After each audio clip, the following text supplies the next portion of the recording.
It's a glorious day for a race.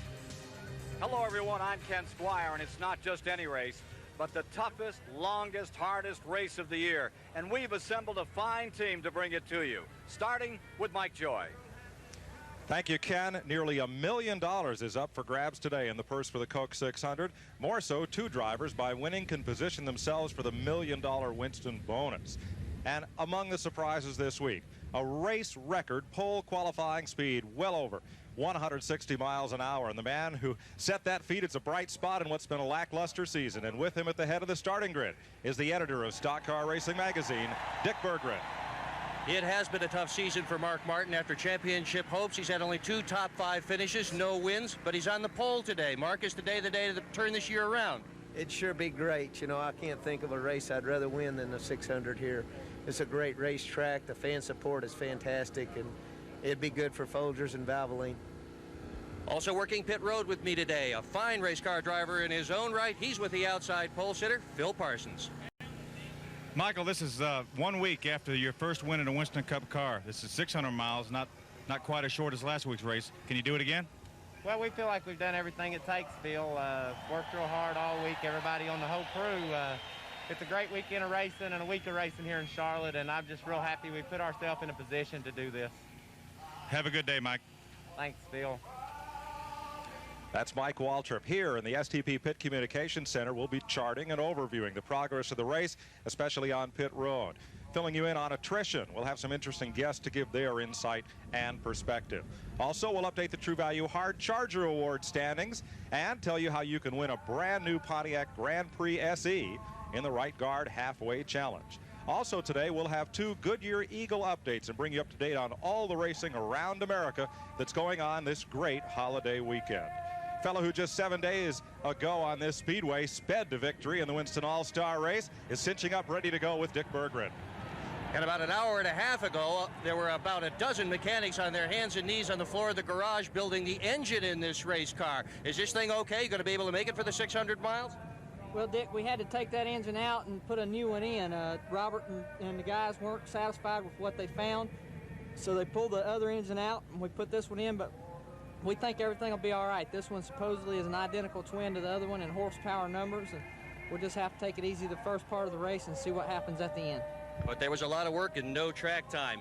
In the back of the field right now is Phil Parsons. He's with Junior Johnson's car that has an unfamiliar driver. Phil?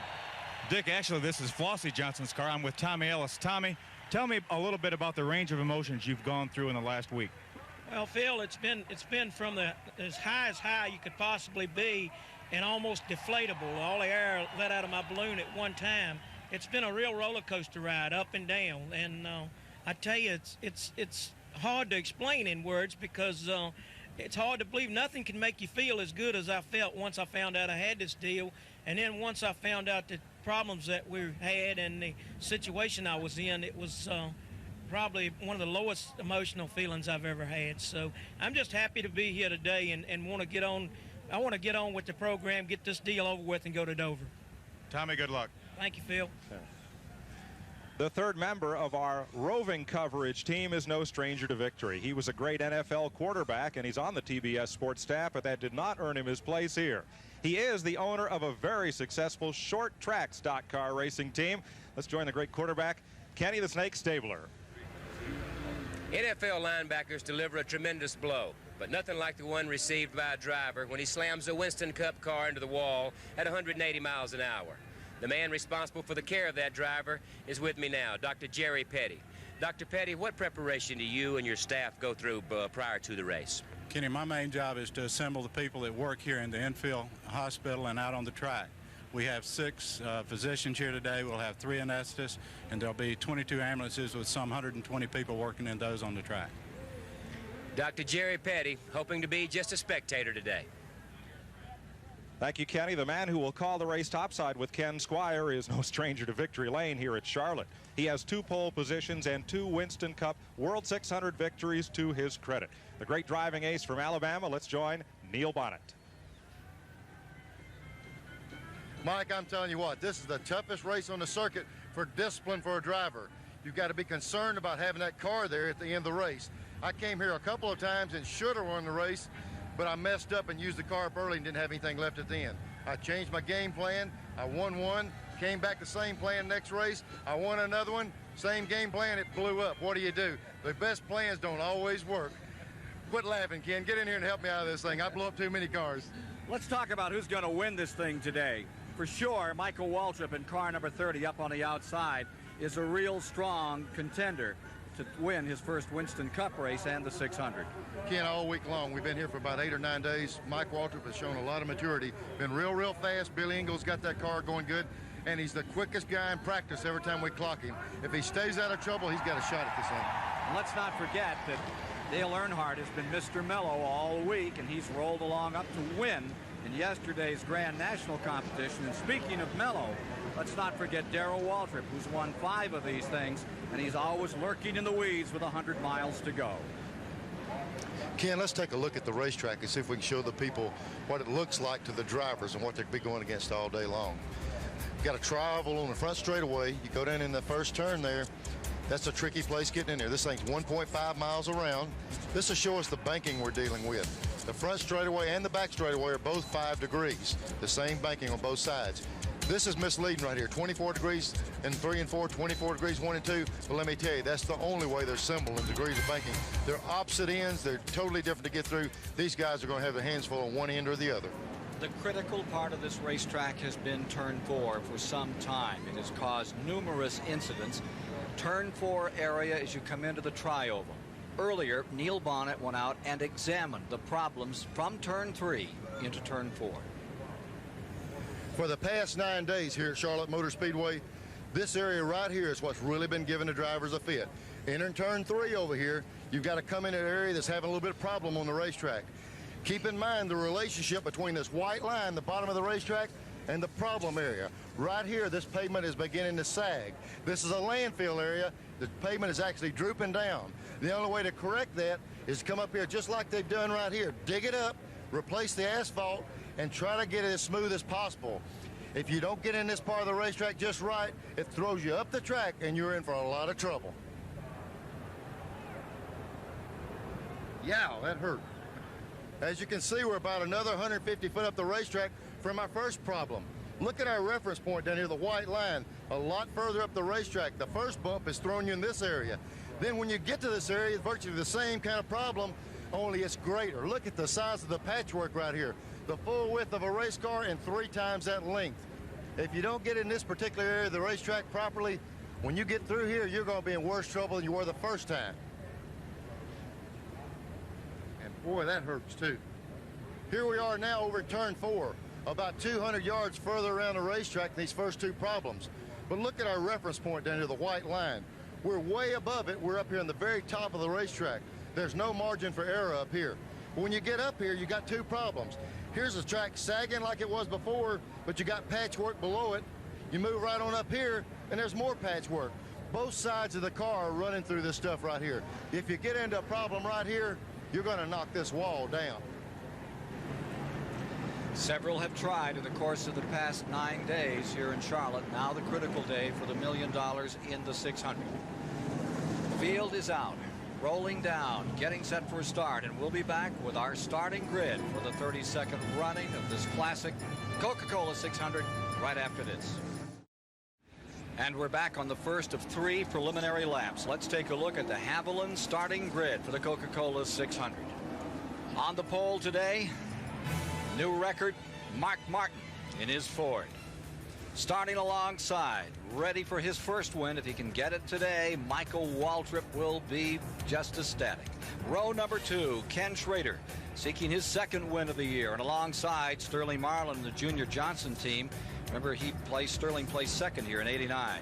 In row 3, it's Brett Bodine and the Kenny Bernstein Buick, pole sitter here last October, and the Daytona 500 winner, Ernie Irvan. For row 4 today, won his 12th Winston Cup at Talladega 3 weeks ago, Harry Gant ready to go. And Alan Kowicki is there. His Ford team has been struggling, only 4 top 10 finishes this year. In row number 5 is Rusty Wallace. He's the defending Coca-Cola 600 champion. And Davey Allison, who won the Winston here in $325,000 last Sunday.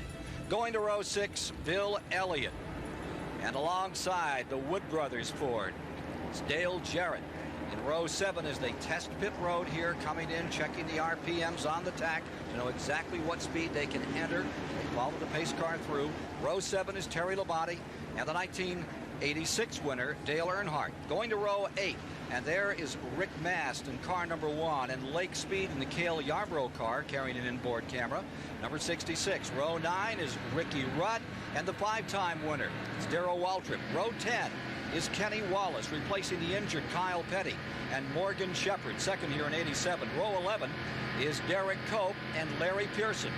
Going to row number 12 is Chad Little of Spokane, Washington, and the 2-time 600 winner, Richard Petty. Row 13 is Dave Marcus and Greg Sachs. In row 14, it's Mickey Gibbs and Bartow, Florida's Rick Wilson. Row 15 is Bobby Hamilton and Hut Strickland in the Bobby Allison car. Row 16 is Bobby Hillen and Stan Smith. Row 17, Jimmy Spencer, the 2-time NASCAR Modified champion, and Tommy Ellis. Row 18, Joe Ruttman, third at Daytona this year, and Jimmy Sauter. Row 19, Ted Musgrave and Dick Trickle. Row 20 is Jimmy Means and Eddie Bierschwale. And rounding out the field, starting 41st, Wally Dallenbach Jr., the 2-time Trans Am champion, making a stab at Winston Cup racing. Field is under green. We're ready for 600 miles in the Coca Cola 600, 400 laps. And on the break, Mark Martin sticks that Ford out in front for the moment. Down the back straightaway, Ken Schrader noses from third up into second place. Car number 25 on the inside. Michael Waltrip holding the outside line. Sterling Marlin in the 22. The blue and white car staying right with him. And then Ernie Irvin in the number 4 is maintaining 5th. Brett Bodine 6 in the green machine. Ken, you know, it's going to be interesting. These first few laps, talking to all the drivers, they're worried about taking care of their cars, staying at the end. But in the last few weeks, we've seen so many wrecks early in races, they're worried about track position. They might have to run the cars harder than they want to stay up in the front. Up to 180 miles per hour in the back straightaway. Martin pulls to a 3-car length advantage as the Jack Roush team tries to get their luck straightened around after no luck at all over the most early part of the season here. They need a good run today. They sat on the pole and they have been struggling a little bit, and he's leading this thing. What I've been looking to see is Mike Waltrip has really showed some big numbers in practice every time out, and to see if he can close this gap up.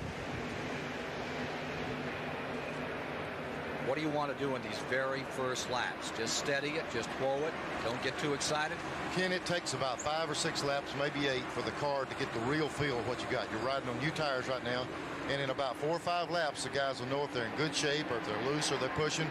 They virtually say anything, don't say anything at all to the crew chiefs for 5 or 6 laps. Then you see what you got under you, and then you say, we need to do this, we need to do that. Right now, it's a feeling out process to see what you have. Front 3 tight together. Michael Waltrip putting some pressure on, rolling that Pontiac up on the bottom of the Ford and going for the lead in the back straightaway. This in lap number 4.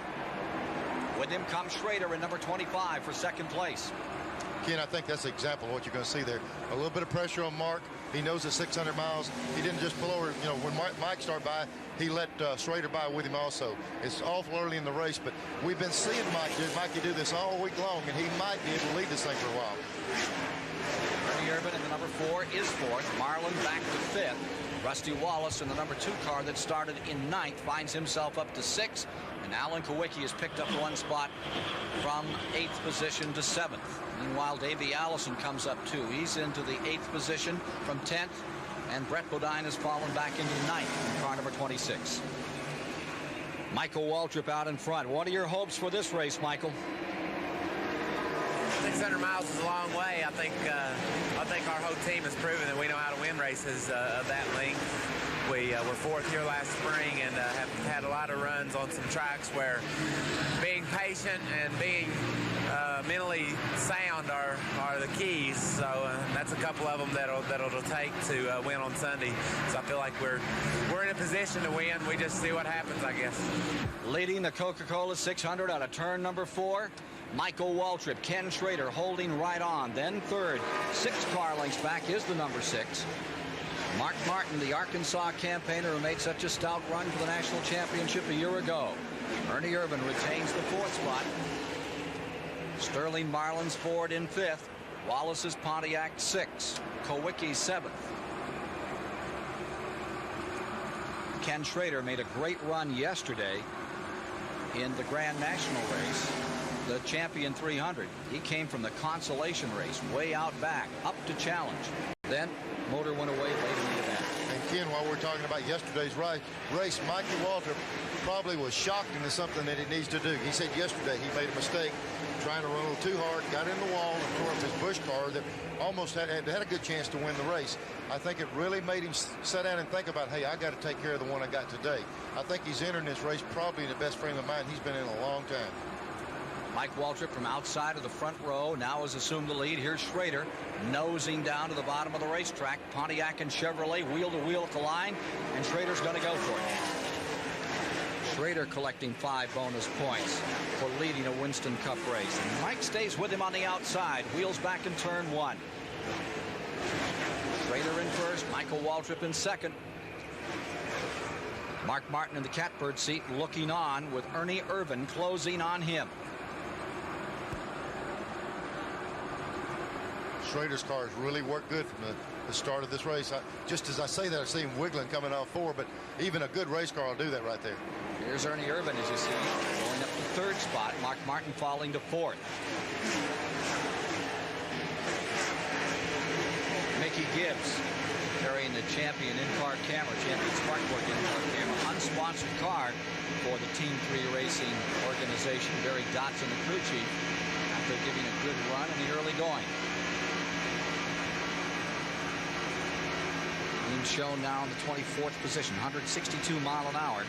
Last lap on the leaders. They're really hooked up out here, Neil. I'm telling you, they're turning some good laps around here. I know it's hotter than we've had all week since we've been here for a week. So if they can turn some numbers like that, they got the cars in pretty good shape. Take a look at this battle further back for 5th place. There's the number 22, Sterling Marlin, being challenged by the number 2 of Rusty Wallace on the inside. Alan Kowicki's number 7 is there, and Davey Allison up the outside takes another spot. He's into 7th. You're riding with Davey Allison in the Haviland automobile. Down out of turn number 4. Battle for 5th involves 4 cars, and it's tight running out there as they come through the tri-oval and complete lap number 11. Again, you know, they made the statement earlier that Davey changed his motor just before the race started. That's not a really big problem with a team like theirs. The motors they have for backups are usually just as good as their race motors. In the battle for 5th spot, number 2, Rusty Wallace back on the bottom, pulls right alongside the Ford of Sterling Marlin. Number 2 Pontiac is into the position for the moment, but Marlin isn't willing to give it up. Rusty Wallace secures that spot for the moment, and here's the other fight. The Ford number 7 Kowicki and Davey Allison's Ford number 28 going at it. For the moment, Allison with the advantage. Up in front, Ken Schrader leads by 2 car lengths over Michael Waltrip. Car number 41 having trouble early. This is lap number 12 as car number 41, Larry Pearson, the 2-time Grand National champion out of Spartanburg, South Carolina, brings in the Kellogg's car. And Kenny went all the way behind the wall. Right, so evidently it's terminal. First retiree from the event comes in lap 12. Larry Pearson back to the garage area. So the leader is Schrader. Waltrip is second. Irvan closing in third. More the Coca Cola 600 shortly. Coming up on 20 laps complete at the Charlotte Motor Speedway, Ken Schrader leading Mike Waltrip and Ernie Irvan in the Coca Cola 600. Today, TBS is presenting the Right Guard Halfway Challenge. The participating driver leading the green flag lap at halfway, and it could be Mike Waltrip, who just took the lead away from Kenny Schrader. Could win $10,000 from Right Guard Andy Perspern, and you could win a brand new Pontiac Grand Prix SE. To register to win, call now. The number is 1-900-737-1100. And if you are called after the halfway lap and know the driver who led it, you could be driving a brand new Pontiac Grand Prix SE. Good luck, and call to register between now and the halfway point in the race. Ken Squire? Well, right now, Michael, the Pontiac of Michael Waltrip is just barely in front of Ken Schrader's Chevy and Ernie Irvan's Chevrolet as well as they come around to complete lap number 20. It's a 3-car dice for the lead, and just behind them by 12 car lengths Comes Rusty Wallace, car number 2, followed by Davey Allison up to 5th. Kowicki is staying in 6th. There are your front 3. Good battle a little further back in the field. Dale Earnhardt is on the move from 14th. He's into 9th. He's just past 26 Brett Bodine, and so has Harry Gant. Bill Elliott has also passed Bodine. That moves Brett, who started in 5th, back to the 12th position. Have one car that's grazed the wall and is pulled on pit road. Number 34, Dick Trickle out of Wisconsin Rapids, Wisconsin, and there's a caution out. First one of the day comes at lap number 21. Trickle just barely grazed wall, and we've also got another car stopping on the back straightaway over here, slowing down. The 47 car. That might be the reason for the caution. The 47 car is Greg Sachs, the New York State driver, and his Oldsmobile running slowly, bottom of the track, as caution is out for the first time in this Winston Cup event. Ken, he squared that thing up. I can see a place off the second turn on the wall over there, and he's really hit the wall hard. And that came right after the 34 car came in. There might have been some liquid or something. He sure got it in the wall off, too. There we go. That was a good hit. Yeah, the wall was all freshly painted this morning, so Greg Sachs really knuckled into it. The guy that's been doing the painting has been one of the busiest guys around here. They repaint that thing every morning. Hopefully we won't see a lot of that today. Caution is out. Let's review for you the cautions records in this race. The most cautions we ever had were 13 back in 1980, and it happened again in 88. Back in 80 when Benny Parsons defeated Darrell Waltrip. Now the field is coming in at just that speed of 55 miles an hour, no more, or they will be penalized big time. And they're really enforcing that. We got Dick Berger down and Mike Walters pit. Let's see what they're doing with that car, Dick. Well, they're going to change right side tires on this thing, Neil. Also take up a full load of fuel, and that's what everybody up and down pit road is doing. Oh no, they're going to change 4 tires on the thing, and yep, that's what a bunch of the others are going to do as well. Awful early in the race. They didn't really want to change too much of the car yet. Things are just kind of getting settled down here. Waltrip's got his 4 tires. He's gone, and he's away in 24.65. Not a blazing stop, but not a bad one either. Field rolling back out. The least number of cautions in a 600, 1963, back when Freddie Lorenzen was king of the race. And there were only 2, so we're halfway to that record at the present time. Under caution, field lining up, and it will be a shuffle. We'll tell you how it's sorted out right after these messages from the Coca Cola 600. 24 laps have been completed. We're under caution. Rusty Wallace elected not to pit. Before the race, Rusty said that car was just right, and he is elected to stay out at this time.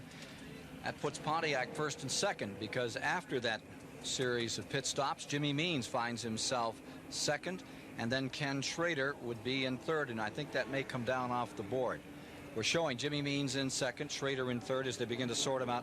Let's go down to Dick Berggren, who's standing by on pit road. And I'm with Greg Sachs, first man out. What put you out? Well, Dick, it appears we cut a tire down. You know, it looks pretty bad from the outside here, but actually, if you look at the inside of the tire, I believe we ran over something, because it's about 3/4 of the way off of turn 2, and all of a sudden, even with a full helmet and the air conditioning and everything, boom, heard it blowing, it just went straight in. I was just fortunate that we were almost all the way off the turn. Otherwise, it would have been a real hard hit. And the interliner is still up, and that's good, too. What kind of shape's the track in, Greg? The track's just about like it was yesterday evening. You know, after the sports and race, it got very slick, and that's just what it's like today. Okay, that's the story with Greg Sachs. Phil Parsons? Yeah, I'm here with a very interested, really a couple of interested spectators. I've got Wally Dallenbach Sr., who is the director of competition for kart. Now, you would think this guy might be up at Indianapolis where they're having another little kind of a race, but he's down here because his son, Wally Dallenbach Jr., is running this race. He started last in Junie Dunleavy's car, a provisional start. I counted just before the caution came out, he had passed 12 cars. He'd made the most progress of anybody in the field. Wally, what do you think about the South? It's always fun to watch Wally run, especially when he's got a good car behind him. And right now, Junie has put this Ford right where he wants it, and I think he's going to be fun to come through the pack. And it's always a pleasure to come down here and watch. I'm really impressed with the crowds and the way the NASCAR boys work down here. Thank you, Wally. Let's go to Mike Joy in the Pit Communications Center. Bill, I'm here with Larry Pearson, who has the misfortune to be out of the race, the former Busch Grand National Series champion. What happened today? Well, I don't know, Mike. Yesterday we were running really good, and the car was just a little tight. Most of the guys were having to tighten their car up because the track was loose, but we had a pushing problem with our car. But We had to change motors this morning because the other motor just didn't feel right. The motor we put in only lasted a few laps today, so I guess we're out of it. Sorry to see you out of it. Let's go racing topside with Ken Squire. Coming down to complete 27, Rusty Wallace up front. Schrader is in second. Jimmy Means pitted. He had been in second just at the tail end of this caution period, which takes him out of the top 10 running order. Puts Michael Waltrip third, Dale Earnhardt to fourth, and there's Earnhardt charging right down to the bottom of the racetrack up against the yellow car, number 30 of Michael Waltrip, as they hit the back straightaway for the first time back under green. First caution period of the day after Sachs really tore up that car. Here they come, 3 wide into 4. And it's Earnhardt on the bottom for second place, ready to challenge Wallace. Ken, that might be an indication of what these new tires do. Rusty Wallace stayed out, did not put tires on. Schrader came in and put only 2 tires on. Dale put 4, and it seems like the fresh tires are really going to be the tip. Here he comes to the bottom of the racetrack, the Intimidator. 5-car battle for the lead. Ernie Irvan in there to mix it up. Michael Waltrip on the outside. And just behind those 5, you see the number 6 of Mark Martin scooting down to the bottom. Earnhardt comes out of there like out of the proverbial slingshot and jumps out in front by 2 car lengths. And guess who came with him? Ernie Irvan. Again, right there's a good indication. There was Schrader leading the race before, a decision to go with 2 tires, and he's all the way back to 6th or 7th. This is going to show the rest of the guys, ever caution, you're going to have to put 4 tires on to be in good shape. Make it about 8th now. So Earnhardt jumps to the lead. Yesterday, he dominated this race in car number 3. Grand National race, that is, that we run on this track. Put on a great show until the very final laps. And in one of our Goodyear Eagle Racing updates today, tell you about that finish yesterday. Pretty dramatic stuff. Looked like he was going to waltz for a while. But someone stood right in his way at the very end of the day. Here's the top 3. Earnhardt there, then the number 4, and Mike Waltrip, who's set on the outside of the front row. They can keep the cautions down today, even on a day as hot as this. It's in the 90s. They can find themselves a new speed record for this event. They're running almost as fast at these tracks like this, Ken, of a 1.5 mile, 2 mile race. They run so fast here, they're almost as quick as the super speedway cars with the restrictor plates. Record is 145 miles an hour. That was Richard Petty way back in 1975. Pass for 4th spot. Here's Mark Martin edging that number 6 down. Davey Allison wheeling through, gets himself 4th, and Sterling Marlin in the number 22 is back knocking on the door. Sterling moves up. Mark Martin falls back to 6 in that collection. Davey Allison in the number 28, winning $325,000 here this past weekend in the running of the Winston. Earnhardt in front now by 2 car lengths. How do you deal with the long 600 miles here at Charlotte? You just sort of gear up for the 600 miles or 400 laps is the way I look at it. We run 400 laps and go for it. It's a long race, but still, you know, we can do it. We can race in about 3.5 hours here at Charlotte, and the guys will go out and run a pretty competitive pace all day long. You can mess around here and get laps, so you're going to have to go out and run a pretty strenuous pace there and do it for a long time. You just sort of psych yourself up and go at it with the attitude. You got 400 laps to run here. You got to go ahead and do it as hard as you can. My main goal this year is to run 400 laps.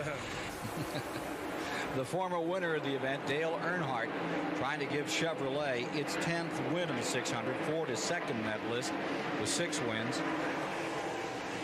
Oldsmobile's collected a couple of victories. No victories. Pontiac has a couple of wins in the thing.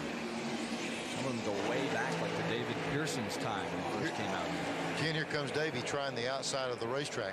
And we've seen times this week when someone could get on the outside and get their car working out there. Davey's come up through there.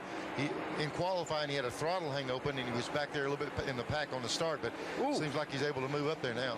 Ernie Irvan sideways in 3. He got into that ripple strip that you were describing, and it cost him. Here's Michael Waltrip coming back up to 2nd, and the 28, Davey Allison, slips right down to the inside and takes 3rd.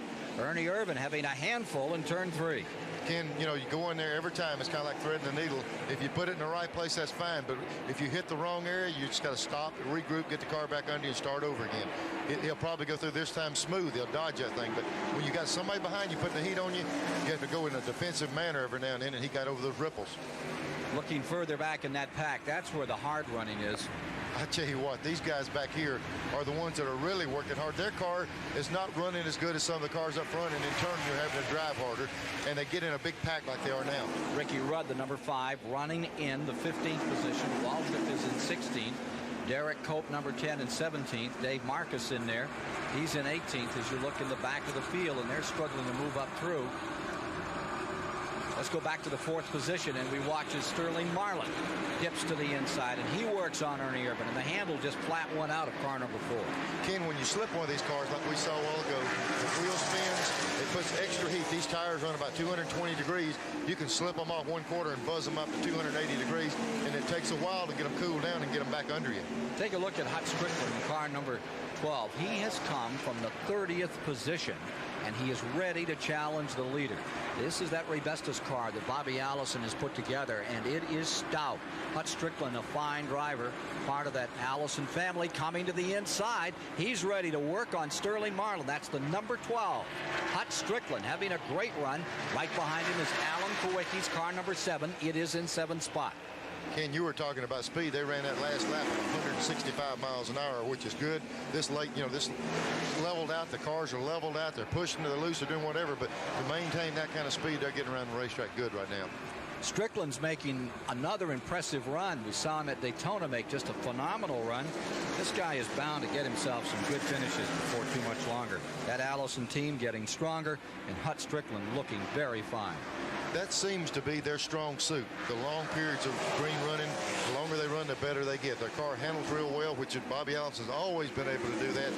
And the longer they run, usually the better that car gets. Now here's Strickland on the bottom of the racetrack, and he knows his throw. That's Hut Strickland getting around, number 22. Here's a battle further up, and that is for 2nd spot. Davey Allison on the bottom. Michael Waltrip on the high side, number 30. Davey Allison there with that Ford that started 10th on the day. Give it to Allison. Watching Davey Allison as he fights his way down out of 4 and back to the line. Looking just as cool and collected as any Allison that ever raced. And got all that good of safety, that new safety equipment. These guys are really paying attention to put good safety equipment in these cars now. And as he passes under the condominiums, right behind him is the car number 30, Michael Waltrip. The Haviland in-car camera. Davey Allison taking us down into turn 3 as Michael Waltrip tries to close up a bit here. Michael's car in 3rd. There's the top 3. And for the moment, it's Earnhardt in front, Allison 2nd, Waltrip is in 3rd, and 40 laps have been completed. And a difference now in 4th place. Hut Strickland. He climbs the ladder another notch. Strickland in the Buick from 30th position gets himself up to 4th. Hut is having just a heck of a day. Yeah, and they're running. They just picked the pace up about another 1.5 an hour per lap. So the whole field is picking up. You know, Earnhardt's seeing Davey come up there. Strickland's really picking the pace up. And the guys are telling him on the radio, there's somebody coming. You're going to have to pick it up. Pass for the lead here. Back for 1st place on the inside. Here comes Dale Earnhardt being challenged by Davey Allison. He's there. Now, this is the battle between the 2 heavyweights over the past week. Look at these amazing pictures. That is Earnhardt down on the inside. It is Allison on the outside, and they're wheel to wheel into the back straightaway. Down into turn number 3, Earnhardt back in front with the Chevy, the Ford of Davey Allison on the outside. I know why they're doing this, Ken. There's just 360 laps to go. So you need to move on up. But I'm telling you, they're going at it right now. Talk to each other out there? Wave? Well, you talk when they start scrubbing. You hear that metal squeaking on the side, then you're talking. And there's one of the major spokesmen, car number 3. Earnhardt pulling up now. He's back there, but Davey Allison really put out a challenge to be considered for later in the event. And now, number 30, Michael Waltrip says, hey, I can do it too. Again, we're going to get back into something we were talking about before. On a hot day like this, to make the pass that Davey made, he used up some tires on that car. And you can't overemphasize it enough to get the point across that heat slows them down. He got them hot. Now the guy goes by him. He'll have to cool them back down, and he'll make another run on it. A little Mikey would like to get up here and lead this thing some. He led it right at the first. And like we said, these three guys we're looking at right here with Davey and Mike and Earnhardt have been the strong cars. And here they are, work their way to the front. Schrader got himself out of a little bit with a tire change a while ago, but he'll be back in it later. If 6'4" Michael Waltrip wins a race, you're going to stop calling him Little Mikey? He's still got a big brother, Darrell, so I just have to keep calling him Little Mikey. You know, Neil, I like the way Davey Allison played that a minute ago. He went up there, ran Earnhardt hard for a lap to see what Dale had for him, and then dropped back in line, and here he comes trying to work right back under Mike Waltrip and go to the front again. The question, I know you're in there in a race car, you're running hard, you're trying to race and win this thing, but what is the point with 350 laps to go? Why not just drop in line and ride there a while? Mike, what you need to find out this early in the race is how good your car is. If Davey would have tried that pass and he couldn't get by him, he'd be calling on the radio, hey, we got to do this. Or maybe even when he passed him, when he got in front of Dale, he might have loosened him up, and he calls in and say, when I'm leading, I've got to be tightened back up a little bit. Right now, you want to find out what your car do, then that gives you 400 miles here to fine-tune that race car where to be better later on in the race. Davey Allison, how important is patience in this Coca Cola 600-mile race? Well, all you have to do is look back at how many that Darrell Waltrip has won of the 600s. And every time, just about every time, I don't think he led a lap before the halfway point. So patience, I think, is the most important. You got to have a good race car, but if you got a good race car and you don't have any patience, you won't be around at the end. So you got to have the patience, too. His best finish, 5th in '88, and he hopes to improve on it here on this Memorial Day. The pride of Alabama, Davey Allison in number 28, currently shown 3rd. With Earnhardt in front, Michael Waltrip with him, and now a switch of positions. It's Davey Allison up another slot. He gets himself 2nd. That'll drop Michael to 3rd. Strickland still there in 4th. And at the same time, when we're looking at this, see the big gap close up on Dale right then? Dale probably saw him coming. He really sailed the car off in 3 and hit the ripples and broke loose, slid up a couple car lengths, and in one corner, Davey closed it up. There's one speed you can run through there. If you overdo it, you're going to pay the price. But there's a fine line. You got to get in there hard. It's hard to tell how much you can work with in that particular corner, and Davey's all over it. Closing in lap number 47, Davey Allison. Chevy versus Ford for the lead in the Coca Cola 600. That pass a while ago, one of Dale's trademarks is the minute you pass him, we saw it yesterday in the Busch race. Here's Davey trying to get back under him again. Dale's trademark is as soon as you pass him, that very corner, he sticks that thing back under you again before you can get settled down. And the hard thing to do is when you pass him, you need to get that on the inside and hold him back there. And it's hard to hold somebody like Dale back. Alan Kowicki's number 7 has come on pit road. He was running in 7th position. Kowicki in, and they're checking tires over on car number 7. Something out of kilter there that's hurting Alan Kowicki badly. You see them working on that left rear, jack going up, fueling the car. Ken, usually when you see this, when they do 4 tires this early in the race, it's usually an equalized problem with a tire, something pertaining to tire. The driver can't say, boy, it's the left rear, right rear. You usually make the wrong judgment. You just have to say tire problem, and they do all 4 of them. That's the only reason for 4 at one time. Out of turn 2, leaders Earnhardt and Allison running 1 and 2.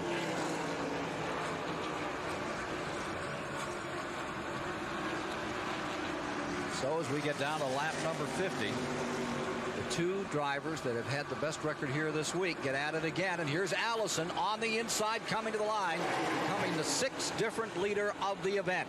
Davey Allison pushes the nose of the Robert Yates car out in front. See if Dale tries him right back again like he did before. He couldn't get under him. See, Davey kept the car down on the inside then, preventing that move from Dale back on the inside. He's the best you've ever seen. As soon as you pass him, he'll stick it right under you. Davey protected the inside, and now he might be able to hold him off. And from the Haviland car camera in Davey Allison's car, you can see him trying to walk away from Earnhardt in the number 3. It's still early in the day here in the Coca Cola 600. It's blue skies, high temperatures. Last week on Saturday, 90-degree temperatures, mid-50s on Sunday. Not that way this weekend. It's been a great weekend, a glorious weekend at Charlotte, and what a great Coca-Cola 600. More of it upcoming shortly. On a sun-drenched Sunday at the Charlotte Motor Speedway, Davey Allison continues to lead Dale Earnhardt in the Coca Cola 600. And Davey Allison might be the name to know after halfway if your phone rings in the Right Guard Halfway Challenge. But first you have to call, and only once, to register to win. Each call costs 95 cents, and the number is 1-900-737-1100. Know who's leading at halfway, and if they call you, tell them you could drive home a new Pontiac Grand Prix SE in the Right Guard Halfway Challenge.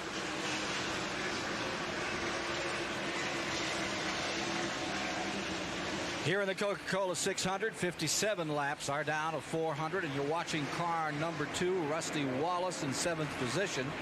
Right behind him is Mark Martin in the car number 6. The interesting thing here is that Rusty Wallace has yet to pit. He didn't pit on that caution flag, and I look over here in the pits, his crew's standing on the wall with the gas cans and everything ready to go. So they're going to, if they don't get a caution real quick, he's going to make a green flag stop. Rusty Wallace, last year's champion, being challenged by Mark Martin in the number 6 that had set on the pole, clipping off a lap at nearly 175 miles an hour. The overall record for this mile-and-a-half track is over 175 miles per hour, set in the 500-mile race in October. That belongs to Alan Kowicki, but it's usually a little warmer. That brings the speed down, reduces it a bit here in May. Ken, when we see this deal with Rusty here, if you see that board hanging out there, this is a driver call. They've got everything ready. The minute he feels that thing miss a lick or something wrong, he's coming in, and here he comes. He's needing fuel in that car. He's turning down pit road right now. So the car that has been running in the 7th position now on pit road. That'll move Mark Martin up into 7th. Dale Jarrett will go to 8th. Sterling Marlin comes up to 9th. And Lake Speed will find himself in 10th spot with Harry Gant 11th and Dave Marcus having a great deal in 12th. Here is Phil Parsons. Yeah, Rusty Wallace is in for right sides and fuel. As Neil alluded to, with a scheduled pit stop, the way he goes, he gambled. He stayed out on that caution flag, and he had to pay the price. He had to come in under green, so that'll put him a lap down, and now he can only hope that all the rest of the leaders will have to pit 20, 30 laps from now, and then like to get back in sync. Back away, Rusty Wallace. Ken, a while ago we were asking about Alan Kowicki. There's a new deal in the works here with the interliners, and Dick Bergman has that story for us down in the pits. Well, Neil, the situation with the interliner is it's a tire within a tire. And the point is that if, as happened with Greg Sachs, a driver cuts the outside tire, this interliner still here holds the car up. In the past, there was a tube inside this interliner, and when the tires equalized, what that meant was the tube failed, and the tube would just bunch up in here, and the tire would shake, it would vibrate, and a driver could not hold on. He'd have to come in and change that tire. Goodyear has done something brand new for this race. The interliner has no tube at all. It's a tubeless interliner. The hope is that if something goes wrong here and you have the same air pressure inside as outside, you won't have nearly as much tire shake. Should make it a lot easier. It certainly has cut down on the amount of lead weight that they have to carry on the outside of the tire. The key is, this is the very first time they've ever tried it in a Winston Cup race. They have tried it in IROC, and they proved it successful there.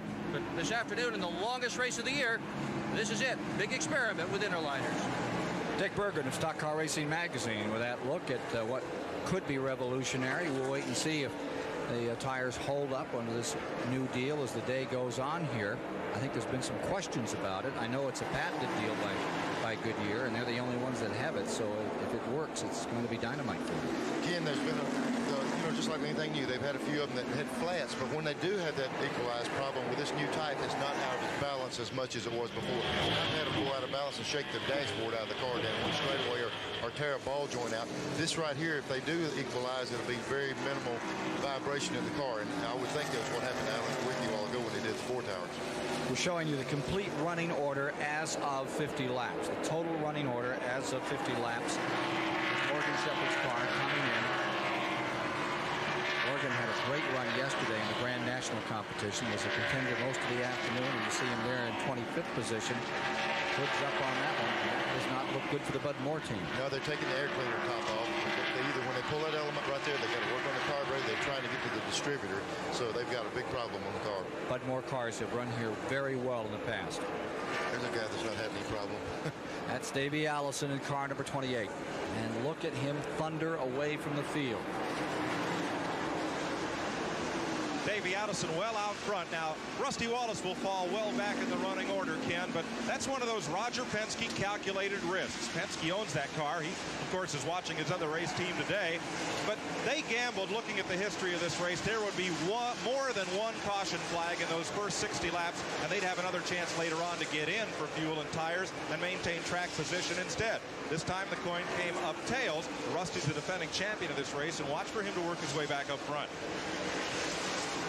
Mike, Joey, one thing that Rusty can hope for now, if this thing goes green all the way till the other guys have to stop and make a 100-mile run here without a caution, he hasn't lost anything. The only thing they can hope for now is it goes green till the other guys make their stop, and then they got another 100-mile run. Hopefully they won't go back down. So he needs some green flag running to get back in the lead with them. Pretty good contest right here as you watch the number 22. That's Sterling Marlin, and he's going up against 66 Lake Speed, which was, till a few weeks ago, the ride of Dick Trickle. Now Mississippi's Lake Speed is at the controls, and Bill Elliott's number 9 is there. And that's the contest that is enjoying for 10th position. From Lake Speed's Trop Arctic, number 66. Gives you a little feeling of how high you go on the merry-go-round, and that 24-degree banking of turns number 3 and 4. Everybody likes to ride a roller coaster, and need to try that one at 170. It's a lot of fun if you make the curve. There you see the number 22, Sterling Marlin, right there, and here's Bill Elliott's number 9. Boy, they're struggling with that number 9 team this year. They've been so dominant in the past, and they've run into a snag, and it's just hard to get the car back like they want it to be. Looks good right now. Here's Elliott in the number 9, moving around Sterling Marlin. That's for 11th place. Harry Gant right there as well. Now you tell me that's not a match set. There's Harry Gant with Darrell Waltrip right behind him. These are two of the type guys that you just don't hear a whole lot from early in the race. And at the end, if they're still running, we'll hear from those two people. Showing Lake Speed in the number 66. In 10th, Bill Elliott in the number 9 car. In 11th, Sterling Marlin, now 12th. Harry Gant, 13th. And actually, the 5-time winner, there's a lap car in there. I believe that's Alan Kowicki. Darrell Waltrip is 14th on the field. There's that number 22 really rolling up to the outside in the 4th turn. Got in there just a least bit high and took the slide up the track. Harry Gant picks up a position from Sterling Marlin, gets himself to 12th position. Car number 33. They're the leaders as we have completed now 69 laps of the 400 to be run in the Coca Cola 600. Davey Allison and Dale Earnhardt continue to try and charge away from the field in the Coca Cola 600 at the Charlotte Motor Speedway. Welcome back on this blazing hot afternoon. The two men in black are the fellows who are getting the job done. It's no surprise they're near the top of the hard charger point standings. Earnhardt, the leader in this contest that awards 5, 4, 3, 2, 1 points every lap of every NASCAR race. Kyle Petty is out with a broken leg until September or October. Davey Allison will likely climb up into that second spot in a couple of races. Ricky Rudd, who led the points early in the season, is 4th, and the defending winner of this race, Rusty Wallace, the top 5. One of those drivers, or one of these drivers in the race today, will pick up $1,500 from the $5,000 pool posted by True Value for today's event. Ken Squire. 75 laps now down, and you look out here as number 97, Tommy Ellis in the Flossie Johnson car. He is being challenged by car number 24, Mickey Gibbs. Here's one of our in-car cameras. What a story on that Johnson number 97. Junior Johnson is not here. His car has a new driver. Jeff Bodine was injured.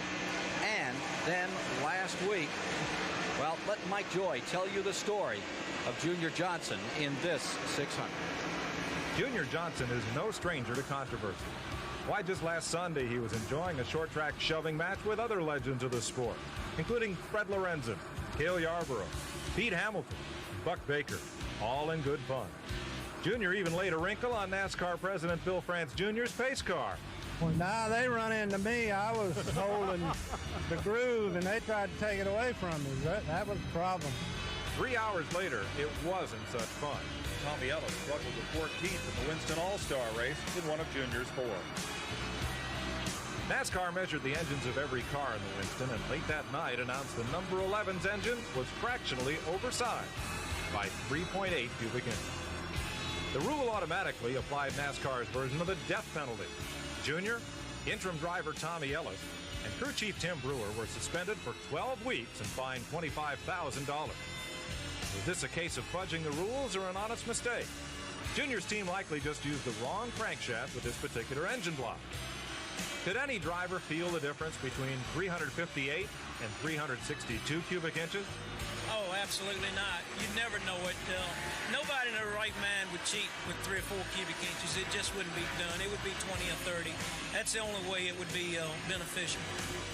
So an appeals board and NASCAR Commissioner Bunky Knudsen reviewed the evidence and the infraction. They reinstated Ellis, lowered the fine, and cut the suspensions to 4 races. Johnson and Brewer cannot enter the garage, pit area, or any part of the track controlled by NASCAR. They can come up here, sit in the grandstand, sit in the suites, and communicate with the team by two-way radio. The 11 car cannot run.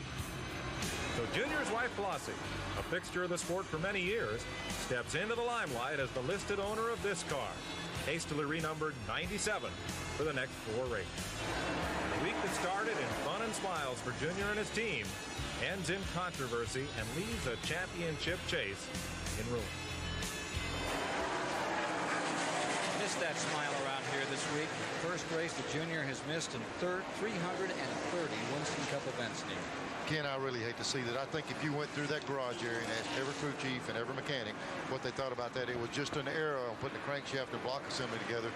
3 inches, you just don't do it on purpose, you know, to do that. It'd be more, whatever. And I sure hate to see the problem we have in there. Junior Johnson is not here today, but Flossie Johnson is. She's parked down there in the garage area with her car, number 97, out on the track. Number 12, Hut Strickland has just come in, and number 30, Michael Waltrip, has made his pit stop. The Lake Speed number 66 has come in. We're at lap 81. Remember, we ran about 20 laps before we had the first and only caution thus far today here in the Coca Cola 600. Jim Sauter has just pitted. Here comes Hut Strickland back out. What a run Strickland made early in the going from 30th up into the top 5. Davey Allison continues to lead. Dale Earnhardt is second. Ernie Irvin is third. Ken Schrader fourth. And Mark Martin is fifth. Remember that the Robert Yates team, Davey Allison and company, had an engine change this morning. Race morning itself, after discovering exhaust valve stem seals had come apart on that car. Now here are the lap leaders. Here's really the story of the race from the very beginning. Mark Martin set out from the pole. Then it was Michael Waltrip taking over from the outside of the front row. Ken Schrader got a taste of it. Michael came back, got past him. Then Rusty Wallace went up on the leaderboard. He had his Pontiac out in front for a few laps. Then we began to see Earnhardt, and Earnhardt led for an extended time to the 50th lap. Now Davey Allison taking over at lap 51, and we've gone up to 82.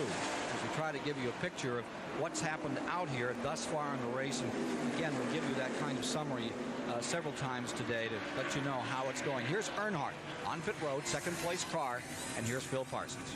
Yeah, Dale Earnhardt's in for 4 tires. He's one of the first leaders to come in and get 4 tires. Most of them will be getting 2. So it'll be interesting to see what happens when he gets on the racetrack. David Smith carries the jack around to the left side, gets it up in the air. Kirk Schoenberg taking the left front tire off. This is one of the best pit crews in the business. They've won the championship 3 or 4 times in the last 5 years, and Earnhardt's away. Good-looking pit stop. Here's Davey Allison on pit road. Leader is in. Here's Dick Berggren. On the right front, Devin Barbie. He's one of the engine men. He had his hands all over this motor this morning. Right rear is Eric Horn. They saw what Earnhardt did, take 4. They're going to take 4. They're taking 4 scuff tires. The gas man is Norman. He's the mayor, Kujimizu. And your jack man is Jeff Carr. They've got the right side tires on it. Left side up and off.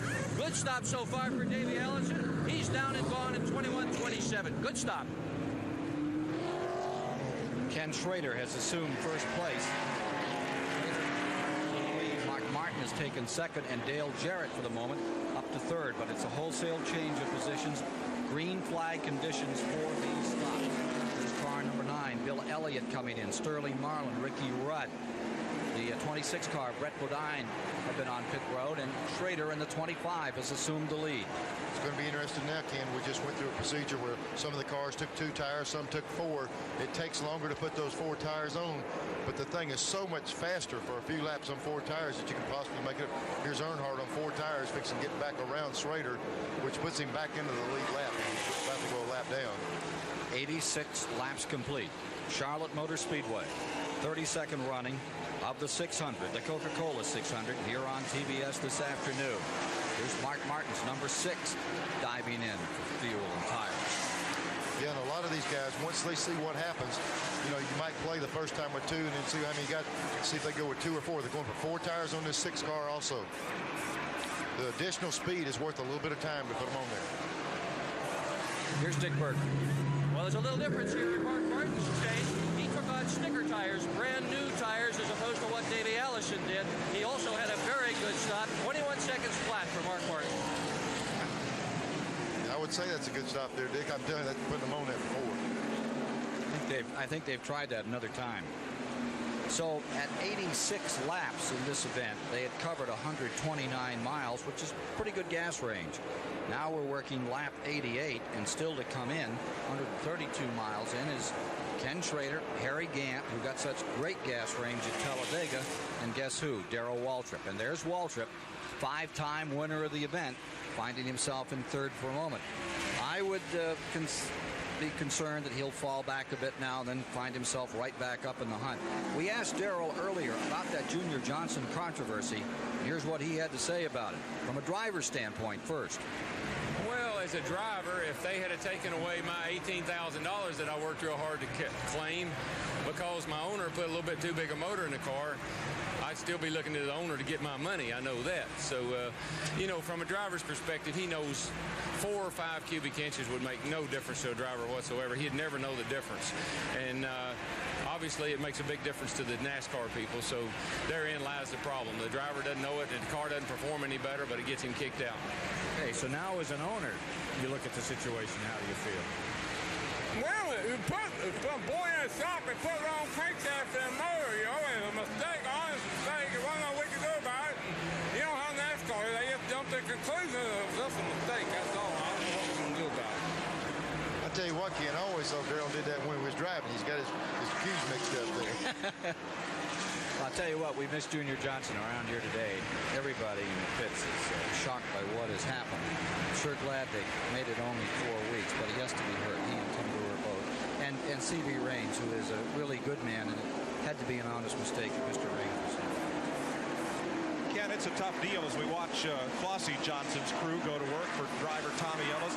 But the rule is very precise, 358 cubic inches, including wear.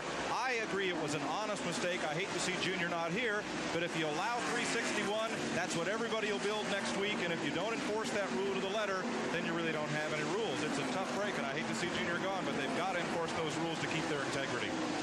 And I had them also up at Wilkesboro one time. I won the race up there, and they checked the motor that afternoon. It was too big, and they checked it the next morning. It was 357.8. They get it within thousandths for it to be legal. As Barney Hall said yesterday, wreck up in 4. Got a problem up in turn number 4, and that is Stan Smith from Alabama, who's looped it right at the end of this caution period, which will be a big advantage for Schrader and Gant, who had not pitted. First and second place cars. We have a second car in the wall. There's Stan Smith that is down on the bottom of the racetrack. On the outside of the track is car number 55, and that's the Midwestern champion, Ted Musgrave, the Franklin, Wisconsin runner. 3 Wisconsin drivers in the race. Jimmy Sauter, actually 4 if you want to count Dave Marcus, who hailed from up there originally. Let's see what happened in turn 4. See him up high. The 2 cars got together. Looked like Stanley Smith was under the Rick Wilson car. They got loose, got together. He's going to back it up in the wall. The car hits up there. Got it locked down. There's nothing you can do but hang on.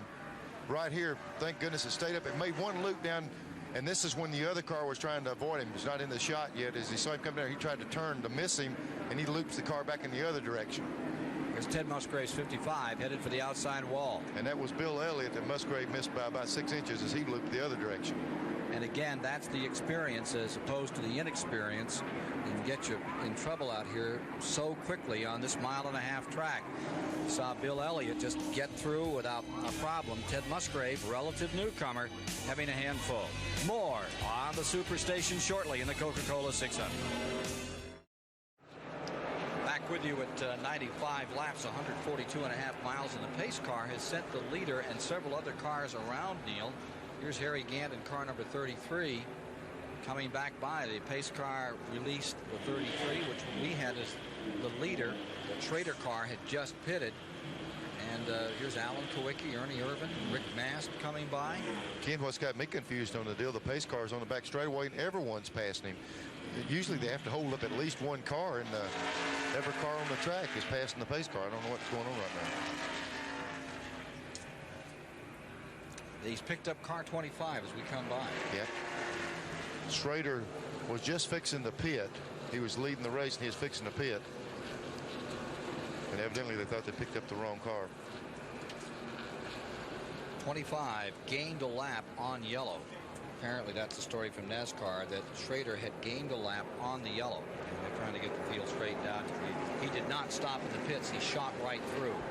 He was going down pit road for his normal green stop, and caution came out. To it. I mean, it's not like he was doing something fancy out here.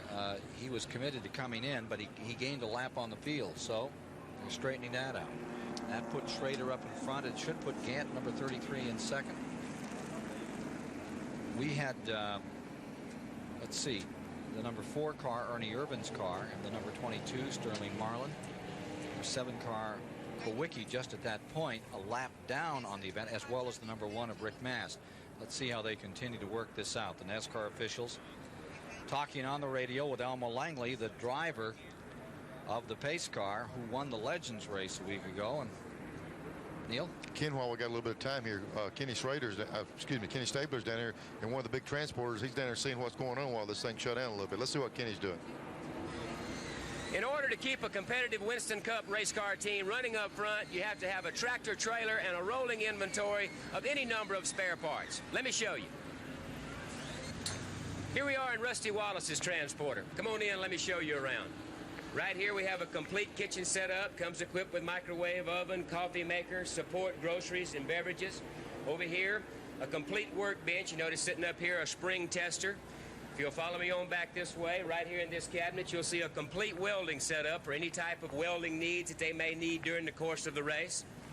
And right back here, whether you've noticed or not, I'm standing under an $80,000 Winston Cup backup car. Look at this thing. It is absolutely hospital clean. You could turn the thing upside down and eat off of it. Check this out. Right here we have 150 shock absorbers of every possible size you can think of. That's not all. Look at this. Storage for 5 $30,000 Winston Cup motors. But that's not the best thing. Here's my favorite part of the transporter right here. Come on. Okay, here we are in the driver crew lounge, decorated, mind you, with imported lighting from France at $1,500 per light. Here's the latest in video, VCR, color TV. Here we have a race on right there. Over here in this corner, a complete computer terminal, a communication center that keeps the trailer, the crew, in contact with the garage. And you ought to see this thing going down the road. Completely mirror-finished stainless steel. Ken, if you'd like this little setup and all the comforts of home and 2 race cars, cut me a check for about $1 million and I'll get it to you. I'm sorry, but the only people that can afford those things are those big car owners and those catfish farmers from Alabama. Well, I tell you, I've turned those cars upside down, and I didn't feel like eating off the bottom of them when I've done it, so I keep mine pretty greasy. They have really come a long way from the old days you used to stiff hitch to the racetrack. You know, look at the trailers lined up here. Would you like to have the business selling those things to these guys? Every one of them is loaded and equipped just like the one Ken just showed us, and I mean they can cut a car half in two and put it back together with the parts that are inside that trailer. Mike Joy at the STP Pit Center. Well, Ken, we've seen how these cars have gotten more aerodynamic over the last few years, but there's a lot of changes under the skin as well. Here's an important one in the front end steering design. This is the old type Ford idler arm assembly. It has a ball type joint here and a tapered hole for a ball joint, and it's very stiff. I can't even turn it. Here's the new part. It's very finely machined. It has a roller bearing at this end instead of this ball type joint, and a spherical rod end or heim joint. This thing rolls very freely, and the alignment of this part is very, very precise. It costs about 2.5 times as much. The team say it's worth it. You can do a lot of things also with that, Mike. That thing has got a different drop areas to change the steering geometry on it.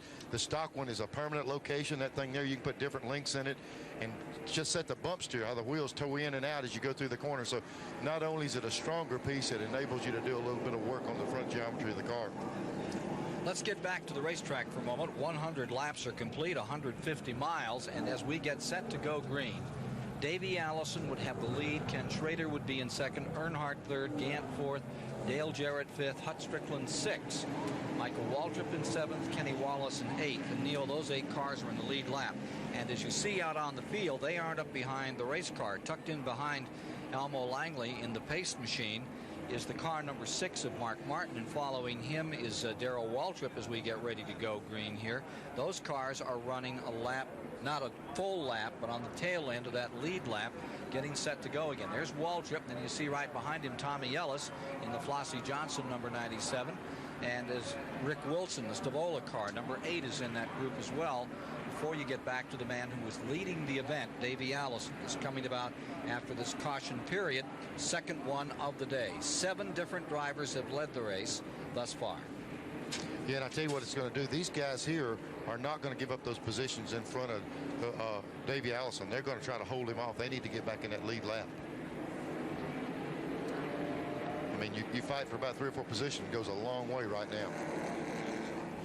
Take a look at the money leaders thus far this year. Earnhardt has collected some $426,000 on the Lipton board.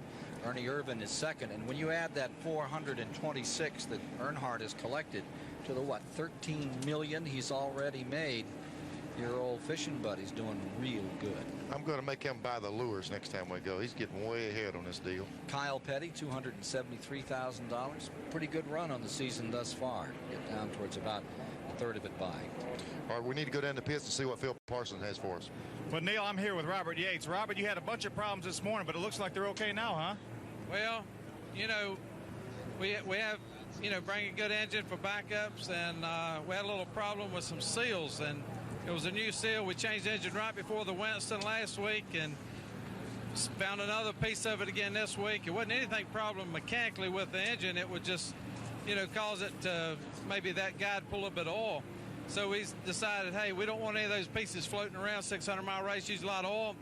So we took all the seals off. And then as we're warming the engine up, it used a little bit more oil sitting there than I'd like to see. And you know, if you're in a hunt in this race, you just can't stop and put oil in it. And even though Haviland's good oil, it still takes a lot of oil when the seals aren't working good. So, you know, hope everything's going to work out for us. Thank you, Robert. Ken, one reason for that concern there is Robert Yates is the car owner, but he also builds all the engines for that car. And I'm sure he had the confidence the motor they stuck in here this morning would be good enough. But they also told us, you know yourself, that he took the intake manifold off of the other engine and put over on this one. So he's got a lot of confidence in certain pieces. He didn't hesitate to put them in there and go with it. Robert Yates, who took over that team from Harry Ranier back in the late 80s, but it was 1988 that he took command. Now, NASCAR's taken a couple of extra laps to try to get this affair sorted out. And as we get set for the start, notice that there's the name of Joe Whitlock on that champion car as we go down. And Mickey Gibbs' car, 12 of those cars today are carrying a slight memento, memory of one of the great journalists in the history of this sport, Joe Whitlock, who introduced a lot of us to Southern stock car racing and his writing over the years, and certainly is greatly missed here today. Field getting set for a start.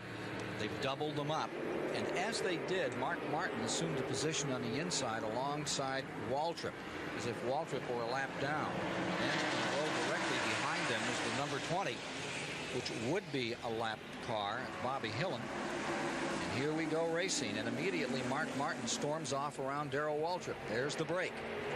Again, that move that Mark made to the inside was for positioning on the racetrack, I'm sure. Right now, if he can fight for 100 foot of real estate and the caution should come out, he gets a mile and a half free back around, but coming back around on Davey. So Davey's the man they got to be concerned with. This lead group needs to stay in front of Allison to get their lap back. Now remember, the 28 is your lead car. 28, Davey Allison, being shown as Earnhardt and Harry Gant, all up there in that collection of cars just behind these lap machines. 28 Allison up on the outside, moving around, trying to get himself some running room on Rick Wilson, busting down to the inside. Brett Bodine trying to get out of that pack. Yeah, it looks like the Derby out of the 4th turn. Pretty tight running, and you don't want to get rubbed on the rail here. No, because the rail will wear your race car out at this place. 3 wide. Whoa, what a ride. And a little bump from that 3 wide right there. Lake Speed taking a hit, collects it right up, guns her down to 180 miles an hour, and Richard Petty scoots down to the bottom of the racetrack, takes a spot. Boy, these guys are scrambling around on this restart. Right in front of him up there, Ernie Irvin right down the line, and somebody up completely under the line under him. So they're mixing it up right now. From the Trop Arctic card, watching Richard Petty in the STP car just in front. Richard is making his 30th start. That ties Buddy Baker for the most number of starts in this event. There's Bobby Hamilton up on the outside, the lime green number 68. We'll look from this side. Ken, when we talked about discipline at the start of this race, using your head, here's a situation of Davey Allison having the strongest car on the racetrack, but yet he's got to be careful now with these lap cars, working his way back. He can be a little bit more cautious than normal because he knows what kind of car he's got under him. He's just got to use his head, get around these lap cars. The car's got plenty of potential to go back out front. Around Joe Rutland in the 75, around Tommy Ellis in the 97, moves Davey Allison, seeking victory in the 600. He's leading the race, but he's having to work a lot of traffic to do it. Here's Ken Schrader trying to move around that lap traffic, and they've got him in the box right now. Yeah, and that's not where you want to be here, because you'd like to be able to drive in, let the car slide up, be able to drive low. When you have to start running a different line, it's hard to make the race car work in those areas. But remember, we're at lap 107 at 400, just 160.5 miles deep into the Coca Cola 600. For $960,000, they're charging on this 90-degree day under blue skies in North Carolina. And Davey Allison, for the moment, is in command of the event. He sorts himself out through lap traffic in the Robert Yates Ford. Davey Allison, who had a 5th place finish here in '88. This is his 5th start in the event. First time here was in '87. He had an engine failure very late in the event. And in 1989, he wasn't around at the finish. This afternoon, looks like he's ready to pick up right where he left off a weekend ago when he took that $325,000 home to Hueytown, Alabama. Here comes Schrader in the 25. Remember, he's shown in 2nd spot for the Rick Hendricks stable. Earnhardt is in 3rd, Gant 4th, Dale Jarrett 5th. On that sort out after the caution.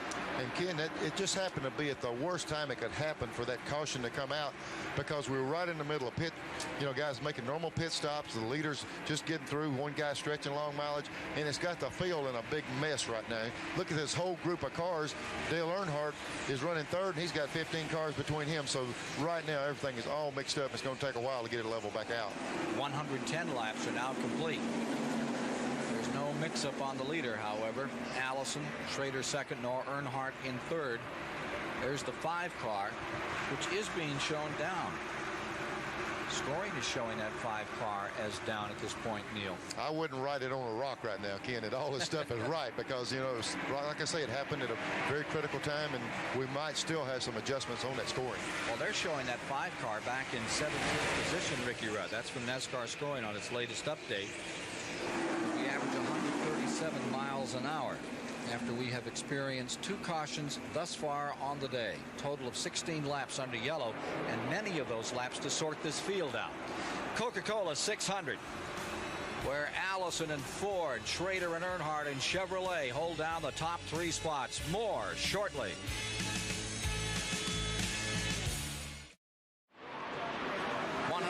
Laps, 172.5 miles are complete in the 32nd running of the Coca-Cola 600.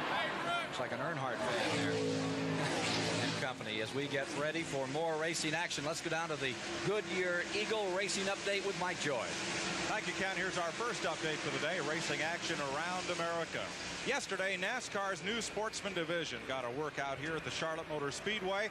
Bad crash as Ed Gartner spins in the red car of Tom Deet. The hydroplane champion piles in 2 other cars wrecked, and Deet there in the upper right corner of the screen went to the hospital, reported to have a broken neck. Robert Huffman, the race winner in a Chevrolet. Dennis Setzer's Ford finishes up in 2nd spot. Then Jimmy Sharp in a Chevy, Robbie Faggart, and Marty Ward. The greatest race in the history of spring is what they called the Spring Sizzler up at Stafford, Connecticut. Rained out in April. They ran it on Friday night. Here's a look at World of Outlaws action, though, from Mechanicsburg, Pennsylvania. Sammy Swindell taking the early lead. Steve Kinzer. You'll see Kinzer in the white number 11. Dive inside Swindell. Underneath and gone. Kinzer went on to win it in Pennsylvania on the World of Outlaws. That spring sizzler we mentioned, Jeff Fuller, the race winner, Wayne Anderson second, George Brunholzl third, point leader Mike Stefanik finished up in the 6th spot. He holds the point lead over Rick Fuller and Doug Hevron. At Indianapolis, they're running the famed 500. Michael Andretti is in the lead. We'll have a full update for you later in today's telecast. Back to Ken Squire. What do you mean we missed the big story? Ken, I tell you, Mike Joy's doing a great job, but David Bonnet won on Friday night in Birmingham, and I can't believe he missed that. Nepotism is everywhere. Look at this struggle. Here's the number 3. That's Earnhardt moving under Sterling Marlin, under Kowicki, and Harry Gant coming with him. Now remember, as scoring has it, Allison is first, Schrader is second, Earnhardt is third, Gant is fourth. So the battle is the 3 car and the 33 car in this mix. Let's put an if there. If everything's just right on scoring, which right now is still questionable. We'll just have to see how that works out. But they've certainly got a group of cars mixed up here. Well, they took an extra 4 or 5 laps to sort it out. I'm wondering what the opinion of Waddell Wilson would be about it with Ricky Rudd in number 5. They were one of the cars that was right on the fulcrum in this teeter board as far as the scoring is concerned. We'll try to get that story for you. Joe Rutland going a lap down as the car number 3 scoots through. Davey Allison stays first, Schrader second, Ford, Chevy, Oldsmobile, Ford, top 5 on the leaderboard at the present time here in the Coca Cola 600. 120 laps have been completed. Davey Allison looking very strong. I understand that the manifold they used, the intake manifold, was the same as was on the old engine. Ken, a lot of times the car engine builder like Yates did, that manifold probably showed him good numbers on any motor he put it on. This morning when they had to make the change, they went in the truck, got that intake off another motor, put it right back on the one that's in the car. So that's his favorite. And I can see why it is a favorite from what it's doing. Davey Allison leading with a motor that was just slugged in the car this morning about 9:30. Let's go to Dick Berggren on pit road. I'm with Waddell Wilson. Scoring is showing your car a lap down. Do you see it as a lap down? Well, when the caution came out to 25 with the leader, came down pit road, and then whenever they got all the cars caught up, they let a group of us pass the pace car, which I felt give us a lap back, but they say no. That's the story, so Waddell Wilson agrees his car is a lap down according to NASCAR scoring. The 94 car working. That's Terry Labonte on the bottom of the racetrack. That's the fight for 19th position as their score. In 19th is number 5. Trying to do the takeaway is car number 94. That Billy Hagan team, they've had their problems this year. Here's your leader, Davey Allison. Winners coming off the season championship season. Coming in here and winning. Richard Petty did it. Won here in 75. Bobby Allison has pulled that off. Rusty Wallace, he's tried it and done it.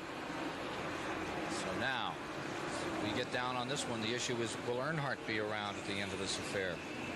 Boy, it's going to be tougher. As hot as it is out there, it might not be the driver that dictates if he's there or not. It's going to be rough on the equipment when we get further into this race with the weather we're dealing with. Last lap was 164.2 miles an hour in live coverage.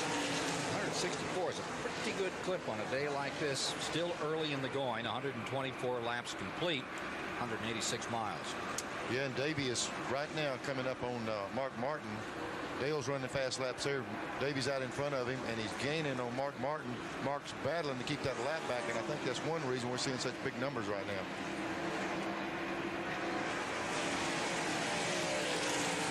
We're riding with Davey Allison around the 1.5 mile Charlotte Motor Speedway. And that set of wheels you see in front is Mark Martin, and he's spinning them. He doesn't want Davey to catch him because right now he's where he wants to be, just in front of Davey in case they have a caution. When Davey gets around him, he's going to be a lap down if he can get around him. I'm looking under the mirror there. I can't see under the mirror of it. You can't? Tough on those banks. Tough right here in the straightaway. There's the interval. Mark Martin's number 6 now shown on the tail end of the lead lap. And we're showing 9 cars in the lead lap.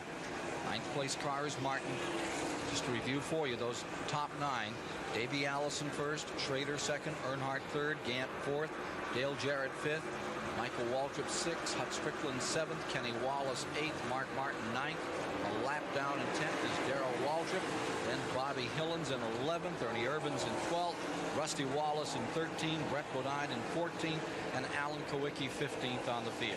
Again, 9 cars up in front after that lengthy pit stop, and things getting a bit confused when Schrader came on pit road just as they threw the caution.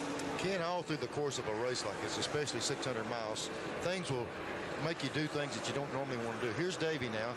He's got a big lead on the second place guy, but he looks at his front window and says, hey, here's Mark Martin, the guy that sat on the pole. If I move the car just a little bit harder, can get him a lap down, it'll be worth it. Okay, say he gets up there and he passes him. Then he's got to run hard to stay. And here he is just 128 laps into this race and running the car very, very hard. But there's usually a reason for it. Right now, he's concerned with getting Mark Martin back down. Well, with that caution period, what was a dandy scramble up in front is now a very stabilized race. Allison in front, and it looks like better than 5 seconds back to the second place man, Dale Earnhardt on the track, and we'll check the interval for you. Onto the pit road comes Eddie Bierschwale in number 23. 130 laps complete this time by. That interval is shown as about 4 seconds between Allison and Earnhardt. And mixed in, that's between Allison and Schrader, and it's about 6 seconds back to Earnhardt. They're showing Allison first, and we'll run you down through the field so you know where they are. There's Davey Allison in the 28, and they'll show Schrader in number 25 as the second place car. Here he is in second place. That's 3 and 6 tenths. Then further back is Earnhardt in third. Equidistant back to him from car number 25. So those leaders are well separated. Yeah, and one thing that got that going like that, Ken, is we had so many lap cars and the confusion in between the first, second, third place guys with the top 5, and it's just taken them a while to work around. And when they did, Davey had clear track. Once he cleared the other guys, he's moved on out. Joe Ruttman has come from 35th up into the 17th position, as Ruttman's having a pretty good day, and he is being shown as just 1 lap down. And the other one that's made a big move has been Bobby Hillin, who started 31st on the day and now finds himself in 12th. Here's Harry Gant in car number 33 wheeling by. Gant, remember, is in 4th position. He started his career here back in 1973 in the 600.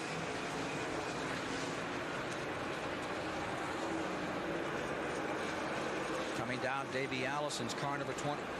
Coming down to the lap, the number 6 of Mark Martin at the Indianapolis 500, Emerson Fittipaldi. For the moment, has the advantage over Michael Andretti. They were reporting Michael leading earlier. Now Emerson, former winner of the event, is back in front. Here's Davey Allison trying to go around on the outside, and does, getting a lap on. Mark Martin setting him 1 down. Martin stays 9th, but now a lap down. Look at Hut Strickland in the number 12. Remember, he's in 7th position. The 42 of Kenny Wallace is being shown for the moment in 8th. And here's Hut Strickland. He's now in front of number 30, Michael Waltrip. Hut Strickland and Michael Waltrip coming right back on him another time. That's a fight for 6th spot. Hut Strickland in the number 12 and number 30, Michael Waltrip.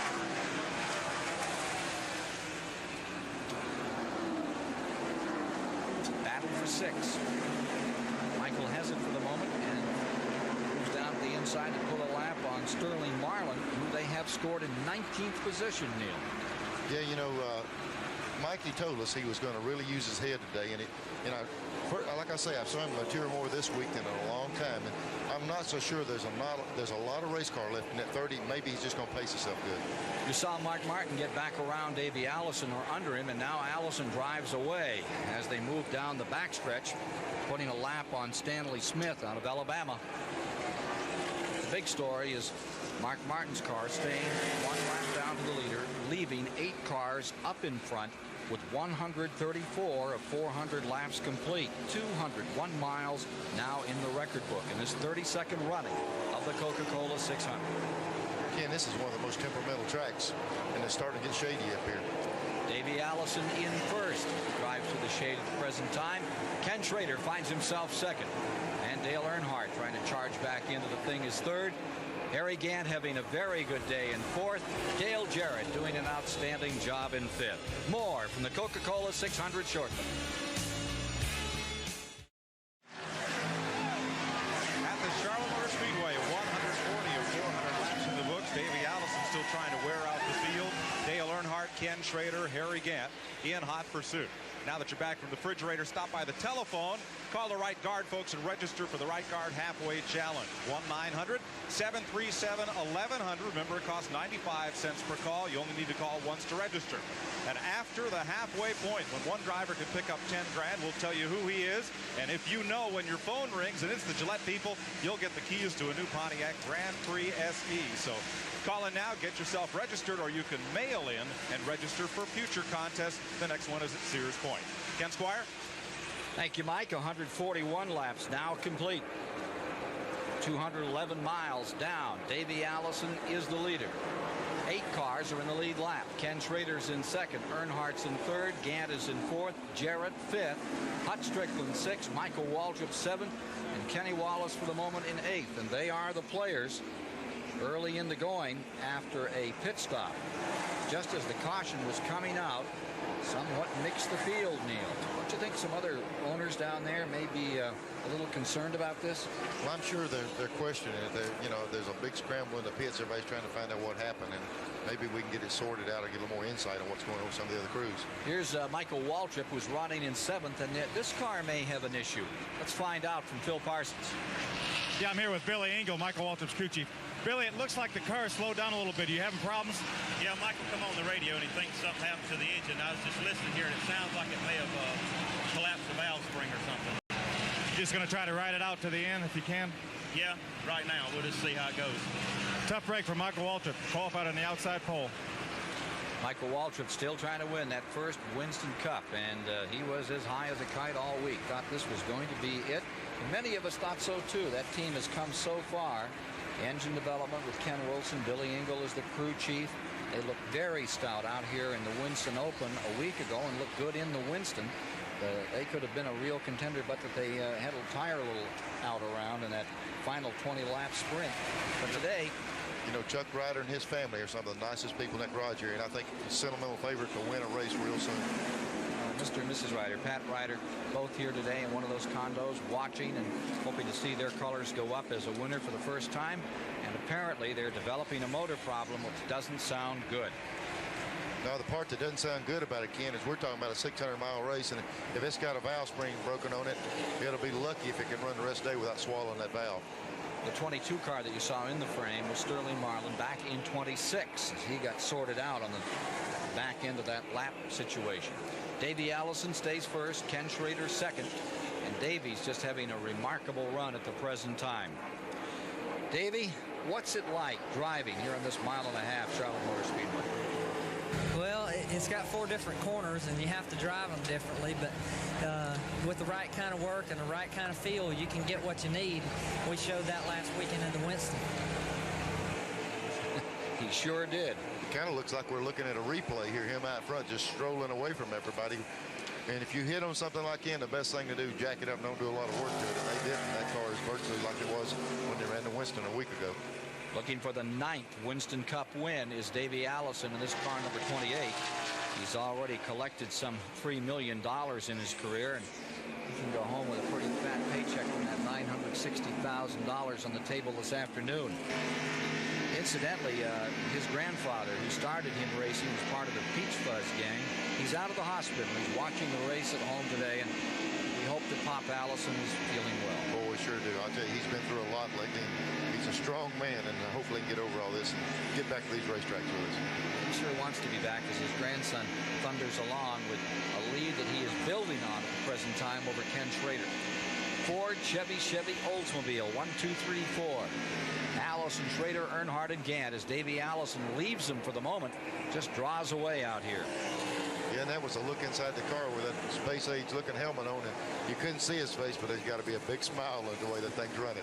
But he knows that at 148 laps, 222 miles, there's still a lot of trucking to be done here this afternoon. There's a long way to go, but boy, it sure is nice the way things are going now. He can live with those others who looks this optimistic. The Haviland in-car camera giving us these pictures of Davey Allison at work on this Memorial weekend from the Charlotte Motor Speedway in the running of the Coca Cola 600. Allison doing exactly what he did a week ago, getting right down to the bottom of the racetrack, dominating the event, drawing away from the field, making everyone else concerned about just how much Robert Yates has turned that motor up for 600 miles.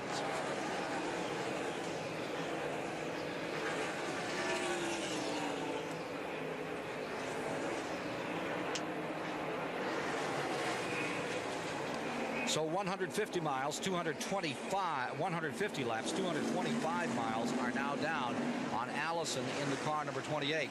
Most laps led in one of these events was Jim Pascal. Back in 1967, of the 400 laps, Pascal led 335. Maybe he'd like to work on that record today, and that's just what he's doing as we look at the relationship back to second spot and Ken Schrader. And that's a long haul back to second position this early in the going. Here's Kenny Schrader in the Hendrick car, number 25, in second spot. Further back is Dale Earnhardt in the number 3. Should be in this group right coming on. Ken, what's frustrating at this time is I'm sure Schrader's getting time calls from the pits on how much the interval is, and when you're running as hard as you can go and the guy's still pulling away, it's tough. Following Dale Earnhardt in the number 3 car is Harry Gant in number 33, and look at the interval here. Field really spaced out around this mile-and-a-half track. After Gant in the 33 would be Hut Strickland in the Allison car, the number 12, and there's some lap cars in between, Alan Kowicki and Richard Petty coming by. Morgan Shepherd in 94. So that there's really a lot of separation in this lead lap. Not much to write home about at this time, Neil. No, 600-mile race is a long way. But boy, when you get strung out like this, it's tough to sit there and maintain the kind of concentration you need to do in that race car. You just have to pick you one car at a time and try to work your way to him. But for Hut Strickland, who started in the 30th position today and now is in 5th, he's as happy as can be. Having a very good run. Dale Jarrett's number 21 is in the 6th position. Started in 12th, and here's Dale crossing the line. Puts 153 laps down. I tell you, Ken, that's good to see those guys run well. That's the 3rd car they've had here in 2 weeks, and Dale's doing a good job. Fran Britton out at the Citgo, I guarantee you, one of the biggest race fans in the world, she's jumping up and down. Dale's putting in a good run for him today. Michael Waltrip and then Kenny Wallace round out those cars in the lead lap. It's the Coca Cola 600.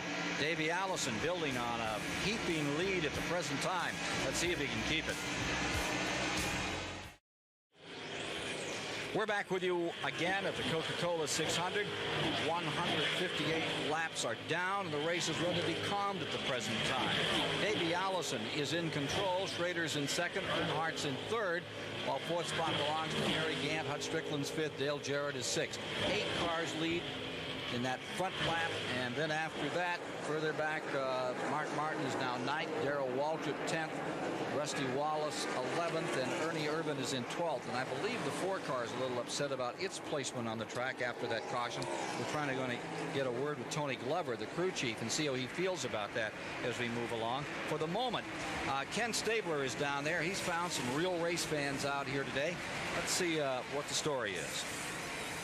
Well, Ken, anybody that thinks that stock car racing is just a man's sport, I've got some people here that'll disagree with that. Who you yelling for, dear? Dale Earnhardt. Richard Petty. Who you yelling for? Schrader. What do we all think about stock car racing?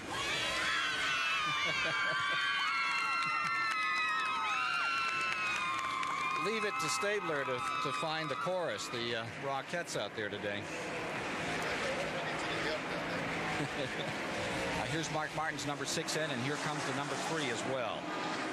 Rusty Wallace's car 2 pulling onto pit road is coming at lap 160. Wallace's car 2 thrown out of kilter with the field.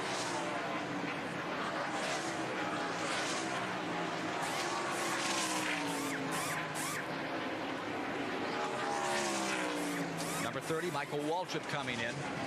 Earnhardt scampers back onto the track. Darrell Waltrip's car in. He stops coming under green at lap 161. Morgan Shepherd is in. Brett Bodine elects to try the pit road at this time. There's Michael Waltrip's number 30. Started out with high hopes and anything but that right now, as the report is the engine is amiss in that car and the leader. Here's Davey Allison on pit road. Fuel and tires.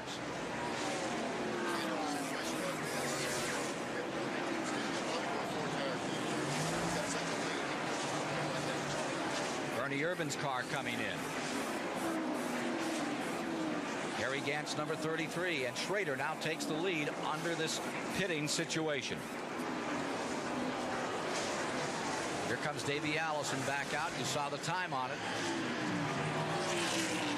Speed going up. 8 lead changes among 6 drivers with only 2 cautions thus far in the 600. Here's the number 33 being worked on. Gant, a real player in this event to win it all today.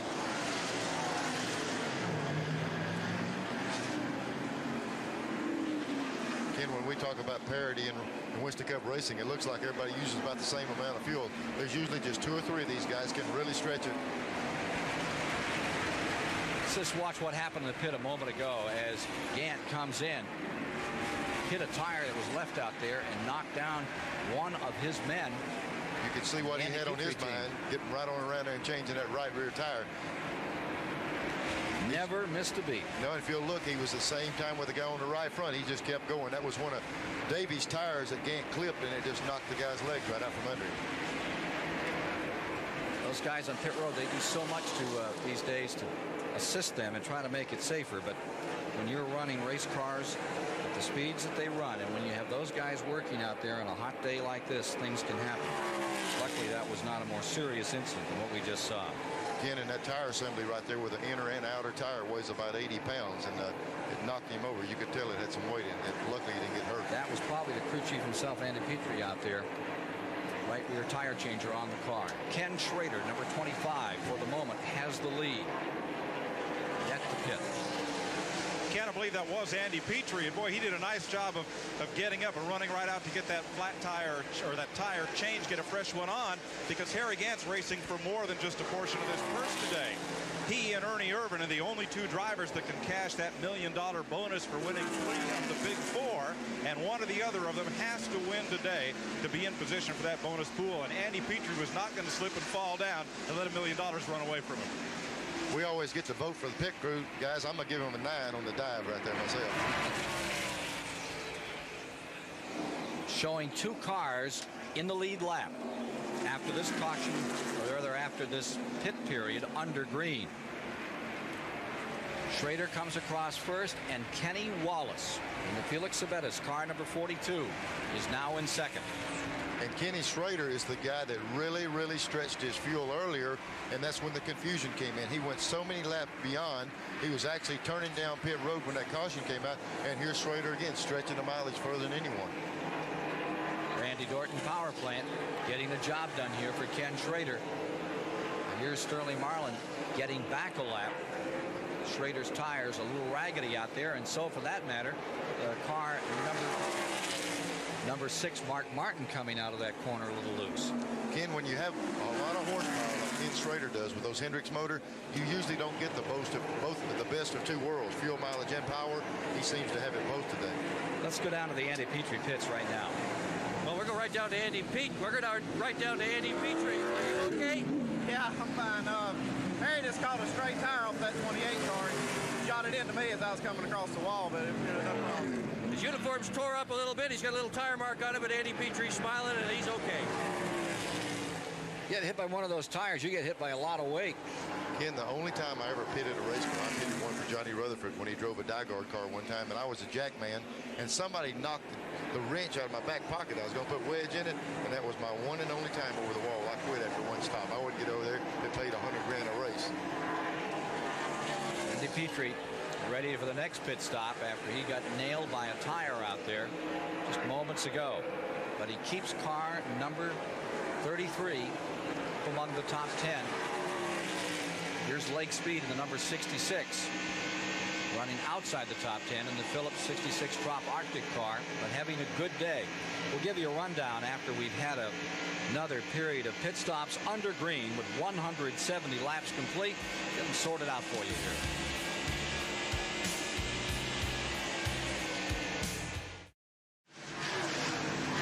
the Charlotte Motor Speedway, the Coca Cola 600. We saw Kenny Wallace give up the lead. He's driving the Felix Sabati's car for injured Kyle Petty. That'll put Davey Allison back out in front ahead of Dale Earnhardt. Ricky Rudd now posted as the third-place car, and Harry Gant.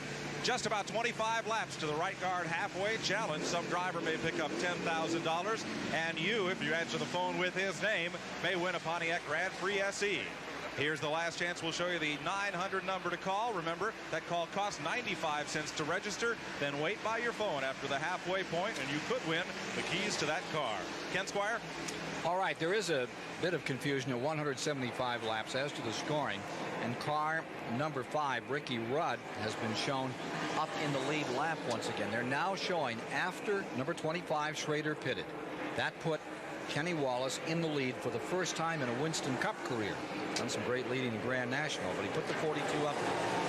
After he came in, that put us 9 cars in the lead lap. And it had Allison, Earnhardt, Schrader, the first 3, Gant, Strickland, Jarrett. And they were also showing at that time the Ricky Rudd car in that lead lap. Now they pulled him out again, dropped him back a lap. I think that's where there might be some confusion, because every now and then on the official scoring we see him pop up there and we see him pop out, and it might take the next caution flag they have, if they have one, they might have to do some more sorting out. We've just got to see what happens to this. Well, it's showing Kenny Wallace as a lap down, now in 7th position after he was leading just moments ago. Kenny, has Rusty given you any good advice for winning the Winston Cup? Davey Allison, the leader, is slowing, and there's a caution on the track. Davey Allison, the leader, coming out of turn number 2, easing off. There may be some debris out there as he really came out of the throttle, and yellow came out for the 3rd time this afternoon. Ken, it looked like there was something wrong with Davey's car. It happened so quick, but I guess he just slowed down for the caution. And now he's trying to race Mark Martin back to the line to keep him a lap down. He may have him as they come to the stripe. Oh no, that's pretty close. Let's see how they score it. Mark Martin gave it a little shot just at the line there. It's going to be close. They might have to get that last lap camera out and take a look at that, because it is that critical right now, getting a lap back. But it was far from the last lap. It was lap 178, 267 miles. Look at it again here. We can see how close it was. Here, Davey's on the outside. The cut across, the shortness of the inside of the track might be the difference.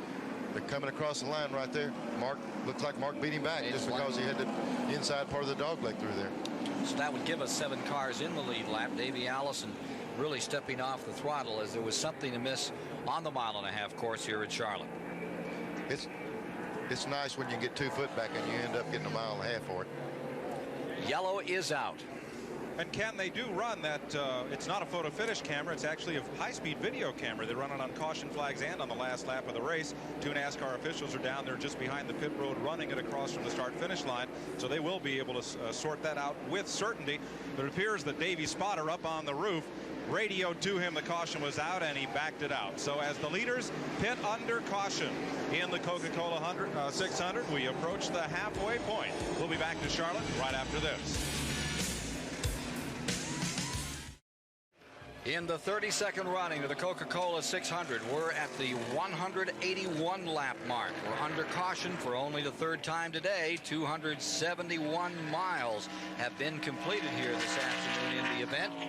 Neil, we saw number 6 come to the line, and Joe Ruttman's car is off in the back straightaway being picked up on the hook. It had come down on the inside, and they have brought out the wrecker to bring him back in, hence our caution period at this time. The 6 car came to the line, but they're still showing him a lap down. Well, it looked, Ken, on our camera, from our angle, that he had got the lap back. Now, like Mike Joy said, they've got another camera mounted in the infield taking a look at that, and it certainly looked like he beat Davey back on our camera. Looks like 75, Joe Ruttman did have himself a problem out there, and that's why we saw Davey lift so dramatically coming out of turn 2. And that's the 2nd time we've seen one of those cars. In practice last week, Butch Bach and the guys lost a car like that with Alan Grice when a steering wheel came loose and came off. He didn't put the pin in, just fell off, and they destroyed a car on the back straightaway, and looks like the 2nd one they got this week. Take a look at the top 6 here. Schrader first, Earnhardt is second, Allison is third. Going fourth is Harry Gant, fifth is Dale Jarrett, and sixth is Hutch Strickland, all in that lead lap. There's Kenny Wallace trying to push his way in and get ready for a go. Yeah, and they're going back one to go, and if you think there's not a little bit of confusion, you can see these guys battling themselves to try to get themselves in position up there. They want to know where they're going to start this race. There's a little bit of confusion right there now, and these guys are going to root around and try to get where they want to be personally to start this race. Schrader's going to be out front with Dale Earnhardt right behind him. The lap cars are to the inside right here. Has Rusty Wallace given Kenny Wallace any good advice for winning the Winston Cup races this year? I think the best advice Rusty's given me since I've got this ride is not to try to over-engineer myself. I'm kind of used to working, you know, with Steve Bird, my Grand National crew chief, trying to, you know, say things to him, you know, what I think we need to do. And, you know, Gary Nelson and the boys are pretty smart, so whatever they're going to do is pretty well going to be the right move. And I think Rusty just wants me to sit there and tell him what the car is doing, you know, and take all this with a grain of salt and don't get too excited over it. Kenny Wallace doing a grand job today, currently running in 8th position. One lap down. Up in front, it's Schrader and Earnhardt, and with his caution, they're back together. Remember that Martin is being shown a lap down. Didn't look like it from where we sat, but from where that right on the line, right over the line, they had it as 28, containing number 6 and keeping that lap back. In case the people are wondering how Davey came in first and came out in 3rd place behind these two guys, they jacked Davey's car up to change right side, and the car fell off the jack before they ever got the tires off. So he came out a little bit behind these guys. Yeah, Neil and Ken, the reason Mark Martin is still a lap down, I talked to Steve Meal. I said, didn't you guys beat him back to the line? He said, we actually had got the caution a lap before, so that really didn't count. He just had to stay behind him, so he's still a lap down. So that big run to the line was for naught. And he's still back there out of that first lap. Car number 6, Mark Martin, trying to get his way back into the thing. Schrader stays first. Here's Earnhardt in 2nd, and Davey Allison closing in 3rd. A little further back, Harry Gant's 4th, and Jarrett is in 5th. Up at Indianapolis, Michael Andretti back around Fittipaldi for the lead, and Rick Mears is 3rd. For the moment, Schrader draws away. Yeah, he's getting him a little breathing room, and he's going to need it because Davey Allison is really working on the back bumper of Dale, and if he gets around him, he'll be working on Schrader in just a few laps. I think Davies is really, really stout today. But so is Schrader. He has looked good all day. Hasn't shown much here, but he's getting ready to pass muster right now. Leading by 10 car lengths with 186 laps complete. Here's Dick Berggren. I'm with Richard Childress. Richard, is your driver going to try for the halfway money? Well, we were, but, you know, he hadn't said much since he fell off with Schrader. We're just going to see how he does. What are you going to do in the second half of the race? What's your plan? Well, we've been holding back some sticker tires. You know, we've been using scuffs early, and as the racetrack gets slicker, we're planning on trying some sticker tires, see how they do the last part. Can you do anything with Davey? He's pretty strong, I'll tell you. Didn't say who's going to win it, however. He is strong. There you see him, the 28, closing up on Richard Childress's car number 3. Allison to the outside at turn 4. Schrader's been here on 7 previous occasions in the 600. Had a 3rd place finish a couple of years ago. Here's Davey Allison winging it, trying to get that outside, and Earnhardt just... Yeah, that top side is a tough way to do it, and he's just sticking it out there, and he's going to give it a try. He knows the inside will be hard to take away from somebody like Dale Earnhardt, so he's going to have to try that outside a lap or 2. Here he is plunging down into turn 3, where he says you pull your belts down, get your eyes as big as silver dollars, and go for it. Right there in front of Davey Allison. He's got his eyes looking at what he wants to look at now, the lead. He's able to pull up on Dale down these straightaways. That thing of Yates is really making some horsepower. So for that matter is the Eddie Lanier engine. And Dale Earnhardt's number 3. And look at Davey Allison crowd right down to the bottom of the racetrack and try to explode down the back straightaway for the slot. That's for 2nd place. This is lap 190 they're working, and it's Davey Allison putting the Ford in between 2 Chevys, Schrader and Earnhardt. Nice move by Davey. Car does work on the bottom, even though it's getting a little soil, a little greasy down there on the bottom. That thing's stuck in there and stayed. You know, that's twofold when you start trying to pass on the outside. Davey tried it out there, and then, you know, Dale gets thinking outside some too, and then Davey sticks that thing under the bottom going under. So it's twofold. You try and test a different area of the racetrack, plus you get the competitor thinking the other side of the car. So now the question is, can Davey Allison chase down Kenny Schrader? Let's see what's going to happen as we move toward the midway point. Hey, Davey Allison is having just a remarkable day in the first half of this event, getting down to 200 laps. We're at 191 now. 200 laps marking the 300 mile and the halfway margin of the race. 6 cars in the lead lap. Now in 7th is number 42 Wallace, and in 8th is Ricky Rudd, while 9th is Rusty Wallace, 10th is Mark Martin, 11th is Ernie Irvin, in 12th is Alan Kowicki, 13th is Richard Petty, Terry Labonte is in 15th. We've got 8 laps to the halfway money. Schrader's wanting to stay out there, and Davey's really nipping away at the things. There's a lot of money up for grabs at halfway. Do you really let that get in your mind? If there's a big halfway deal, or you don't want to get caught on that kind of stuff, do you? Well, if you're a racer, you race. And right now, the next race is to beat somebody to the halfway point and win that segment.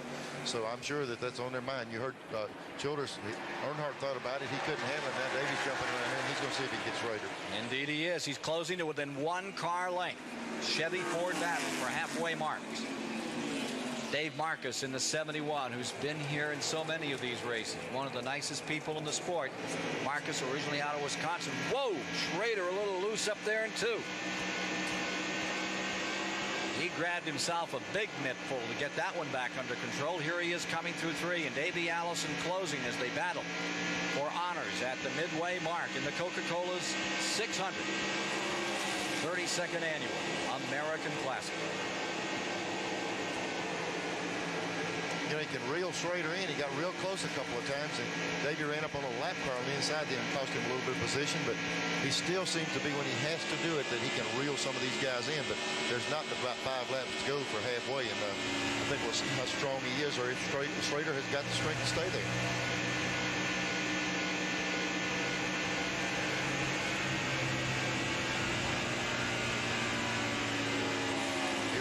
Closer just a few laps ago. As you can see right now, when he was leading the race a while ago, he was just sitting like he was on a Sunday drive. He's hustling right now. He's really working the wheel. Schrader's set a pretty good pace for him right now. David's really working his car to try to run him down. And look at Dave Marcus is sticking right in there. He's driving his own line. He's always aware where the other people are and doesn't get in the way. But Dave Marcus is giving it a good shot in car number 71. Marcus being shown in 27th position at this point. I'm sure Davey really needs to get up there. He won $325,000 last week, and halfway money, so I might as well try for some of that too. But for the moment, it was like someone stung Ken Schrader. He just dove off. Schrader figures he can Dan Williams buy another short track. As much as he likes to race, he'll just put that money on a short track car somewhere. I think we should remind him that in the 31 previous races, only 9 drivers have led halfway and won the race. Neil, I don't think that enters into it when they see money in front of them. Here's Davey Allison closing in again. 197 laps now complete. Mickey Gibbs in the car number 24 has just pitted for the Barry Dotson team and come back out. Here's Allison closing in. Mickey Gibbs is running 26 at this point.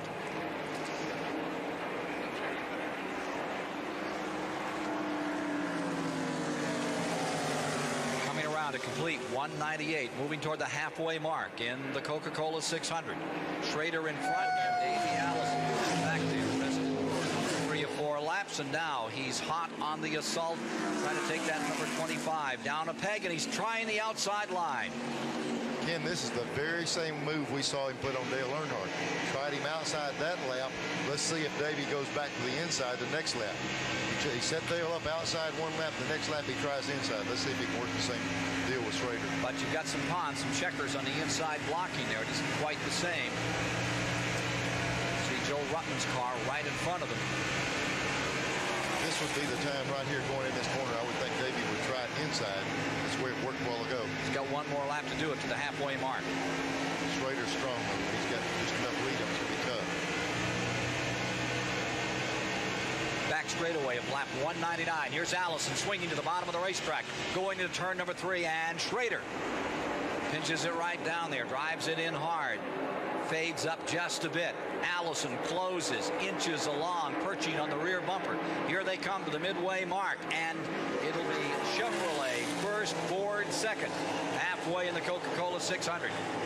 So Schrader pockets some extra dollars. Earnhardt stays third, Harry Gant fourth, Hutch Strickland's back there in fifth, and Dale Jarrett in sixth. And now Davey Allison gets that bottom run. Schrader says, okay, if you want it now, that's all right. Does that answer the question? Was he concerned about halfway? He said, okay, we're halfway, let's ride for a while now. But when you start riding, this little black thing starts nipping on your bumper. Yeah, be careful. That's right. Next major meal to be served at 400 laps. Sitting at the head of the table then. Earnhardt looking good, and I'll tell you who else looks good, Neil, as Schrader fades up the track a bit. Here comes Davey diving right down through. Harry Gant is running stout, running back there in fourth spot at number 33. Not doing anything exciting, not doing anything dramatic. He's 51 years old, just takes it easy, gets the job done. And I tell you what, he's sitting there where he can see the leaders. You know, he hasn't been in jeopardy of getting lapped all day long. The car sits there and sits there, and Harry's the kind of guy that when he gets ready, he'll let you know. He'll move on up there, but he seems to be content just to keep the leaders in sight right now. Allison in first, Earnhardt in second, and Schrader drops to third. It's Allison in the lead. And you see Earnhardt's number 3. Schrader in the 25, 1, 2, and 3. Schrader willing to settle back into third position after leading at halfway. Going to be a great finish to the Coca Cola 600. Stay with us. In lap 206, Alan Kawicki out of control in turn 3 just moments ago has slapped the outside wall and has brought out the 4th caution of the day. Let's look at it again. Ken, when we pick him up, he's already sideways. He's fixing to really back it up in the wall.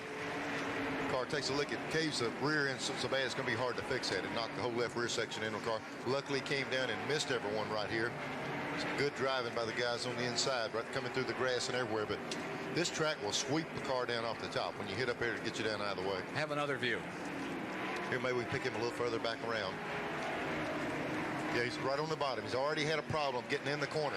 With that much smoke, I wouldn't doubt he didn't have some kind of motor problem because the car's broken loose on the bottom of the track, and then it just takes off up the hill. Looks like I thought I might have seen a little bit of liquid coming out. He might have had a problem getting down in that corner when the engine turned loose. Alan Kawicki, who holds the one-lap record on the speedway at over 175 miles an hour, established in qualifying for the October 500-miler here, has trouble today and walks away from the Hooters number 7 after it has been eliminated by this crash that takes place at lap 206, 4th caution of the day. Thus far, we've had 25 laps under caution. Let's go to Mike Joy. Ken, we're just past the halfway point, so we'll take a look at our Goodyear mid-race report. 10 lead changes among 7 drivers at the halfway mark. Average speed 142 miles an hour, slowed by 3 cautions for 23 laps. 6 cars were out of the race, make that 7 with Kulwicki. They include Dick Trickle, Greg Sachs, and Larry Pearson, Jimmy Means, Jim Sauter, Stanley Smith, and now add Alan Kulwicki perhaps to that list if his car goes to the garage area. Mark Martin jumped from the pole to lead the first 3 laps. Mike Waltrip went in front. He's since had some engine trouble. Schrader, Wallace, Earnhardt, and Davey Allison have been the pace setters here. Add Kenny Wallace, who led a lap under green before making a pit stop. And Ken Schrader, who led at lap 200, is the name to know. If the right guard people call you, he picked up the $10,000 bonus for leading the halfway lap. And knowing that name could win you a Pontiac Grand Prix if they call. Back to Ken Squire. Thank you, Mike. Coming in on the hook is car number 7. Alan Kawicki out of it, and the field getting sorted out, getting set on a restart. Davey Allison's car number 28 getting an opportunity to show its colors for a bit up in front here as we get back ready for green. And the number 3 car of Earnhardt, Schrader, all serious numbers to consider to win this race, as is number 33 Harry Gant. There's the number 7 car really bent up in the back. Ken, we got all the cars coming in pit road. Looks looks like everybody's coming in. Allen's car looks like it's not going to be able to repair. While these guys are taking a pit, getting a pit stop, getting these cars serviced, let's take a break.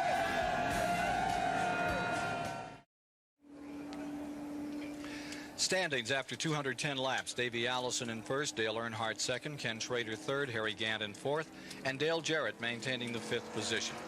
That's after 2:10 are on the docket here this afternoon in the Coca Cola 600 at the Charlotte Motor Speedway, live on WTBS.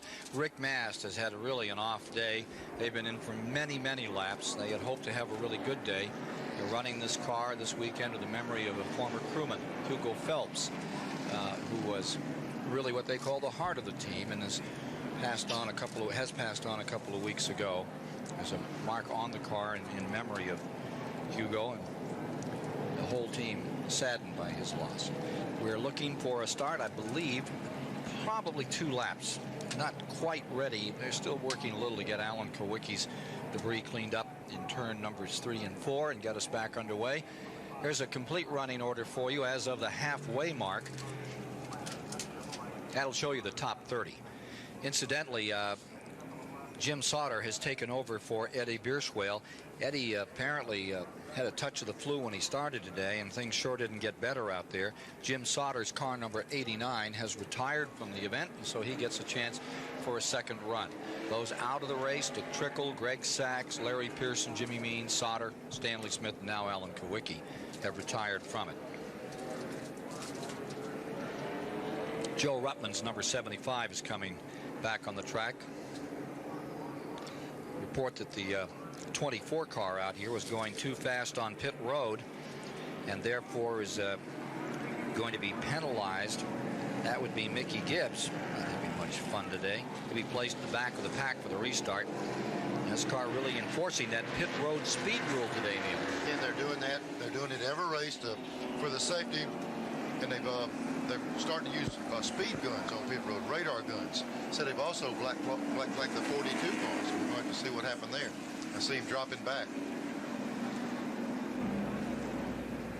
Well, Davey Allison on that last round of pit stops beat everybody out of pit road. He had a pit stop of 21:38. The reason for such a good pit stop, on the pit stop just before that, they did not have a good pit stop. So the whole crew that goes over the wall sat down here on the ground and they talked it over. They had kind of an executive board meeting about what to do in order to fix their pit stops. And boy, they really fixed it that time. But the most important story here in the 28 car, synchro gear is going on the transmission on second gear. They may have a developing transmission problem. The crew is being optimistic, saying, don't worry about it, it's okay. I'd worry about it.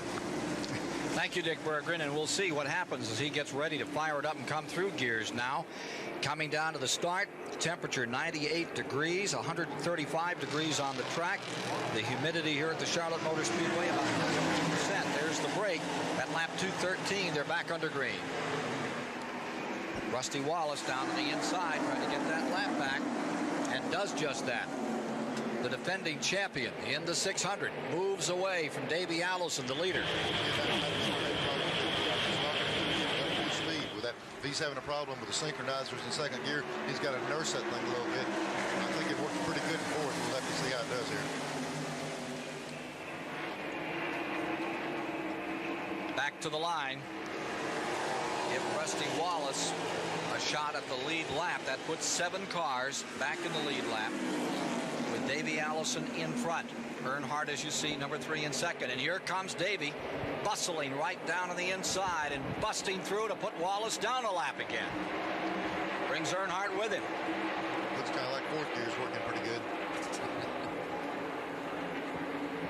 And there's Dale blowing the horn a little bit.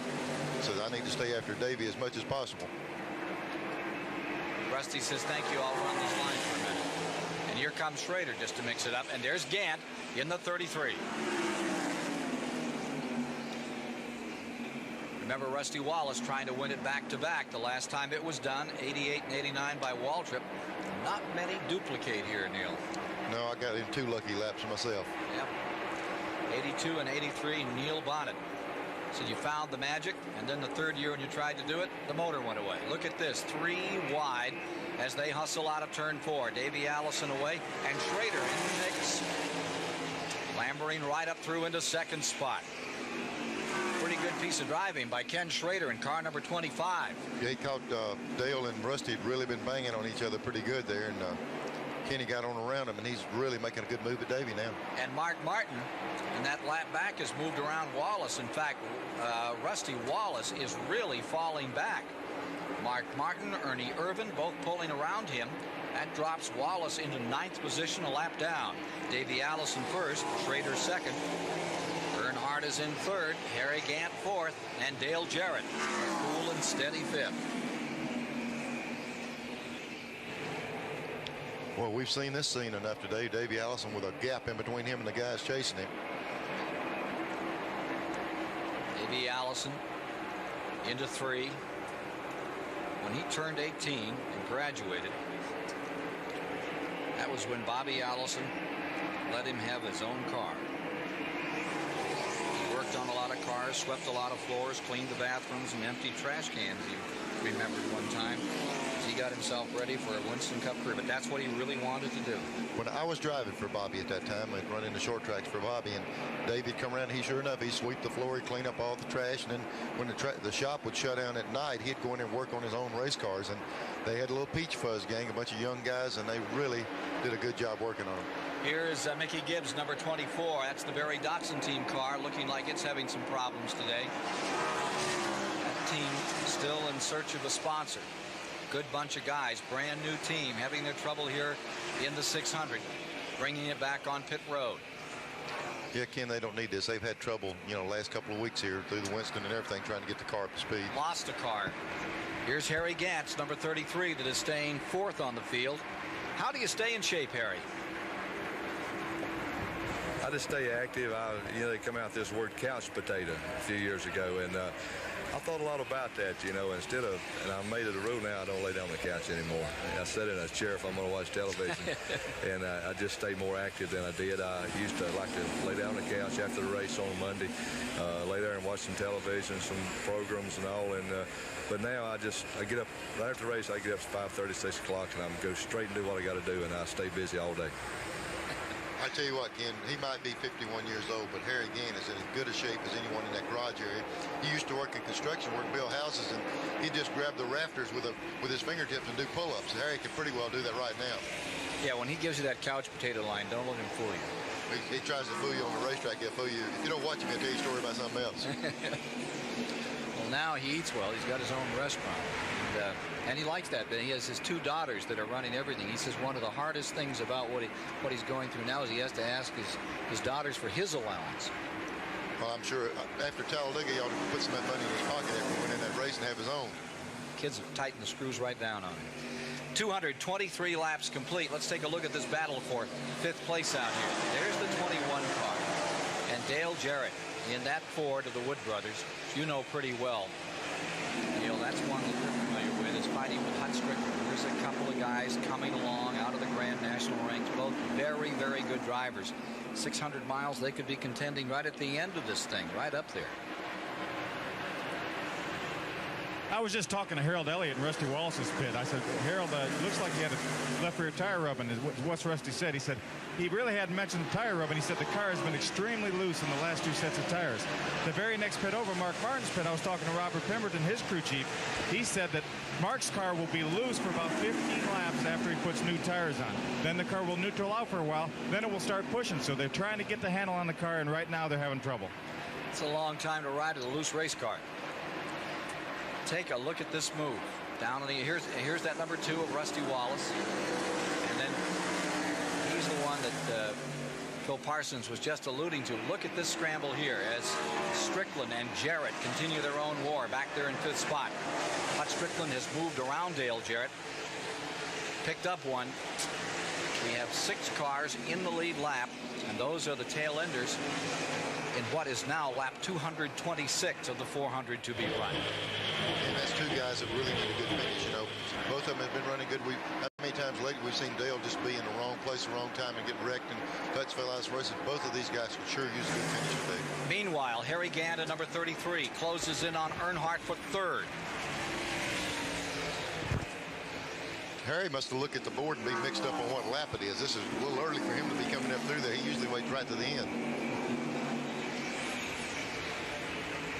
car is really working good on the bottom of the racetrack. And Leo Jackson and his guys can give him plenty of power to work with also. Do you remember back in '89, the old Charlotte Observer, Tom Higgins gave the Comeback Driver of the Year award, and it was Harry Gant. He's still coming back bigger and better than ever. Just won at Talladega and is a major contender to win the 600. 51 years of age. Can you give that every 10 years? He'll be ready in about 8 more to do it again.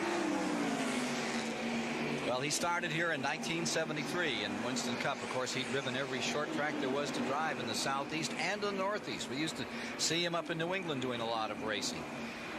And a very fine runner, number 33, continuing to close. And for the moment, Earnhardt draws away.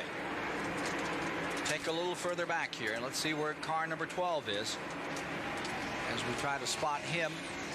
Hut Strickland in relationship to the Harry Gant car. And there you see the 12. That's Strickland in 5th, and right on his gas pipe is Dale Jarrett in 6th. Those are the cars in the lead lap. And then you see the number, there's the number 12. That's Strickland in 5th. He started 30th on the day. And there's Dale Jarrett. Right behind Jarrett comes the number 15. And that is Morgan Shepherd's car, who is running considerably down in this race. They have not had a good day. They are now shown in 27th position, 3 laps back to the leaders. The Bud Moore team, car number 15, right behind the 21 car.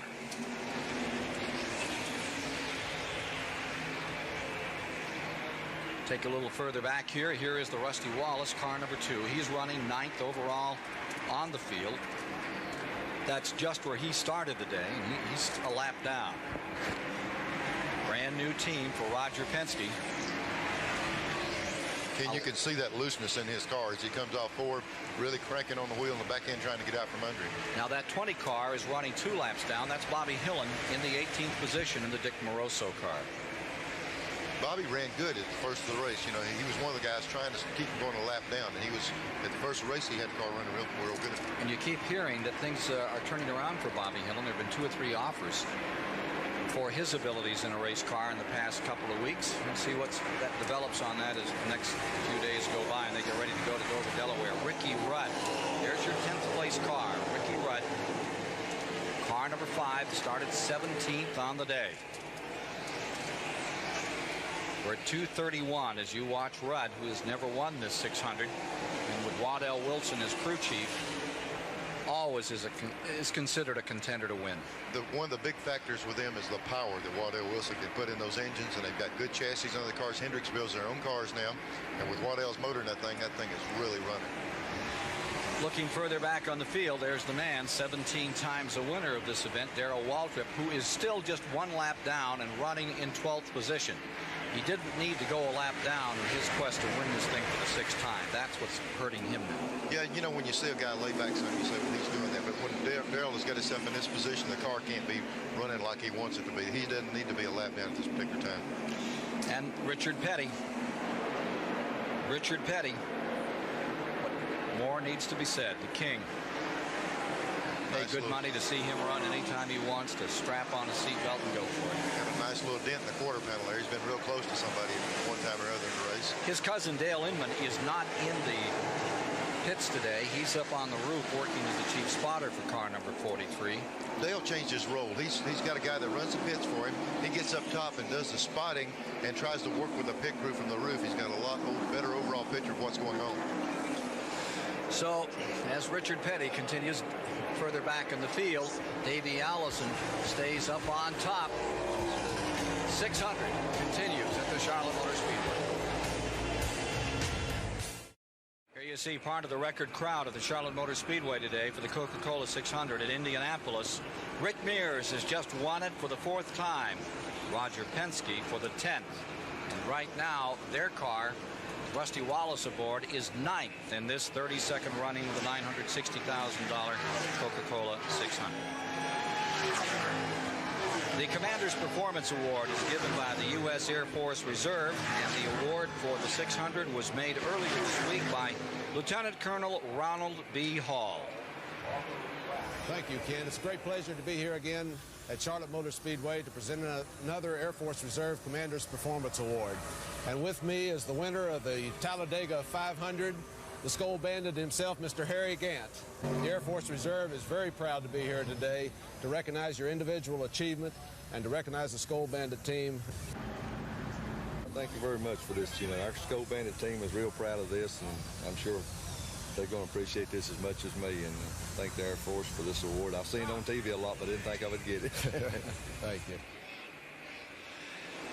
Handsome Harry, right now, running in 4th position. Eased along. And the last time out at Talladega, and then he was there at the finish. One would wonder if that's the intention he has today. Let's go to Mike Joy. Ken, I'm with Alan Kulwicki, who's got the tough break to be out of this one early. Alan, what happened? Well, we blew an engine. It seized up and it blew up going down the backstretch. And I backed it in the wall. A couple cars almost hit me, and we were fortunate that it wasn't any worse than it was. Tell me, what kind of shape is the track in today? It's pretty slick, you know, but it's not a whole lot worse than we thought it would be, and it's pretty much the same for everyone. So, yeah, a little bit slippery, but, you know, that's what we expected. Okay, good luck next week at Dover. Thank you. Thanks for coming by. Alan Kulwicki. It's going to be a hard race to go 600 miles today. Charlotte load up and head onto the Monster Mile for 500 miles next week, Neil. Yeah, what's so tough about Dover, it's 500 miles, but it's 500 laps. That's a lot of laps around that racetrack, and it makes a day's work. 243 laps are complete. 364.5 miles in the Coca Cola 600. And here's the man that everybody's chasing. The Fox is Davey Allison.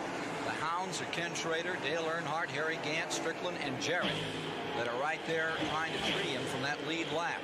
Following that are Mark Martin, Ernie Irvin, Rusty Wallace, Darrell Waldrop, Ricky Rudd, and when you were seeing number 43, Richard Petty, let's not forget that the man who set the record for the fastest race back in 1975 at an average of 145 miles an hour in this event, Richard Petty is just 1 lap down in 12th position. He's having a good day. And Ken, the cars he's racing with is real good race cars. He's a lap down, but he's holding his own with some of the best cars on the circuit. So if he just keeps plugging, he'll be in good shape. You can see he's running up against Ricky Rudd right now, and he's trying to take a spot. The King, 200-time winner, Richard Petty, goes to the bottom on Ricky Rudd. That's the Richard of old. Car number 43 picks up another and moves to 11th position here in the 600. One of his favorite tracks. He was saying to me, everybody's talking about how rough 3 and 4 was. Richard said, you know, when we started on this racetrack way back, he said, 3 and 4 would be considered about the best part of the place. He said, now everybody's, he said, they don't remember when this racetrack was rough. Are you trying to say we've been spoiled through the years with these nice, smooth racetracks? Just a little, Neil, just a little. I tell you what's fun to watch about watching Richard Petty. He just passed Ricky Rudd for a position on the racetrack. Not the lead, but a position, and the entire grandstand stands up. They keep up with what Richard's doing all the time, and he doesn't have to win the race on a given day. If he just makes that car run good, they really appreciate it. Richard, you've raced here for a long time. How has this track changed over the years? It's a lot smoother, even though everybody's complaining about how rough it is. If they'd have been here the first race they had, there was holes you could bury every one of the cars here and never noticed. You know, and they just improved everything here. It's really great. The track itself now has been laid here a pretty good while, and it's pretty rough in 3 and 4. They got 3 or 4 patches they had to put in there. 1 and 2 is still the same as it's always been. So, you know, it's still, everybody has to run in the same place, so you just have to set up and get used to it. He sure gets used to it. The 75 and 77 champion in the 600. Back in the days when he drove for Dodge. Richard Petty in car number 43. Looks mighty good to a lot of people out here this afternoon as he wheels this Pontiac, currently in 11th position. Maybe one reason they had those holes in the racetrack, when you had that Dodge and big Hemi motors, Richard stuck that big boot in the carburetor to dig a hole in a hurry. Here he is, closing in a little now on car number 17. Meanwhile, up in front, take a look at what's happening here. Davey Allison's what's happening here. Eddie Bierschwale on the inside, and on the in-car camera, from the Haviland in-car camera, Davey Allison scoots just by him. Remember that Jim Sauter is now in that Eddie Bierschwale car. It's the first driver replacement that we've had today. Again, Rick Mears has won at Indianapolis. It was rain delayed at the outset. Comes through to win for the 4th time. The Penske team here today. Rusty Wallace is currently being shown in 9th spot. This is the man everybody's after, hounding Davey Allison, who isn't bothered one bit by it. He sure learned well from his dad. And for the moment, he has this field contained, under control. Nobody getting any closer than he wants to allow them. You know, I've been watching Kenny Schrader. We got him right here. Let's follow Schrader a lap around the racetrack. He's ran lap after lap after lap. He's not been able to close in on Davey Allison. He's changed his line. The last few laps, Kenny's playing around looking for a faster place. See how high he's running through 1 and 2 here? If he does the same thing this lap, I want you to watch the high line that he takes through 3 and 4. He goes down the back straightaway virtually in the same place, and he's been running the car right up on the wall. He might go back to the bottom, but he's really been running a high line with his race car. Right up on the top, get it right up in the gray area. What happens, he's not content with that line he was running. He wasn't gaining on Davey, so he's fishing around looking for a faster place on the racetrack. They tell you on the radio when they begin to see those seconds tick off, or can you feel it? Ken, a lot of times they'll tell you they see somebody run a different line. A lot of times I'll be sitting there and I'll say, hey, look, I'm going to move up and try it high for a lap to read me my lap times. You move up there and they say, well, that's better. Well, you stay there. They say, boy, you dropped 2/10. Well, you hop back in that bottom as quick as you can. And then I've tried it high in one end of the racetrack, low in the other. You're talking about 600 miles. Don't sit there and crank it out in the same place unless you're leading the race like Davey. I doubt you could chase Davey off the place he's on, but these guys, the other people are fishing around for a fast way around this racetrack. We'll check the interval between 1st and 2nd. In fact, it could just come down. It's 3.09 seconds. There's Davey Allison as you watch him at work. He once said that his dad's best advice, Neil, was just remember, when you get in over your head, it's too late. But he said, I still had to find that out the hard way. There's Lake Speed working in car number 66, the Phillips 66 Drop Arctic in-car camera. Lake is running the 20th position at the present time. I tell you, you see Davey with a full face helmet. People have been hesitant to go to those helmets, but Bill Simpson's built some real light equipment now, and it's good to use the full face stuff in the cars. I feel like you see a lot of the drivers change over. See the helmet have good coverage in case of a fire. We just had a habit of running open face helmets, and that right there is a lot safer. How about your peripheral vision with that helmet? Bill Simpson built these helmets, this particular helmet, with a lot of wraparound. If you notice how far the guide goes back around the shield, you can see right out the side of the helmet. They used to have a little peephole in the front, but he catered for these old big-headed race car drivers and got them where you can see out of them now. One of the great lines of Kurt Schummer was talking about Dale Earnhardt. So what makes him so good? He says he has the greatest peripheral vision of any race driver. And he said he can see his own ears move. Yeah, but I tell you what, he can see a lot, but he feels his way along a lot too. Here's Davey Allison's 28, and it's 254 laps now in the book as he continues to throttle wide open. It looks like he is not going to hold back all the way to the finish, to quote an old Delbert McClinton song. 254 laps would put us 381 miles deep into this event. And we haven't had that many cautions today. Relatively caution-free. Latest victim, Alan Kowicki. So Davey Allison is first, Schrader is in second, Earnhardt is in third, and for the moment, Allison's got him covered. Can he stay there? Question mark.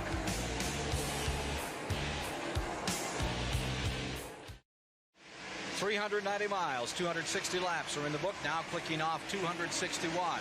It's Davey Allison first, Schrader second, Earnhardt third, Gant fourth, Hut Strickland fifth, and Dale Jarrett in sixth. As you watch car number 66 running in 20th position, Lake Speed. There's Davey Allison's number 28. Still overhauling anything there is on the racetrack. The quickest machine here is that Ford of Davey Allison, prepared by Robert Yates.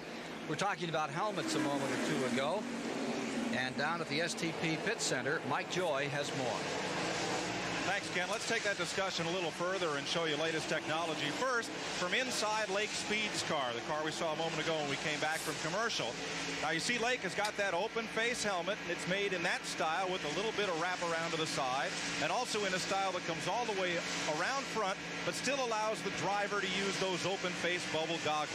Now, from inside Davey Allison's car, you'll see the latest design. It's kind of space capsule-ish, a type helmet that Bell, with the full-face helmet, initiated. Dan Gurney, I believe, first had one at Indy in 1968. Down here in the PCC, we've got an example of this new technology, and here's the type of helmet many drivers are going Wreck coming off full forward. face.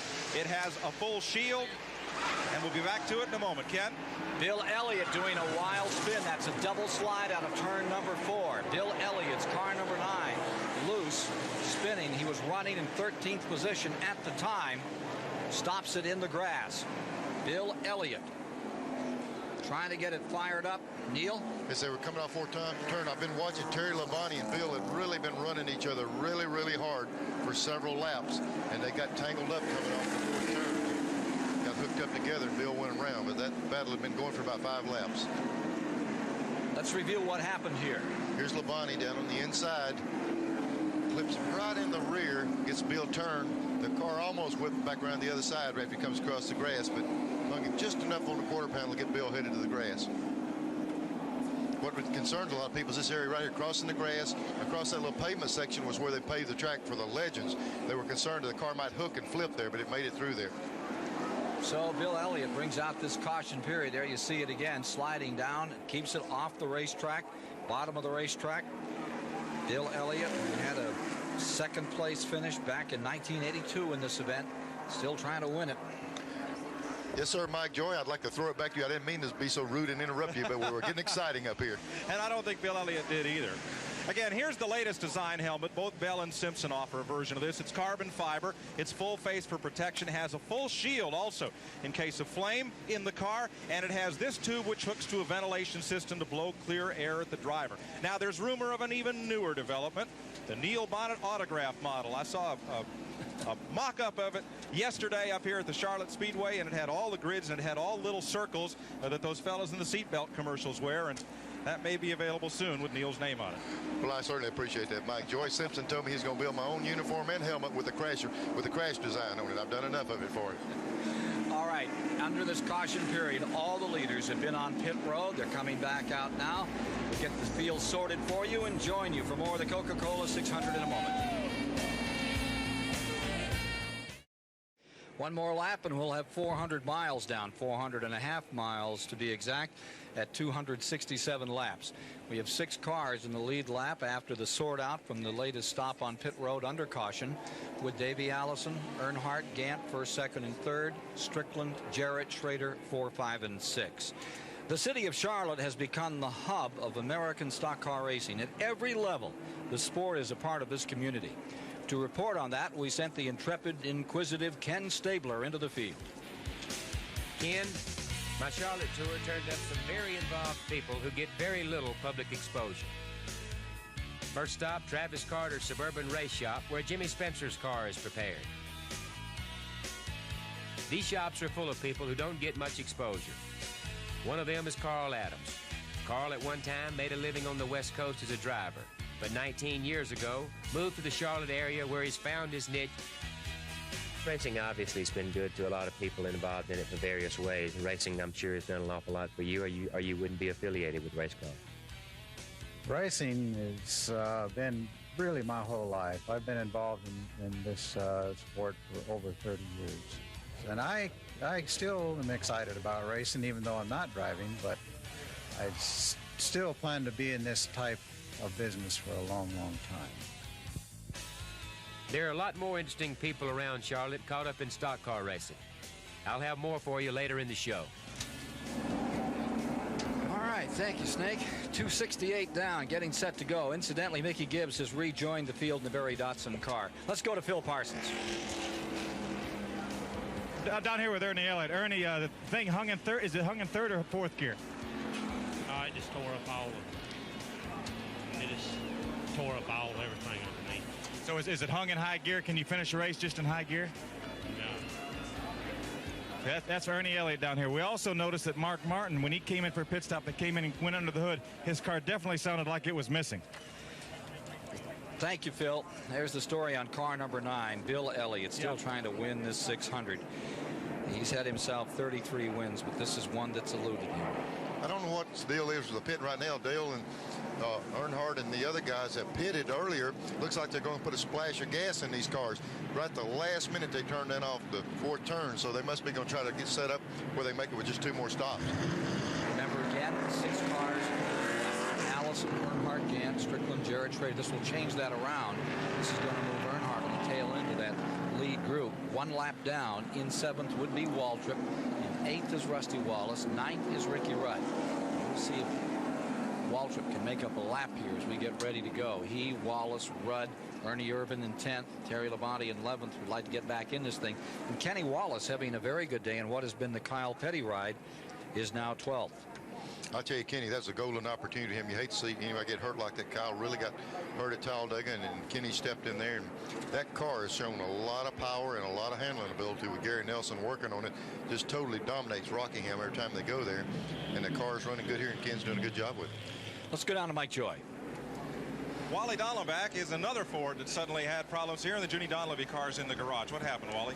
Well, at first we lost the clutch, and when we lost the clutch, when we made a pit stop, we had to get out pretty hard, and then we bent the drive shaft, and we've got a problem with the rear end now. I think with the bent drive shaft, it just hurt the whole drivetrain. Former Trans Am champ, a lot of folks thought you might be headed toward IndyCar racing, yet you're here at Charlotte. What do you think of this type of the sport? Oh, I love this racing. It's great, and it's racing, that's for sure. But we're out here trying to get as much experience as we can, and we're down a bunch of laps. But if we can just get as much seat time as we can, we'll try to get back out What's there. the biggest thing you learned today? That it's hot. It is that. Ken? Thank you very much, Mike. There's a great addition to NASCAR racing. Wally Dallenbach. His dad was one of the nicest people we knew in stock car racing way back, and has been a great addition to Indianapolis car racing. And this guy, 2-time champion, Wally Dallenbach, he gets his teeth set into this. Look out. You see 28, that car has pitted and come back out. So Davey Allison has given up the lead. He goes back to 6th position on the board, and that means that on the shakeout with 270 laps complete, Harry Gant will be in front when we come down for green. Yeah, the exact reason that Neil Bonnet had was correct. The business about timing of pit stops. This yellow flag came too early for everybody. Everybody was planning on doing 2 more pit stops, but this one came just a few laps early. And that's why Earnhardt and the 28 Allison came in, so they can make it on only 1 more. You're right, Neil. Thank you, Dick Berggren. And as they break, going to turn number 1. Here is Waltrip on the inside, and it's now or never for him. He has to get out in front if he wants to get back in that lead lap. Gant trying to hold him down. There's Gant leading the race, and we've been talking all day long. He's sitting there leading this thing now. Hut Strickland gets right down behind Waltrip. Harry Gant fends them off as they come through 4. Gant is your leader. Number 12, Hut Strickland out of Alabama, is in 2nd spot in that Bobby Allison car. The 25 car, Schrader is 3rd. Ken, when you mentioned Schrader, now we're talking about being borderline on making it on 2 gas stops. Schrader has been the gas mileage king of the day, so he might be in good shape if this thing goes green the rest of the way. Trying to win his first 600, Schrader, and there goes Hut Strickland, number 12, bottom of the racetrack. Keeping Waltrip a lap down. The front 2 cars, Gant and Strickland. 272 complete.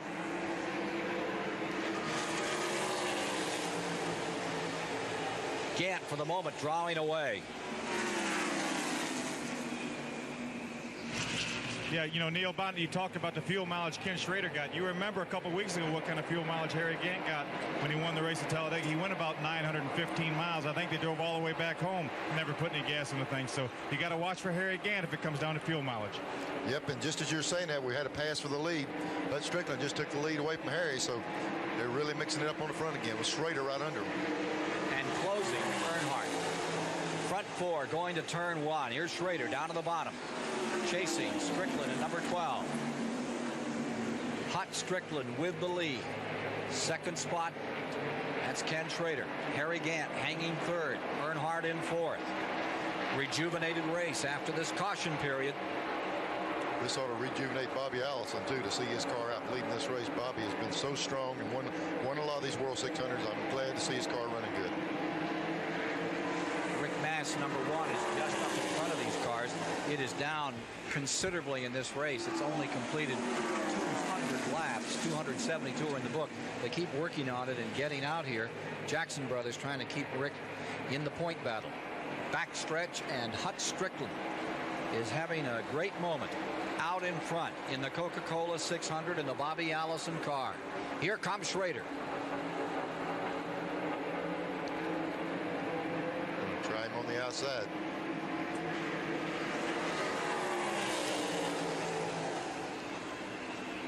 13 lead changes among 9 drivers. The 9th driver to take over has been that number 12. Here comes Schrader on the outside.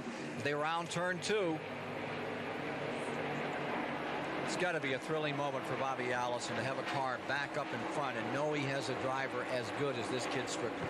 That's right. They got a lot of ground laid for a big-time plan for Hutt. You know, he's a young guy. They get this team organized, they can be a factor in racing for a long time here.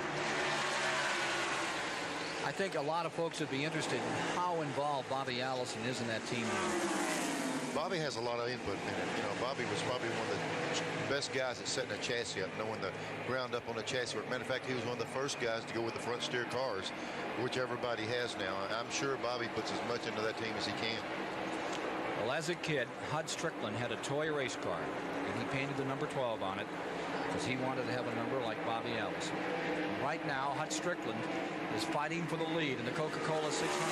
He's looking up from under by 1 position at this juncture with Ken Schrader's Chevrolet out in front. The Buick of Hud Strickland in second. The Oldsmobile of Harry Gant is third. It's the Chevy of Dale Earnhardt in fourth. The Fords of Davey Allison and Dale Jarrett completing the top 6 in the lead lap here at Charlotte.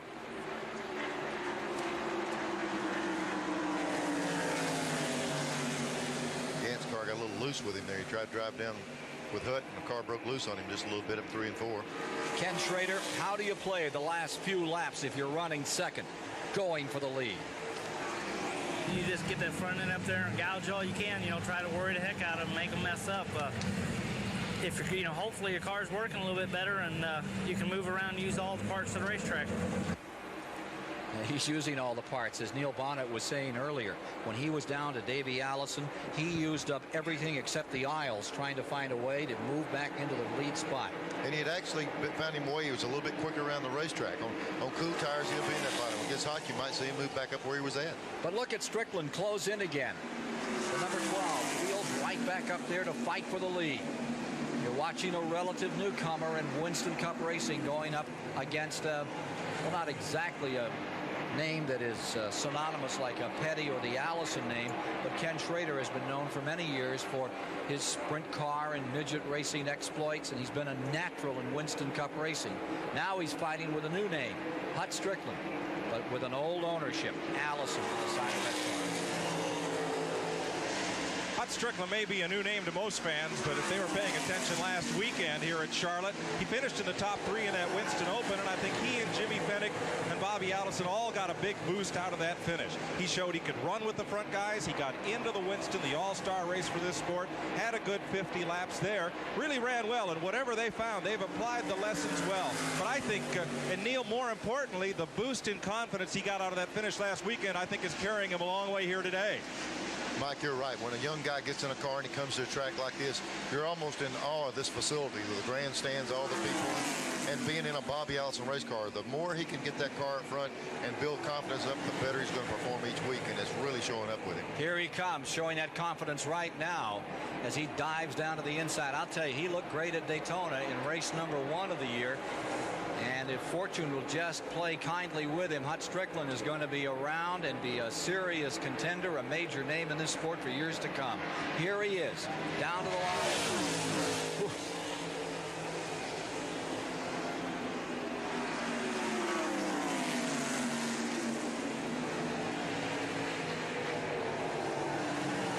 Drivers whose first super speedway victory was in this Coca Cola 600. Naturally, the first year when Joe Lee Johnson pulled it off. That second year when David Pearson scored the first of 105 career wins was here. Jim Paschal, the great Jim Paschal, in 1964 came home in first place. That was the one with the least lead changes, 11, tied with Joe Lee Johnson back in 1960. And Kyle Petty in 87. Of course, Kyle had won at Richmond earlier that year, but on a super speedway, this was it. And that's not exactly. Remember that the first race he ever won, remember that in 1969, went to an ARCA race. At Daytona, Kyle had never blew off. Everybody said, gee, when's the next one going to be? I'd always heard about Richard's son. He's going to be a good quarterback when he got out of high school, went to college. Next thing we know, he's going to win in the ARCA race. I think he forgot about the football program. There you see car number 33 closing on the 2 leaders. 12 and 25 are in front. And moving in, and here comes Davey Allison in the car number 28, closing on Dale Earnhardt in number 3. That's the fight for 4th. Getting a little more intense now at Charlotte with 285 of 400 laps complete in the 32nd running of the Coca Cola 600.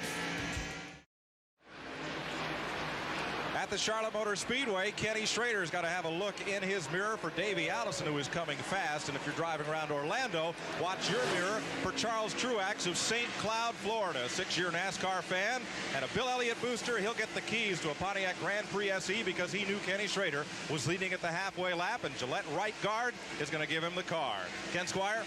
He's having better luck than Bill Elliott. Yeah, he might need to borrow the transmission out of that thing since he tore his all to pieces. 291 laps of 400 are now complete. Brett Bodine has just made an extra pit stop and come back out.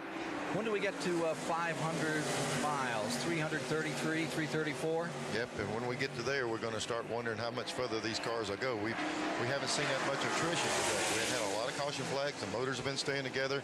It's that last little bit that seems to get the good out of it. Take a look at Davey Allison coming to the inside, closing up on Schrader for 3rd. Allison's there with the Ford, the Chevy on the high side. Here's Davey Allison's view, and just in front you see number 33 tucked up there in the top. About 1 lane up as they work some lap traffic here and move around a slow-moving Brett Bodine in the Kenny Bernstein car. The sun gets kind of bad right here going down in this end of the racetrack at times. You get in one, you'll get shaded by the condos right there, and then coming up off the corner, sometimes this is a problem right here being able to see good. The Haviland, number 28 of Davey Allison, giving us these pictures as the fight continues, and Schrader takes the spot back. Wallace, who was running 1 lap down in 7th place, moves in. Yeah, Schrader's going to make him work for that position. You know, the harder you can make that guy work, to use up some tires, and maybe Schrader will race with him later on. Take a look if you're just joining us. This is how the race began. Pole sitter Mark Martin out quickly. Then Michael Waltrip, who had sat on the outside of the front row, took over. Ken Schrader moving out in front. Waltrip took it back. Then Wallace came up to battle for it. Then we had a period of all Dale Earnhardt, the Intimidator, followed by Davey Allison moving up in front. Schrader got it back for a few laps. Then Davey Allison worked his way into the lead and looked like he was just going to walk away from the field, make it like last weekend. Schrader ended that.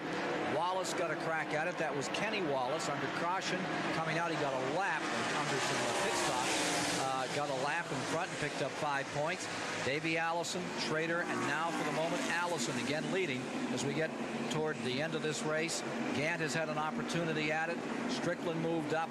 Schrader got by him once. And then it's been Hut Strickland once again over Ken Schrader. Yeah, and then, you know, Rusty just went by Davey, and then Davey's right back around him. So I thought Davey might be fading a little bit when Schrader passed him, but he got back around Rusty and see if he can get him back to the front again. Let's go to Phil Parsons. Yeah, Bill Elliott's in the pit. Obviously, he got together with the car. They're trying to beat the left rear quarter panel on. Actually, the tire was pretty well ripped to shreds. Not sure if he got into somebody or the tire did the damage to the quarter panel. But right now, they're trying to beat the quarter panel out, get another new left rear tire on it, and get him back out in the race. I think his car is hung in high gear. Ernie said earlier that it was hung in 3rd gear. I think he got it jammed back in 4th gear. That's probably all Bill has. Caution flag is out.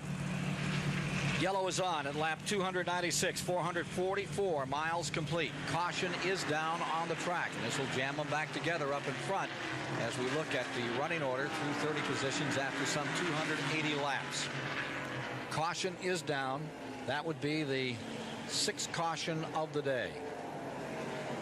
Bill Elliott's car just going back on the track in car number 9 after that big loop, getting nailed up here in an altercation with Terry Labonte in turn 4. He kept it out of the wall, spun it through the grass twice. Here he is rejoining the field. Ken, what can happen in a case like that? When they got together, caved the fender in enough that he put the tires on, went back out, and he's probably been rubbing because, just like Phil Parsons said, the tire exploded on the racetrack and virtually tore the quarter off. It could have been something from that previous incident. Debris on the track is the condition that has brought out the 6th caution of the day. I got a pretty good idea where that debris come from. Look at that left rear quarter of Bill Elliott. we have a safety truck moving out down the main straightaway across the start-finish line. Looks like it's headed right up there toward the 4th turn. Actually, it's stopping right here by the start-finish line. Head on towards the field. Leaders coming in. Strickland, Gant, Schrader, Allison, Earnhardt, all on pit road. Here's Dick Bergman. Hut Strickland is on pit road. He is at the very far end of pit road, up by turn 4. That's the least advantageous place to be. Jimmy Fennig, the crew chief, is just taking a round bite out of the right rear. And believe it or not, they've got a fan on the driver. This is the fan that they ordinarily use to cool the engine off when they're out practicing. But today, they're going to try to keep their driver cool a little bit if they possibly can. Strickland, like everybody else on pit road, taking 4. He's up, he's gone in 25.58. Boy, a real drag race down pit road. It looks like Harry Gant's got him covered. Look at this scramble on pit road, and away they go with Harry Gant getting out there in front of number 25. All staying below the white line as they enter turn number 1, which is the rule here. Yeah, you got to stay below the line, go all the way around to the 2nd turn, and blend up into the racetrack. If Hut Strickland was calling for that fan in the car, it's about the time of day that you start feeling that 400, 500 miles. And then if you just look at it, you just got 100 more to go. They got a long way to go yet. Dehydration, a big factor here. Yeah, the time I won, the first time I won the race here, they asked me if I would mind being weighed before the race and checked afterwards, checked my weight and the blood count and all. And I lost 12 pounds in the second one that I won here, but it's all liquid. It takes about Tuesday or Wednesday to get where you get the weight back on. Lap cars now on pit road. Wallace is in, Waltrip is in. And this will be a critical stop for them as they'll try to get just that right combination, trying to fight their way back into that lead lap. You know, maybe the reason I lost 12 pounds, I was a little chubby thing back then. All right, the Coca Cola 600 getting down toward the 300 lap mark complete, 450 of the 600 miles.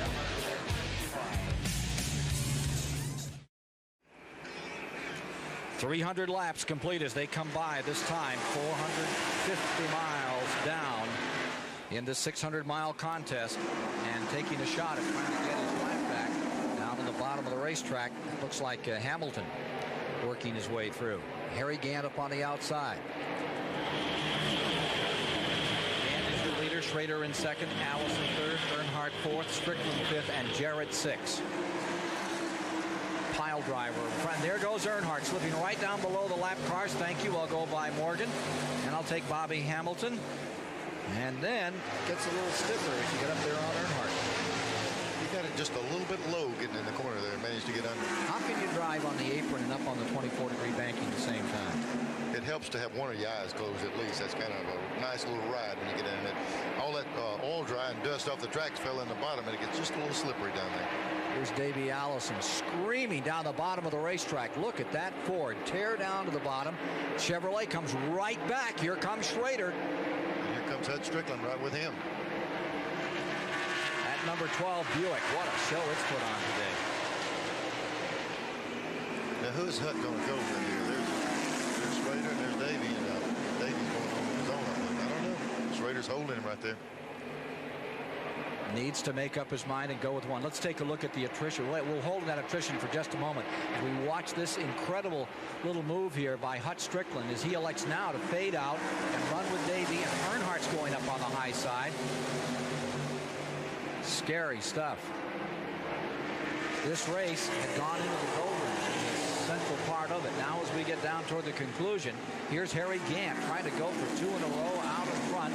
Davey Allison trying to run him down, and Hut Strickland in car number 12 trying for his first career victory, mixing it right up with Schrader and Earnhardt. It's a dandy. He's right in behind Davey. It seems like he's got the same pace Davey has. It'll be interesting to see if they can close in on Harry now. Hut's car seems like it's got better as the day went along. Coming down, they'll complete 305 laps, and at the line, Gant first, Davey Allison second. And what's his relative there in number 12? Well, in Alabama, it's cousin-in-law. He married Donnie Allison's daughter, so that makes him a cousin-in-law in Take Alabama. your word for it. There they are. Anyway, they're relatives. 28 and 12, having a dandy time. Bobby Allison's car right behind his son's number 28, the Robert Yates team. Old family feud going on here this afternoon in the 600 at Charlotte, and Hut Strickland is making that move. They close up on Gant, Harry Gant, the leader in that Oldsmobile, feeling some pressure from Davey Allison's Ford, and Hut Strickland making a dandy ride in the Buick, and now Gant gives ground. There goes Davey, and Hut going right along with him. Now this has got to be just a super day for Bobby Allison and Judy Allison, that couple that have been synonymous with Winston Cup racing now since the 60s.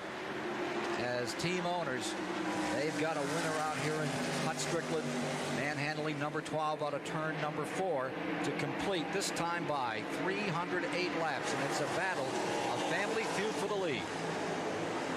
I'm telling you, Hut's car really looks good. Can run the same line. Both of those cars are hanging the left side wheels over the white line as low as you can get on the racetrack. They're both really hooked up. Let's take a look at the attrition thus far in the 600. Those that no longer are part of the show. Dick Trickle is out. Greg Sachs, two-time Grand National champion. Larry Pearson. Jimmy Means is gone. Sauter is out. He's back in Eddie Bierschwell's car. Stanley Smith from Alabama. Alan Kowicki had hard luck up here in turn number 3. Dave Marcus is retired, as has Blake Speed. The motor failing on those cars. Take a look at this interval between first and second. Davey seems to be doing the draw away. 19 lead changes among 9 drivers thus far. I think the record for lead changes, I was going to say, where does that go back? It's like 79. They had over 50 when Darrell Waltrip won. So we're a long way from that one. Take a look at this little scramble. 17-2. This is for 7th place, 1 lap down. That's Rusty Wallace in the 2 on the outside, Darrell Waltrip on the inside, and guess who's there? Richard Petty in 9th. Doesn't that look grand? This is as good as Richard has run in a long time, and I bet you he's going to try to cash in on it. Yeah, all these old-timers need is just these longer races, that's all. They don't need any of this. Here's Richard to the bottom on Rusty Wallace. It's Richard Petty, number 43. The STP colors moving up another spot. Petty goes into 8th. Waltrip in 7th, just in front of him. And what was said in the pits earlier is true once again. It doesn't matter who he passes. If he's up there in any kind of contention, they stand and give him a round of applause here in Charlotte. Probably the most discerning, discriminating audience you can perform in front of in stock car racing is here in Charlotte, North Carolina.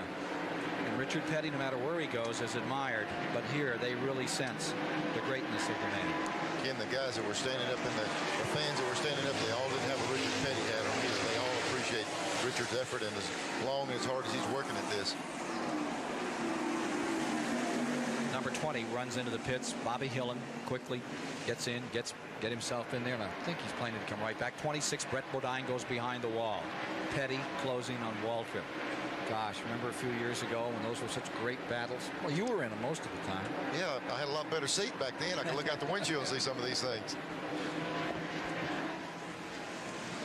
That's Larry McReynolds on the radio talking to his driver out here. He's changed teams. He's now with that Robert Yates team, talking to Davey Allison today in car number 28. Are communications the key to a great race team? Yeah, I think so, because, you know, a guy can't go out there anymore and do it on his own. In the old days, you used to just take a race car, put a driver in it, and see what he could do with the car. And, you know, maybe every once in a while you might change something, but for the most part, the driver got out there and he did it. Things have become so sophisticated now that it's not that way anymore. A driver can't just get in any race car and go out there and run fast anymore and make up for what the car won't do. It takes everybody on the team doing their job and doing it right and working together. So communications from what the driver feels to interpreting to what needs to be done to the race car, I think is the most critical now as it's ever been. Ken, if it's ever been the case, it is right now.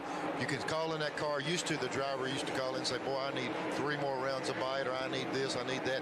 They've got so much equipment in the pits and so much better overall view. You call and say the car is doing this, and they can make the correction on what seems to be the best end of the car to work on. And when you got people like Larry McReynolds in there and Robert Yates, you certainly need to use them as much as possible. And that radio equipment really comes in handy. Bobby Hamilton, the Country Time car, has just gone behind the wall. He had been running in 16th position 2 laps down, and with Hamilton's retirement, Derek Cope moves up. Here you see the 98 car, which has been running in the 28th position. That's Jimmy Spencer, great modified champion from Pennsylvania. retiring from the event. Jimmy Spencer is out of the event. And we also saw him pull in park right beside Lake Speed, who had one of the in-car cameras on the caution while ago. Lake went in the garage for good. The Trop Arctic car down, number 66, that carried one of the onboard cameras. Davey Allison carrying another one, and at the moment he's got blue sky and pavement out in front of him. Strickland stays second, Gant third, Schrader fourth, Earnhardt fifth, Dale Jarrett having just a super day in sixth spot. A lap down, Waltrip is in seventh, Richard Petty right there, Rusty Wallace is in ninth, Ernie Irvin in 11th is Terry Labonte, Ricky Rudd, 13th is Kenny Wallace, 14th is Mark Martin, and 2 laps down is Sterling Marlin, number 22, in 15th position. Derek Cope, as we mentioned, is 16th. Michael Waltrip now finds himself in 17th, and his aspirations for this day clouded by an engine that's gone sour. 3 laps down is Chad Little, then Bobby Hillen is 19th, Morgan Shepherd is 4 laps down in 20th, and Tommy Ellis in the Flossie Johnson car is running 21st. Ken, we're looking at the back of Davey Allison's car, and we're seeing something flapping over our camera that either could be some tape where they've got the area taped up, or in all that traffic a while ago, he was in a big traffic jam. Somebody might have popped him in the rear. The rear bumpers on these things are fiberglass mixture Kevlar. That could be fiberglass or either tape flapping on there, but it's not causing him any trouble. Just waving to the field as he draws away. 318 laps are down. At 3:34, there's 100 miles to go. The extra 100 miles that make all the difference in the Coca Cola 600. Problems continuing for Bill Elliott in car number 9. Not a good day. Came smoldering out of turn number 4 onto pit road. Hoods up, trunk lids up, and his hopes go down. Bad day for Elliott. Let's hope this team gets it turned around soon. Phil Parsons is down there right now. We're watching Ernie Elliott look at the right side of the race car, right side of the engine. Bill came in, the car was missing, obviously, smoking very bad out of the tailpipes. And it looks like it burned a piston, the way it was smoking out the breather, smoking out the tailpipes. Ernie's taking a look. He's got the plug wires off, but I'm sure, I would think Bill's probably going to be done for the day. I think Ernie right now is going to take some spark plugs out and see if maybe he can detect that one of them has burned a piston, and it'll show up on the spark plug.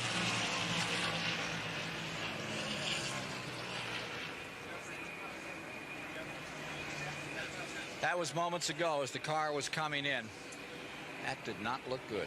No, and Phil probably hit the nail on the head. You know, a piston, or for it to be puffing out one of the 2 pipes there, it's damage on one side of the engine. It could be, just like Phil said.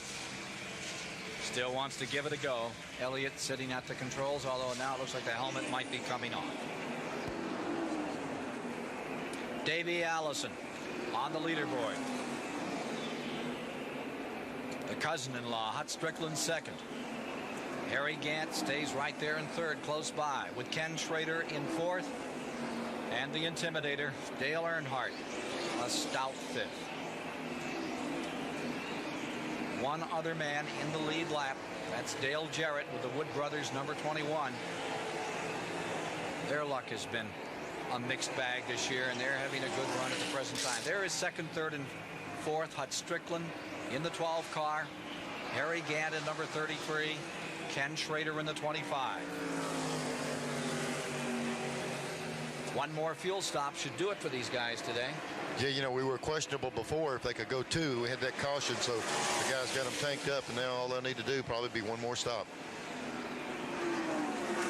Brett Bodine has retired from the event. He's standing by at the STP Pit Center with Mike George. Well, it's been a marathon run for Brett, and it comes up a little short. What happened to you? Well, Mike, it looks like the engine let go in the car, possibly cracked a cylinder head or a head gasket. It really hadn't been running up to par all day, right from the get-go, and evidently it just was terminal right from the start. That makes for a long day when you're fighting one like that. It really does. You know, the car was handling half decent. We kept trying to make it better, and it looked like we were gaining on it, but we just couldn't keep up down the chutes. And, you know, it's just playing catch-up all day in the corners. You end up overdriving the car, and, you know, it just wasn't a future in that. We were just kind of hanging in there, that group 1 lap down, but unfortunately, it's over with. You are covered with stuff. Do you have a hole in the floorboard or something, or is it all that come in through the window? No, the radial tires seem to be really wearing quite a bit as far as throwing rubber off the tires, and a lot of buildup, and it comes in the car. It's awful dirty. Quickly, how's Jeff? Have you talked to him lately? Well, I'd like to say hello to him. He's over there in Julian. I'm sure he's watching. Unfortunately, we're out of the race, but he's going to come back at Sears Point. Great. And we're looking forward to it. Well, I know I miss him at the racetrack. I don't know about the rest of the guys because he's such a good competitor, but I miss him not being around. Okay, that's older brother Jeff Bodine, the regular driver of Junior Flossie Johnson's Ford. Yep. Thank you, Mike. I'll tell you, he's one tough customer. He had 3 broken ribs, punctured lung, and he drove home from the racetrack before they finally put him in the hospital over in Greensboro. Here is Davey Allison, the leader, in car number 28. Mike, that's a follow-up right there. We just heard Mike Joy question about all the junk on the driver, and he was talking about the rubber chunks flying. Look on the windshield, the real black dots. Those things come off there, and they roll up like bubble gum. It'll be about 1 inch long or 2 inches long, or just a circular motion. It'll string off the tires, and it hits that windshield, and it's like just sticks on there. And even though they clean it with ammonia and lacquer thinner every stop, you can't get it off there, and the drivers get covered up also. That's what they use to wash the window off. Yeah, they use ammonia and window cleaner. It's dual purpose. That ammonia smells pretty good sometimes when they clean that windshield. Well, you're riding with Davey Allison up in front. Let's take a look at this battle further back for third. Here's the 25 car, and that's Schrader back around Harry Gant another time. They've had a go of it the last 100 miles. Schrader has tackled anybody near him and been able to pull it off for the most part. He fell back. We saw him lead. He fell back 4 spots. Now he's attacking once again. Schrader moving back through, looking for Hut Strickland in number 12, the Buick. That is in second position. And, of course, the ultimate going to go wheel to wheel with Davey Allison up in front. Allison's Ford drawing away from Strickland at the present time. Phil Parsons has an update on the number 9 car. I'm here with Bill Elliott. Bill, it was a long day. What finally put you out? Well, I'll tell you what, Phil, it was one of them days that nothing went right. I never worked so hard in all my life to run so bad. You know, we had a problem there. The 25 car, Schrader, was running good enough. He was going far enough on fuel. He got us a lap down. You know, and then I was running along there and coming off turn 4 up there. LeBonnie got into me, spun me out down through the tri-oval. Then that tore out third gear, and it hung in third gear there for a lap or 2, and finally it just blew it up.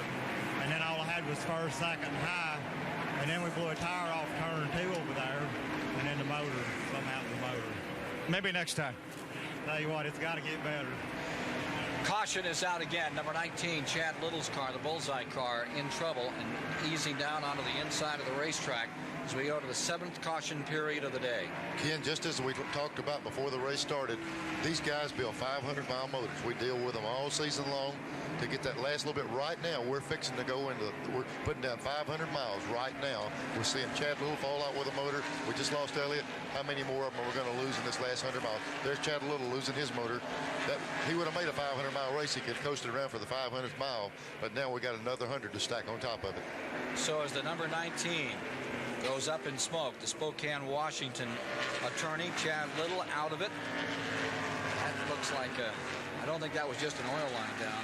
No. Not the header, pretty good. When you do these like this, it's kind of like lighting a fuse and burning it down. Some of them got longer fuses. That just went out. But we are at 333 laps, and as Neil pointed out, that means we're at that point where there is 100 miles to go. At 334, there's 501 miles logged on the docket in the 32nd running of the Coca Cola 600. So, opportunity to fuel them up. Here comes Davey Allison onto pit road. Cousin-in-law Hut Strickland right with him. Schrader, Gant, all peeling off. Here's Earnhardt coming in, and the rest of that lead lap, of course, one Dale Jarrett in the Wood Brothers, number 21. We'll be back with more as we get down to decide this $960,000 contest after these messages. Let's go to Mike Joy, standing by with a Goodyear Eagle Racing update. Ken, a lot of great action around the country today and yesterday. Right here at the Charlotte Motor Speedway, the Busch Grand National Series at the Champion Spark Plug 300 yesterday afternoon. On the start, Todd Bodine on the outside. The youngest of the brothers leads from pole sitter Jack Sprague. But as the race wound down, Dick Trickle with a couple of laps to go in number 92 went to the high side, allowing Dale Earnhardt to sneak underneath. And Earnhardt went on to score his second Busch Grand National win of the season. His first came at Daytona in the Goodies 300. If you're going to win, you might as well win the big ones. Earnhardt, Trickle, Harry Gant, and Jimmy Hensley. The point standings for the Busch Grand National Circuit. Bobby Labonte still up on top. Kenny Wallace and Jimmy Hensley with a solid third-place run. The Busch North Series was in action as well yesterday up at Oxford, Maine. Kelly Moore's Buick took the win. Dick McCabe, Jamie Obey, and Billy Clark. Point leader Ricky Craven finished ninth, and Moore assumes the point lead. At Lime Rock Park, the last big race of the weekend is tomorrow, and it's the Lime Rock Grand Prix.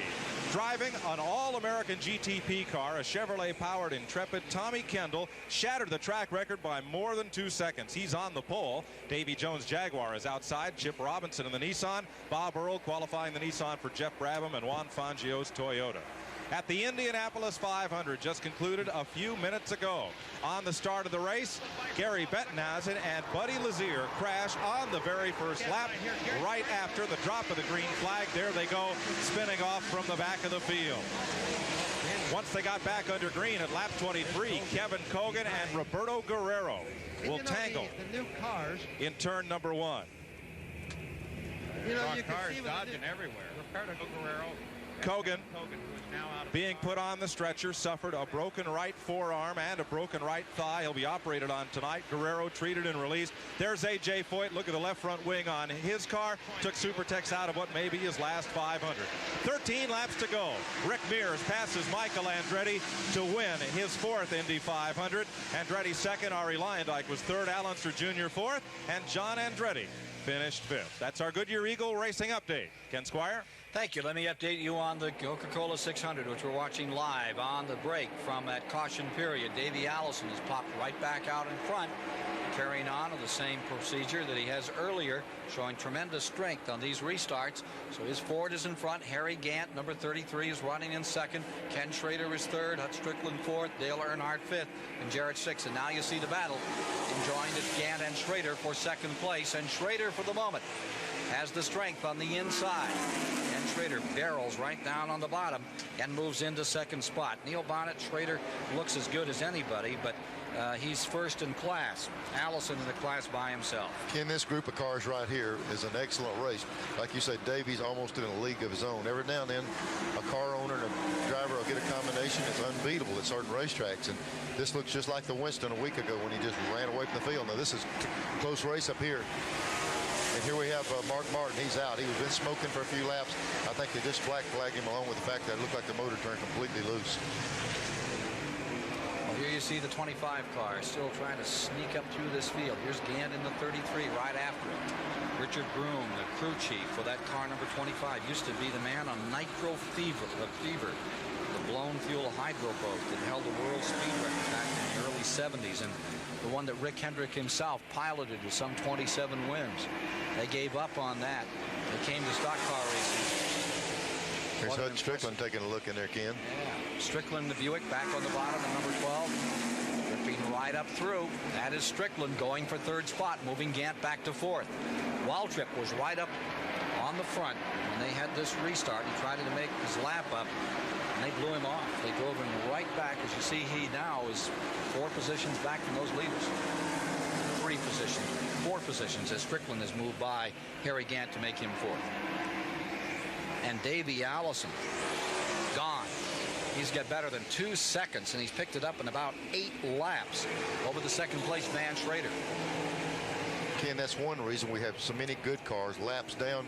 It's very seldom that you'll see a car this dominant. The other group of cars, a Waltrip or someone else is capable of getting a lap back. You might do it against, they might be able to get up there and race Schrader, but Davey just checks out and gets another whole race of his own, and he's just keeping a lot of the good cars a lap down. Davey Allison, the leader at 500 miles. Leaders at 500 miles who weren't here at the end. Jack Smith that first year when the track tore up, punched a hole right through the bottom of the thing, put him out of it. David Pearson a couple of times, Cale Yarborough, Rick Wilson, all getting down to the end, not having it finish the way they wanted at all. Driving hard all afternoon out here in 135-degree cockpit temperature for sure, maybe a little hotter than that. Greg Sachs has just gone back behind the wall, and There's the relationship. Pretty tight between 25 and 12 for the moment. And here comes Strickland. Hut Strickland with the Buick, bottom of the racetrack. Remember, he started 30th on the field today. Been relentless. Not favoring, not babying at all. The number 28, Davey Allison, continues to draw away. But the one man that has run as fast as Davey Allison has been his father's car with his relative, Hut Strickland, at the controls. His car seems to get better the longer they run. Even on the, on the restarts, he doesn't really jump up through there. It takes a few laps for this car to get better, and it seems like the longer they run, the better chance he's got at it. Hut Strickland being attacked on the outside, challenged by number 25. That's just such a great scrap. Second place at stake here, and in turn number 3, you see the way that car handles down here. Here they are out of 4, and back to the inside comes Schrader. Schrader's a racer now. He'll make you work for it. Back and forth, swapping the positions for second place. Harry Gant looks them over, and Davey Allison drives away. Taking a look at the field through 30 laps of competition. Some of the folks back of the field here. Now here comes Strickland once again, moving for the bottom. Boy, that car works so well up in turn number 3, that number 12 car. Yeah, when he gets behind someone, Ken, it looks like they almost hold him up through the middle of the corner. When he's got open territory, he can really roll through that corner. But Rusty Wallace comes flying down pit road, unscheduled stop. Let's go to Phil Parsons. We're down here with Mark Martin, our pole sitter. Mark, it was a short end to a long day, wasn't it? Yeah, that's about right, Phil. We got a lap down on a pit stop deal. I guess we pitted just a tick too soon, or whatever, or earlier than the 25 car. The caution came out and caught us. We had a fast car. We could run with Davey. There's no doubt that Davey, is the strongest thing out there, and there's no way we could have beat him. But we did have a strong ride. I just hated, that we couldn't hang in there, because that's a bit, the strongest we've been all year. It felt good to run up there and run as strong as we were. At one time, it looked like you got your lap back. Our camera showed you did, but I talked to Steve. He said, no, we actually had got the caution a lap before. Yeah, that was the deal. I thought we'd got the caution before. We almost had it, and if not had engine trouble, that'd have put us right in the hunt. We had a good run, a good, strong car. We could have been up there mixing it up, with this Folgers Thunderbird, but it didn't work out. Thank you, Mark.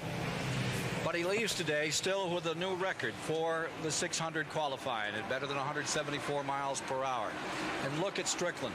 Once again, he just won't settle for anything less than going by who's ever in front of him. He's just put Ken Schrader back to third. Still another time. Bobbles has to grab it.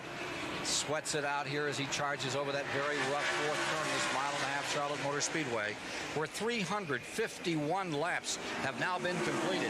526.5 miles are down in the 32nd running of the American Classic, the Coca Cola 600. 532.5 miles are now complete in the Coca Cola 600. Davey Allison leading twice in the last 4 600s. Davey has led late in the going, but has not won. Will it change today? We'll see. Let's get an update from Dick Berggren, standing by on pit road. Well, I'm with Robert Yates. Robert, it's going to be close on fuel. Can you make it? Well, I'm not going to stand there and say we make it. We've run that long. On paper, we can make it. The car's working a little bit better now, but we're running about a half a second faster we were when we ran 66 laps, or equivalent to 66 laps. And I think, if we take every ounce around the corners of the tank, it'll probably just squeak by. But we got our fingers crossed. Yeah, you don't sound too sure of this. It's going to be tight. Going to be tight for a lot of people, but here's what we know, that Ken Schrader has amazing fuel economy. And of course, everybody remembers Talladega last time out, where Harry Gant duplicated that feat. Yeah, I'm sure Robert and them are concerned, but we've seen Schrader and them go that far before. Looks like Wallace is going to retire the Penske car number 2. He was in a few laps ago for some time, and now he's going back behind the wall. joining Bobby Hamilton back there, who apparently had broken a valve and fallen out of competition today. The retiree list continues to build. We're showing 14, 15 cars now out of the event from the 42 that started. Here is Davey Allison up in front. Second place car. Take a look at the interval. Talk about dominating. The title may fall to Davey Allison after this one. Here's that second place machine, Hut Strickland, in Davey's dad's car. Number 12, just barely in front of Ken Schrader in number 25, the third place car.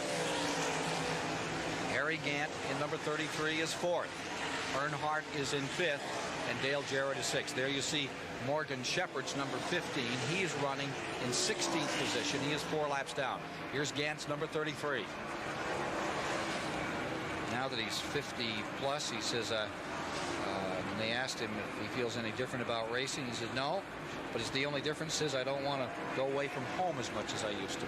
Here's number 17, Darrell Waltrip. He is running a lap down in 7th spot.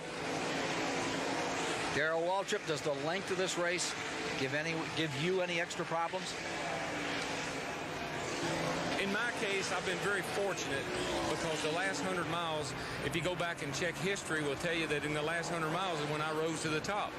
It's always been, a lot of guys have been better than I have for 490 or 520 miles. But at 550 miles, I seem to be there. And it just complements my driving style. I'm a lazy driver. I like to kind of go out and have a nice, calm, peaceful, quiet Sunday afternoon. And 600 miles is a lot easier for me than 500. You believe it? I think Darrell really likes it long races like this, and the only thing that's got him this lap down is Davey being so dominant that nobody can get a lap back. He's been laps down before and got him back and won this particular race. Davey's so strong now, he's not going to let anybody get a lap back. Incidentally, Greg Sachs ran over some debris on the track. That's the reason he has retired. Apparently it came from Dick Trickle's car earlier. And Sachs, one of those 15 retirees. Here's Earnhardt in the number 3, back there in 5th spot. And right with him is Ernie Irvin.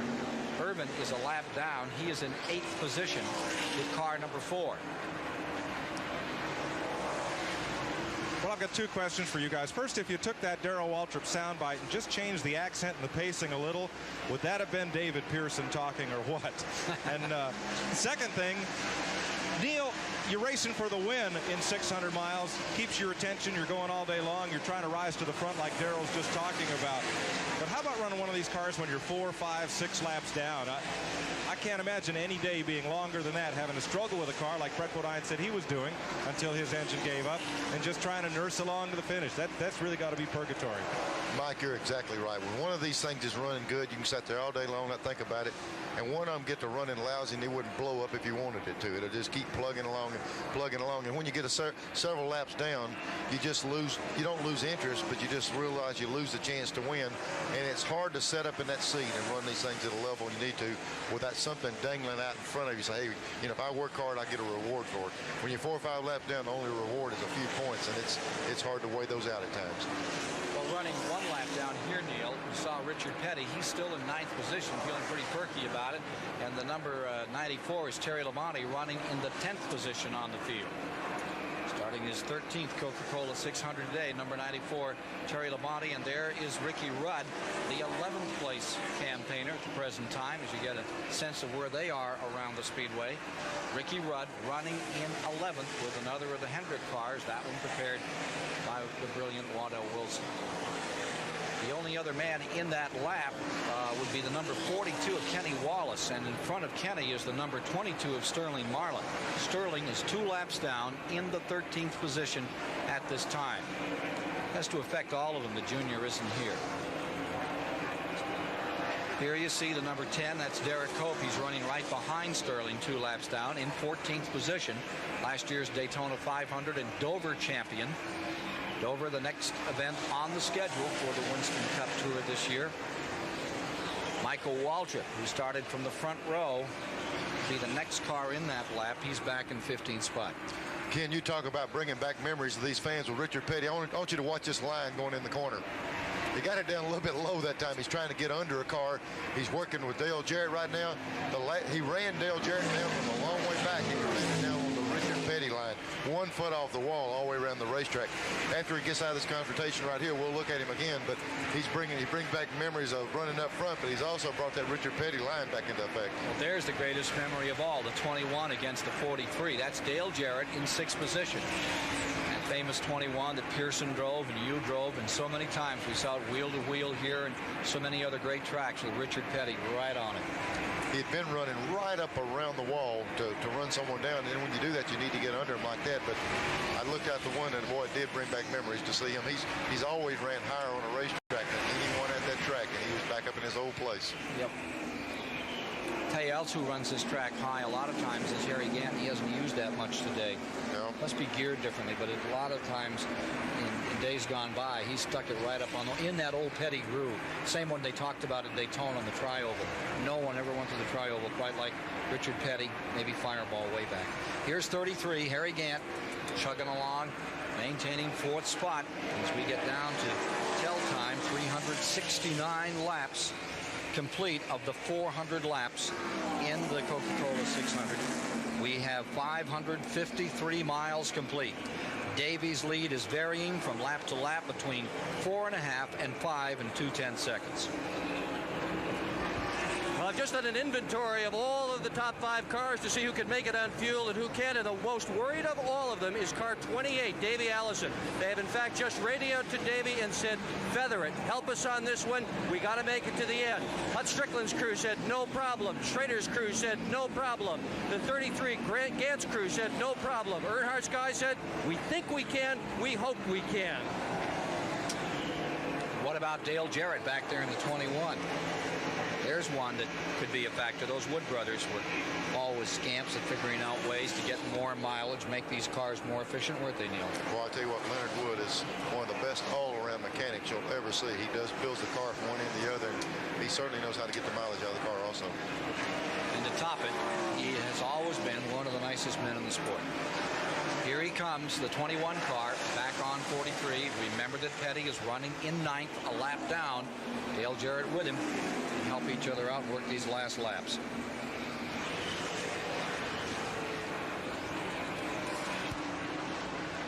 Let's go to Mike Joy at the STP Pit Center. Ken, Rusty Wallace is the defending champion of this race. Your car owner went 1 for 2 today. Rick Mears wins at Indy. You had some tough luck here. What happened? Well, it looks like we dropped a valve in the engine. It was running good. The car handled real well early on. Then it got loose. Then we got to tighten back up, and then it got loose again. It varied with different sets of tires we put on. But it was running fine. All of a sudden, they told me to start watching the oil temperature because the bag started clogging the grill up. Well, that was okay. And as soon as they said that, we dropped the valve. So it's disheartening. It really is. You know, I hear what happens to the Miller team at Indy. I'm grateful for what happened to our Penske team at Indy. Congratulations to Rick Mears and the whole team. Great job. Wish we could have done it here, but that same old problem with an intake valve or exhaust valve or some type of valve just crept up on us again. Tell me about that first run of green flag racing where everybody came in on the first stop. You did not. You stayed out. It was a mistake. It was we have a crash in turn number 2. We'll be back. Ken? We've got some problems out in turn number 2. A car spinning out of the second turn. Caution going down. Caution is out. It'll bring the field back together. Car looping from the outside, touched the wall, came right across. You could see Davey Allison. They're running back to the flag here. Morgan Shepherd across the stripe. There's Davey right there. I tell you, Davey will give that lead up for some fuel, I promise you. He had a big lead, but he'll give you that so he can come in right now and see if they put some fuel in that thing so they know they can make it the rest of the way. The incident is in turn number 2 that has brought out this caution period. It involves Kenny Wallace in car number 42, who had been running in 12th position. Kenny Wallace in trouble, came down across the track. Hence this caution, which gives us the 8th of the afternoon. Most cautions, 11 in 1960 and 67. We're going to take a quick break, and we'll be back fueling these cars for a run to the finish in the 32nd Coca Cola 600. 376 laps, 564 miles complete in the Coca Cola 600. All the leaders have pitted in their first lap. Now the lap cars have had the opportunity as they came back on the track. Dale Jarrett, who only changed 2 tires, has the lead. Dale Earnhardt, the rest of the crowd all changed 4. He's in second. Earnhardt. Allison is in third. Gant is fourth. Schrader fifth, and Strickland back to 6 as we prepare on the restart. Let's go to Mike Joy, who's still with Rusty Wallace, I think. Yeah, it's Rusty. You said you had a calculated gamble on the first pit stop. Didn't quite work out. Yeah, it really didn't work out. It's something we're embarrassed about, really. We had a window. We wanted to make it past lap 38 to be able to make the race on 6 stops, and that's the reason we stayed out. We were lap 21. We wanted to lead those 5 points, and we wanted to go, but no caution came out after that, and when that didn't happen, that put us a lap down. It was a live and learn deal. Well, bad deal. Couldn't feel the inside straight. Kenny had a good run going today. You got to be proud of him. He had a good run going, and while we were on break, I guess something happened to him. I don't know what it was. Okay. Handicap this bunch for me, if you will. You've raced against them all day long. Davey Allison, Kenny Schrader, Dale Jarrett. Who's going to win this thing? I'll tell you, there's not a lot of laps left, and Earnhardt's been sporadic at different times. I really got to put my money on Davey because he's so strong and he can do it so quick. It looks like he'll be up the 3rd car in the outside lane, and that shouldn't be no problem for him. Okay, thank you. Rusty Wallace. Ken, I noticed that Davey Allison came out with some different colored rims on his car, like he might be running out of tires. Phil Parsons down there. Phil, what's the deal with that? I'll tell you, Neil, he probably borrowed the tires, and he did put stickers on. He's put stickers on the last 5 pit stops. But I'll guarantee you this is the happiest crew at the racetrack. They weren't sure of the top 5. They weren't sure if they could make it or not. Now, obviously, with only 23 laps to go, they can make it. So I think they're pretty happy right now. Got to fight their way from 3rd.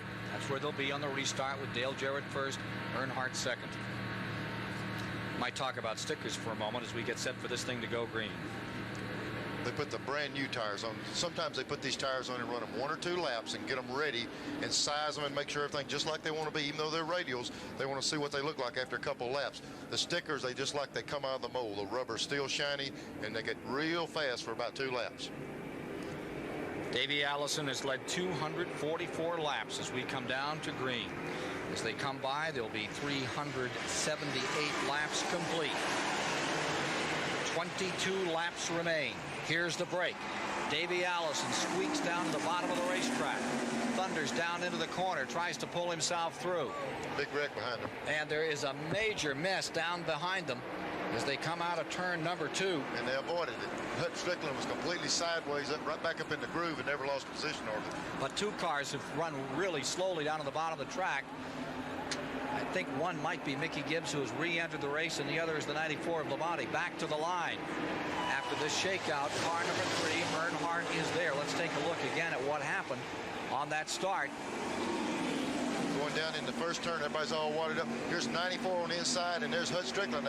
They touch right there. Strickland is sideways. The 94 is going to get out on the flat, and you need to watch the rest of this. This is not driving school. This is luck right here. They go flying back up in the racetrack. They were supposed to wreck. They just didn't finish it. They were all over the place. Strickland's number 12 falling back just a bit after that start that had him almost in major catastrophic problems in turns 1 and 2. Earnhardt for the lead. Allison for 2nd. Back straightaway. Allison closing in. He's come so close in this race over the last 4 years. Never won it.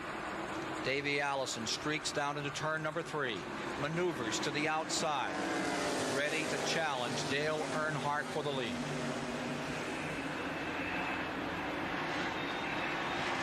Kind of doing it the hard way right around the outside. They've got a lot of race car today. Here comes Earnhardt back on the bottom. A lot of grit out there as he tries to hold on with the handling car. The working machine is Allison's on the outside as he flies better than 180 into turn number 1. Down to about 155 in the corner. Brings it back to full speed again. Davey Allison is in front, trying to win the Coca Cola 600. When he was in junior high school, this kid was a cornerback and a tailback on a junior high school football team. When he went to the high school, the coach would not give him a uniform. He said at 110 pounds, Davey Allison was too small. He would get hurt. And Davey said, thanks, I want to go racing anyway. Driving a race car was safer than playing football as far as I was concerned. I got a feeling he's filled this uniform up. He's getting the job done today. The NFL's loss, Winston Cup's game. Look at him out in front by 4 car lengths. Davey Allison sets it up and brings that Haviland car back down across the start-finish line in front of this immense crowd. Certainly appears to be a record, largest infield we've ever seen. As collected as his dad always was at these times. Never a wheel, never a hair out of place. Until after the race was over. If something went wrong, stand back. Battle for third. Here comes Gant on the inside. Ken Schrader in the 25, posted high. The number 4 car, Ernie Irvin, is running 7th, 1 lap down. Irvin looking for the hole, not there. Boy, Richard, something broke on Richard's car right in the wall. Richard Petty is slammed hard into turn number 4. It looks like a tire went away, and he absolutely... Something broke on that thing. I mean, he was coming off corner, turned directly right, straight in the wall. Either lost a tire or something on the front steering broke, because he went directly into the wall. Car number 43, which had been running 8th position, 1 lap down. A solid wrap.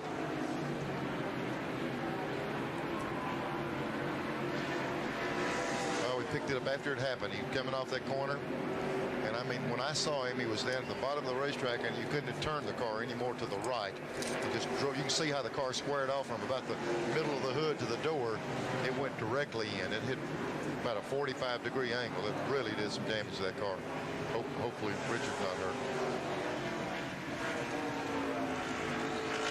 Here we go. Maybe we can get it right here before it happens. That just turned into the wall. Just driving along, and all of a sudden it made a right-hand turn. That looks like a tire. There's a place on the track, a little shiny place that looks like where the car dropped down on the before it hit the wall. It could have been a tire.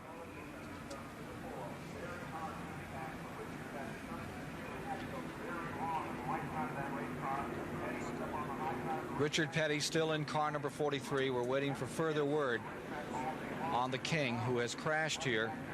Single car incident, turn number 4. It was lap 384 when Petty's car just turned right at turn 4. We'll be back with more from Charlotte and update you on the Richard Petty story in just a moment.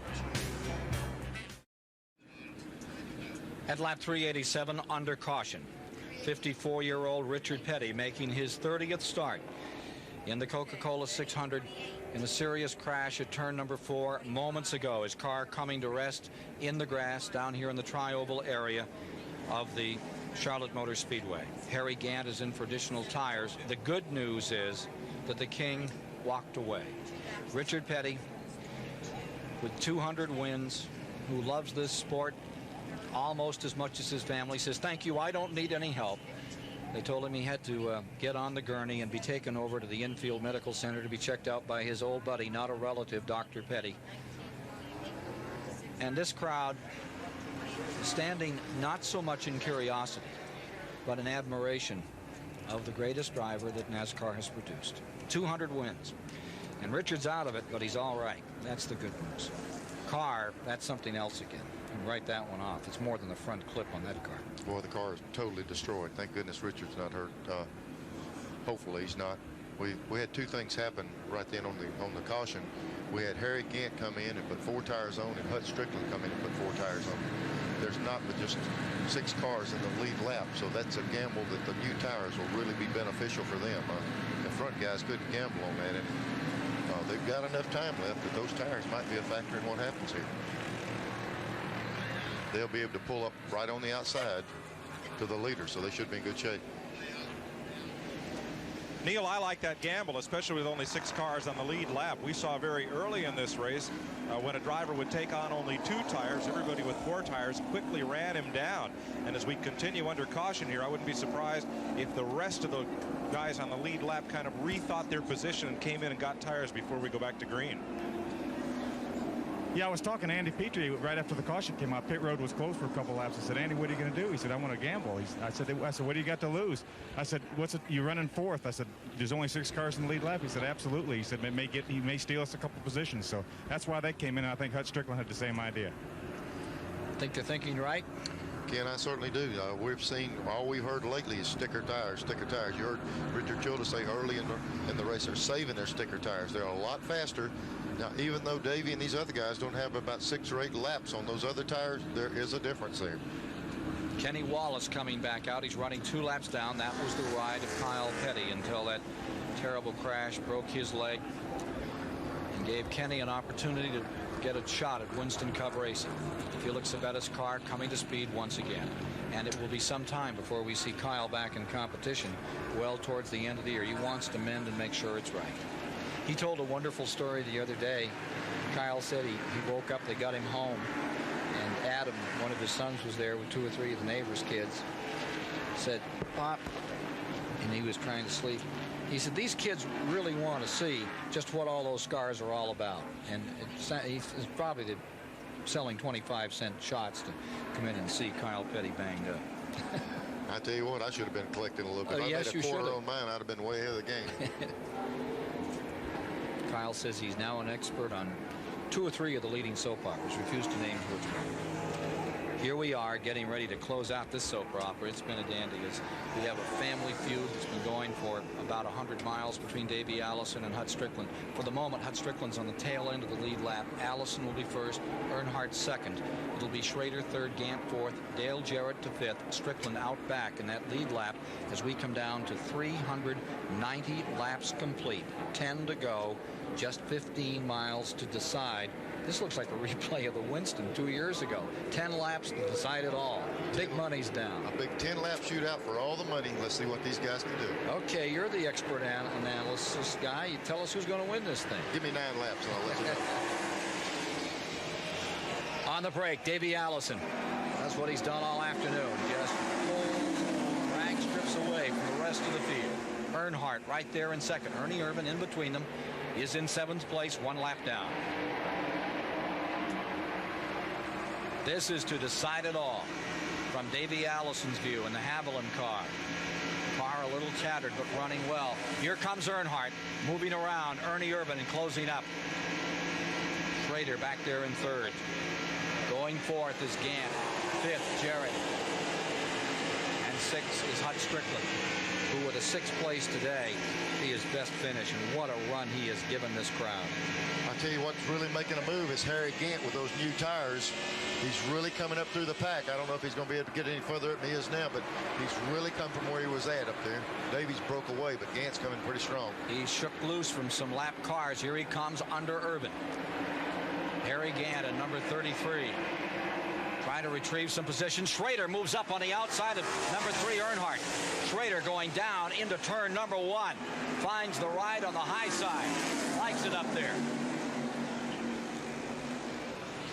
And here comes Harry Gant. Remember, fellas, it's a $100,000 bonus if he wins today, and he can win the $1 million if he can win here at Darlington. So there's more at stake for him than anybody else out here. Gant going for the 2nd leg of the Winston Million. 1 at Talladega. Needs 1 here. Here they come, almost 3 wide out of turn 4.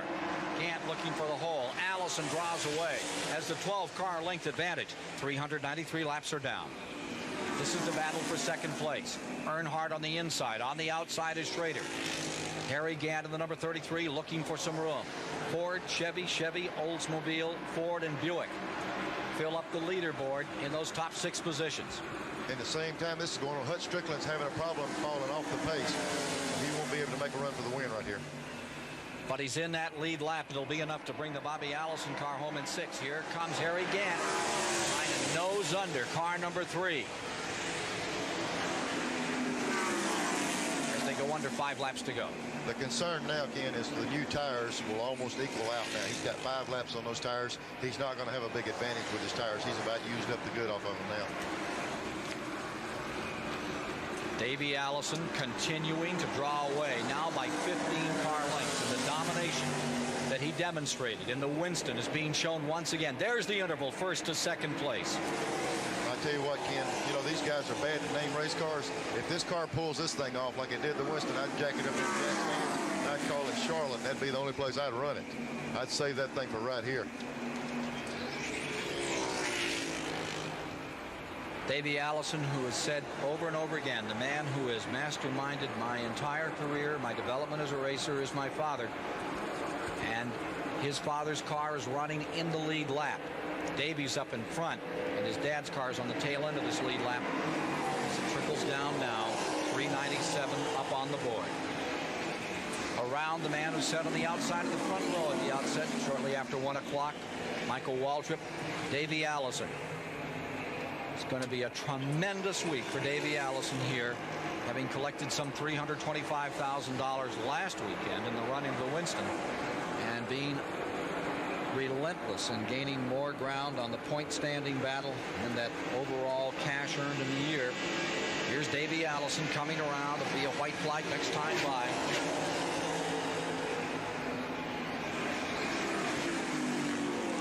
Davey Allison has said racing is something that we do because we enjoy it. Not because of the money, not because of the glory. It's simply the thrill of winning. If the races don't pay half of what they're paying now, the same folks will be out racing. We come to race even though risk and danger exist out there. The rewards that we win are worth it. Here it goes. He took the white flag the last lap. Boy, that car has been so dominant for a month, not a week or so. This thing's been here for 2 or 3 weeks, and they have just been unbeatable. Close so many times. Doesn't count for anything in automobile racing. For this moment, as he comes around to win his 9th Winston Cup event, this day, this entire month of May in Charlotte, North Carolina, has belonged to the Alabama gang. Davey Allison has done it, and he's done it in style. His grandfather must be proud at this moment back in Alabama watching this one. I'll tell you what, he's for 2 weeks here. They just did what. Ken Schrader will come home second. Harry Gant finishes 4th. Earnhardt sandwiched in between, gets 3rd with number 3. Dale Jarrett has a wonderful ride. He gets himself 5th for the Wood brothers. There'll be some joy in Virginia tonight. And finishing 6th, the other Allison, Bobby Allison's car. Hut Strickland having a great day. We'll be back to meet the winner of the 32nd annual Coca Cola 600, young Davey Allison, right after these messages. And there's the scene in Victory Lane at the Charlotte Motor Speedway, the Coca Cola 600, and this whole racing 10 days belongs to Davey Allison. About to clamber out of the Robert Yates car after a very successful week. Started last Sunday winning the Winston. Fell back a bit in qualifying. They were somewhat stunned when things changed as they did, and we had Mark Martin up in front, but that's all gone by now. Dick Berggren is standing by with a winner, his first win in the 600. And he is standing by his race car, standing on his race car. You can hear the noise in the background. Well, Davey Allison, the race doesn't always go to the strongest or the fastest man, but today it surely did. How important was this backup engine in that? Well, I tell you what, Dick, you know, you and I talked about it before the race, and this thing just really ran super all day long. It was just a great race for the Texaco Haviland Krispy Kreme racing team. This old Thunderbird stayed glued to the racetrack all day, but I got to hand it to the guys that work on the car. The engine ran superb, and the chassis was perfect. How hard did you run the car today? Was there any more left in it, or did you just run it wide open all day? No, I ran it hard. I didn't save anything. Where else are you going to run this race car? Are you just going to put this thing in bronze somewhere? This thing's batting 1,000 at Charlotte right now, so we might just save it for the fall. On lap 380, you went 3 wide going into the first turn, and right behind you, everybody went in every which direction. How close were you to all that? Well, I didn't see what happened behind me, but, you know, the car was working perfect. I could run on the inside or the outside all day long. It was just perfect. Were you surprised at Hut's strong run today? I'll tell you, I sure would have liked to have seen him run second because he did have a good run. I don't know what happened that knocked him back. They said he got together with somebody, but, you know, it's a great run for Hut and Bobby Allison Motorsports, but Texaco Haviland, Robert Yates Racing, we're the happiest ones we could be today. What was your strong suit today, Davey? Was it engine, chassis, driver? It was everything. The crew did a superb job in the pits. They made the right adjustments for me when I needed them. The car ran perfect. You know, like I said, chassis ran perfect. I could stay right on the bottom or go to the outside, and the motor was just as strong as anything we've had in there. 600 miles. You don't look tired, are you? I could run 600 more right now. That's what winning will do to you. Well, there is the champion today. Average speed is being shown at 138. I don't believe that. I don't think it could have possibly been that fast with 9 caution periods. Phil Parsons will check on that speed. Let's go to Phil Parsons. I'm down here with the second place finisher Kenny Schrader. Kenny, you got a thing with seconds here this month at Charlotte. I'll tell you what, Phil, as you know, I mean, we all want to go down in victory lane, but if we can't, this is the next best place to be. And I want to thank everybody who worked on the car. I mean, they did a heck of a job. The car was good all week, and Frank Edwards, Richard Broom, chassis guys, and the guys from the engine shop, you know, the whole team, they're maintaining the car good. Frank and Richard and I finally figured out what we wanted in the chassis, and we're just ready to keep racing. How about that 28 car? Was he stout today? He's pretty dang fast. I'll tell you what, whenever somebody's going down straightaways a little bit faster and going through each turn a little bit faster, you know well you ain't going to outrun them. Maybe in October you can improve one spot. Yeah, we'll try. Good run, Kenny.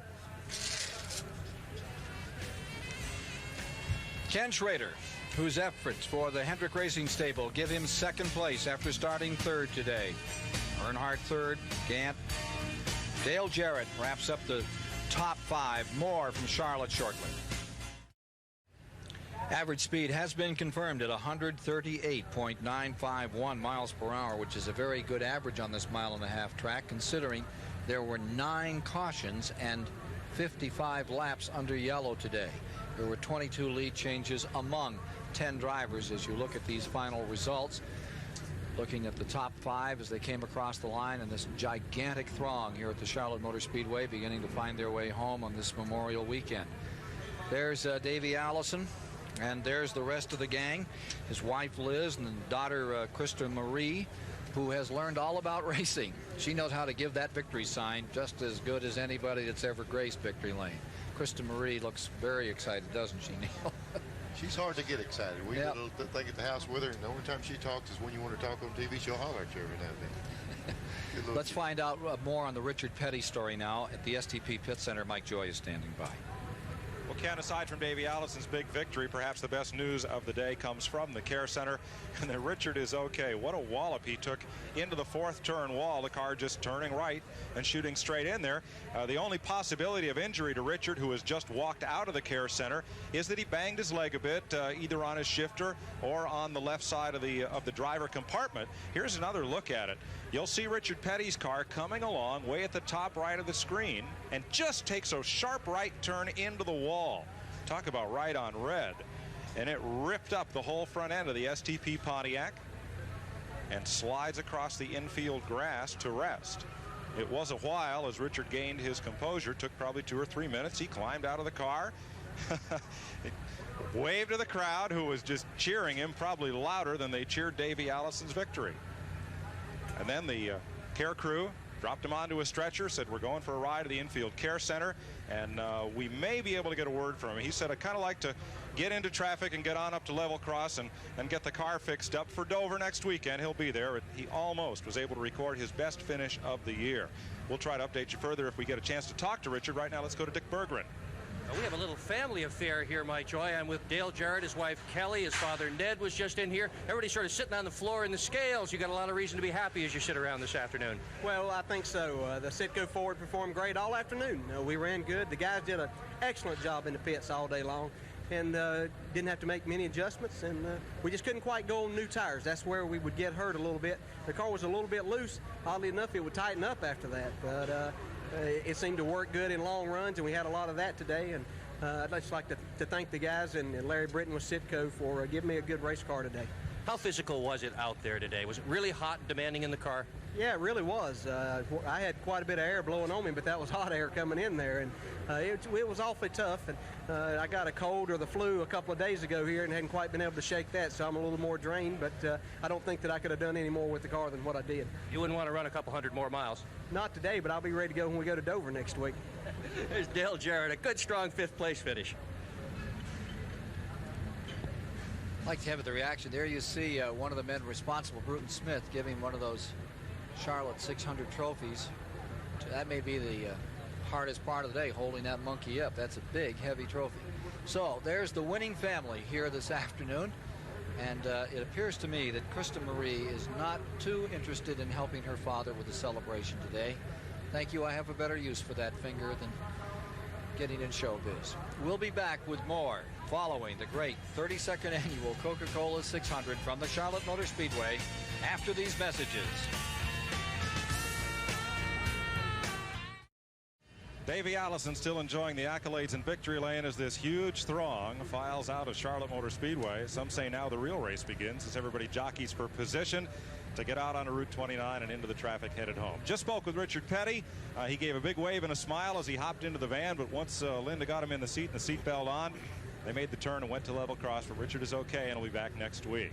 A young fellow who had a great run today and part of the new Alabama gang, and what a tremendous job he did for Bobby Allison and team, Hut Strickland.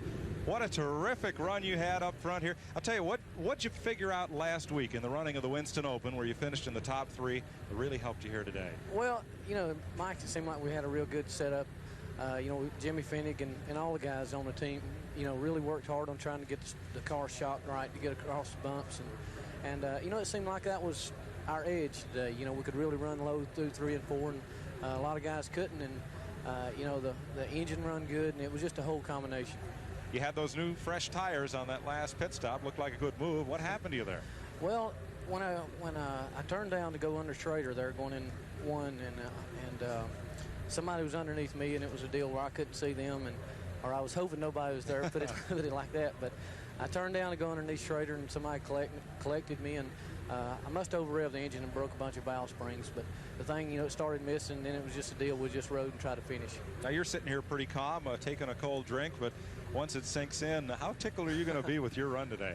Well, you know, I'll tell you, I'm really tickled. You know, I'd like to been the top 1 or 2 cars, and because I feel like we had a 1 or 2 car, a first or second place car here today. But you know, I got to congratulate Davey because he was definitely hooked up all day today, and all his guys done a super job.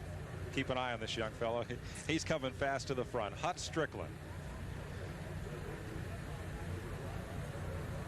Let's join Phil Parsons back in the garage area. I'm here with Harry Gant, our 4th place finisher. Harry, you had a little gamble there at the last caution flag. You came in and got 4 tires. It was a pretty good gamble. Didn't hurt you any, but it could have helped.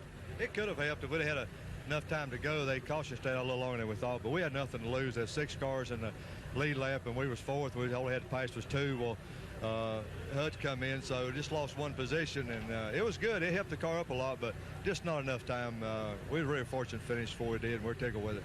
Looked like at the end of the race you only lacked about a half a car length beating Dale back to the line. 1 more lap, could you have got him? Well, yeah, I think so. I was trying him on the inside, and I think I'll go the outside here, and I surprised myself when we came down. The car ran better on the outside than I thought it would with the new tires. He was running pretty low the last couple laps. Yeah, a couple more laps I'd have been better off. Harry, this was a hot race, and you're known as one that the heat doesn't bother very much. Were you okay today? Yeah, I was fine. They gave me a couple of ice rags today and breathed a little air off the ice, and a couple, I guess 2 or 3 cups of water, and that pretty much done it for me. The car was good, cool. Okay, Harry Gant, your 4th place finisher. Let's go to Dick Berggren. Well, I'm with Dale Earnhardt, 3rd place finisher. You had a good, strong run, but not quite strong enough to beat Davey. Well, Davey was in a class by himself. They've given him a few things here in the last couple of weeks to really give him an edge on us. But, you know, I still couldn't outrun Schrader. I was about a 2nd or 3rd place car there, and we're pretty tickled with finishing 3rd over the finishes we've had here at Charlotte in the last several races. So, you know, the Jim Goodwrench team has done a good job here, and, you know, it's a tough, long day. It's a hot one, but, you know, we're tickled with 3rd. What was the strongest part of Davey's run as you saw it? Well, he's pretty stout down that straightaway. We just couldn't run with him at all, and you know, he's a little bit awesome there. This is your best finish at Charlotte since 1986. It's got to make you feel happy there. Well, that's true. You know, we just was wanting to try to get back in the groove here, and won the Busch race yesterday and finished 3rd today in a bad weekend. Same car you ran last year, but when we covered it, they were trying to straighten the frame down here in the garage, so today's a much better day than this race last year. Well, this is a different race car. This is the one I crashed in qualifying, but we fixed it and did a good job. Dale Earnhardt, good, strong 3rd place finish. He's happy. He'd be a lot happier if he were 2 spots up, though. That Thunderbird of Davey Allison's is going to need a bigger trunk to haul all the money he's earned at Charlotte Motor Speedway in the last 8 days to the bank. Davey Allison victorious, and no surprise, he dominated the True Value Hard Charger race standings as well. That 5-4-3-2-1 point standing on every lap. Davey 1,553 points today. Ken Schrader, Dale Earnhardt, Harry Gant. Great run for Hut Strickland here, but the fellow who gets paid is Davey. He'll take home $1,500 from True Value Hardware stores. Let's go high atop the Charlotte Motor Speedway to Ken Squire and Neil Bonnet. And with that run today, Davey Allison moves from 7th to 4th in the Winston Cup standings as they move on to Dover. It was torrid competition, temperature in the 90s, and now there's a cool breeze that's just curling around this mile-and-a-half superspeedway. As we cool down, Neil, your reflections on the performance of Davey Allison today. Just like last week, just total domination. Yesterday we were saying who's got a chance to win this thing, and I think it's off qualifying a little bit, kind of lull people to sleep about Davey Allison, but he woke them back up today. A complete repeat of last week, just total domination. Robert Yates seems to come here always with strength, and a couple of times they've come so close and failed. What is it that he seems to know that others don't know, Neil? I don't know, the motor combination. You know, Davey would be the first one to tell you since they put Larry McReynolds with him. It's really picked up performance of the car, but that thing handles down that straightaway, man. They run on that racetrack. They certainly do. You know, Davey Allison has said, I don't ever recall not wanting to be a driver, and he was some driver today. He made that car work wherever he wanted to go. As we take a look at the cars out of the race, the attrition on today's event, Dick Trickle, Greg Sachs going down through. These are the cars that failed to make the finish of today's event. But Allison's performance throughout all of this, as we see those that just weren't that fortunate in this 42-car field, there was never a time when he had a wheel out of line. He just didn't seem to make a mistake. Ken, if we're being realistic, the only time we had a race was when Davey would pit or get caught back in traffic or get out of sync on the pit stops. When he was up front, he went straight to the front, got out there, and nobody could touch him. A guy might could pass him for a lap or two, he'd jump right back around him.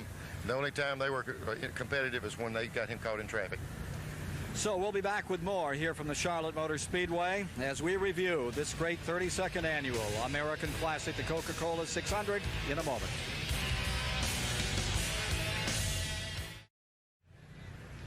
All over with the shouting here at Charlotte. Davey Allison over Ken Schrader, Dale Earnhardt, Harry Gant, Neil Bonnet, and Hut Strickland, the young Alabama driver, having such a fine run here, finishing up there on the lead lap. 22 lead changes, not a record, but a strong competitive race. 10 different drivers held the lead. The caution flags, 9 of them slowed the average speed to 138.9. 55 of the 400 laps run under caution, and of 41 starters, only 19 of the cars dropping out for this, the longest distance race on the NASCAR Winston Cup circuit, and a truly dominating performance by Davey Allison. As we take a look at the final results here, run down through the field, Ford has turned things around after they did not have a very good start to 1991, Neil. Yeah, they hadn't won a race coming in here, and all of a sudden they win 2 in a row, counting last week's race. But I tell you what, we go to right to Dover, and you know they're going to have to start over again. This thing here was good for Ford. They got their work cut out for them now. What do you feel about Strickland's run? I mean, you know Bobby Allison, you know how hard he's had that team working to come together.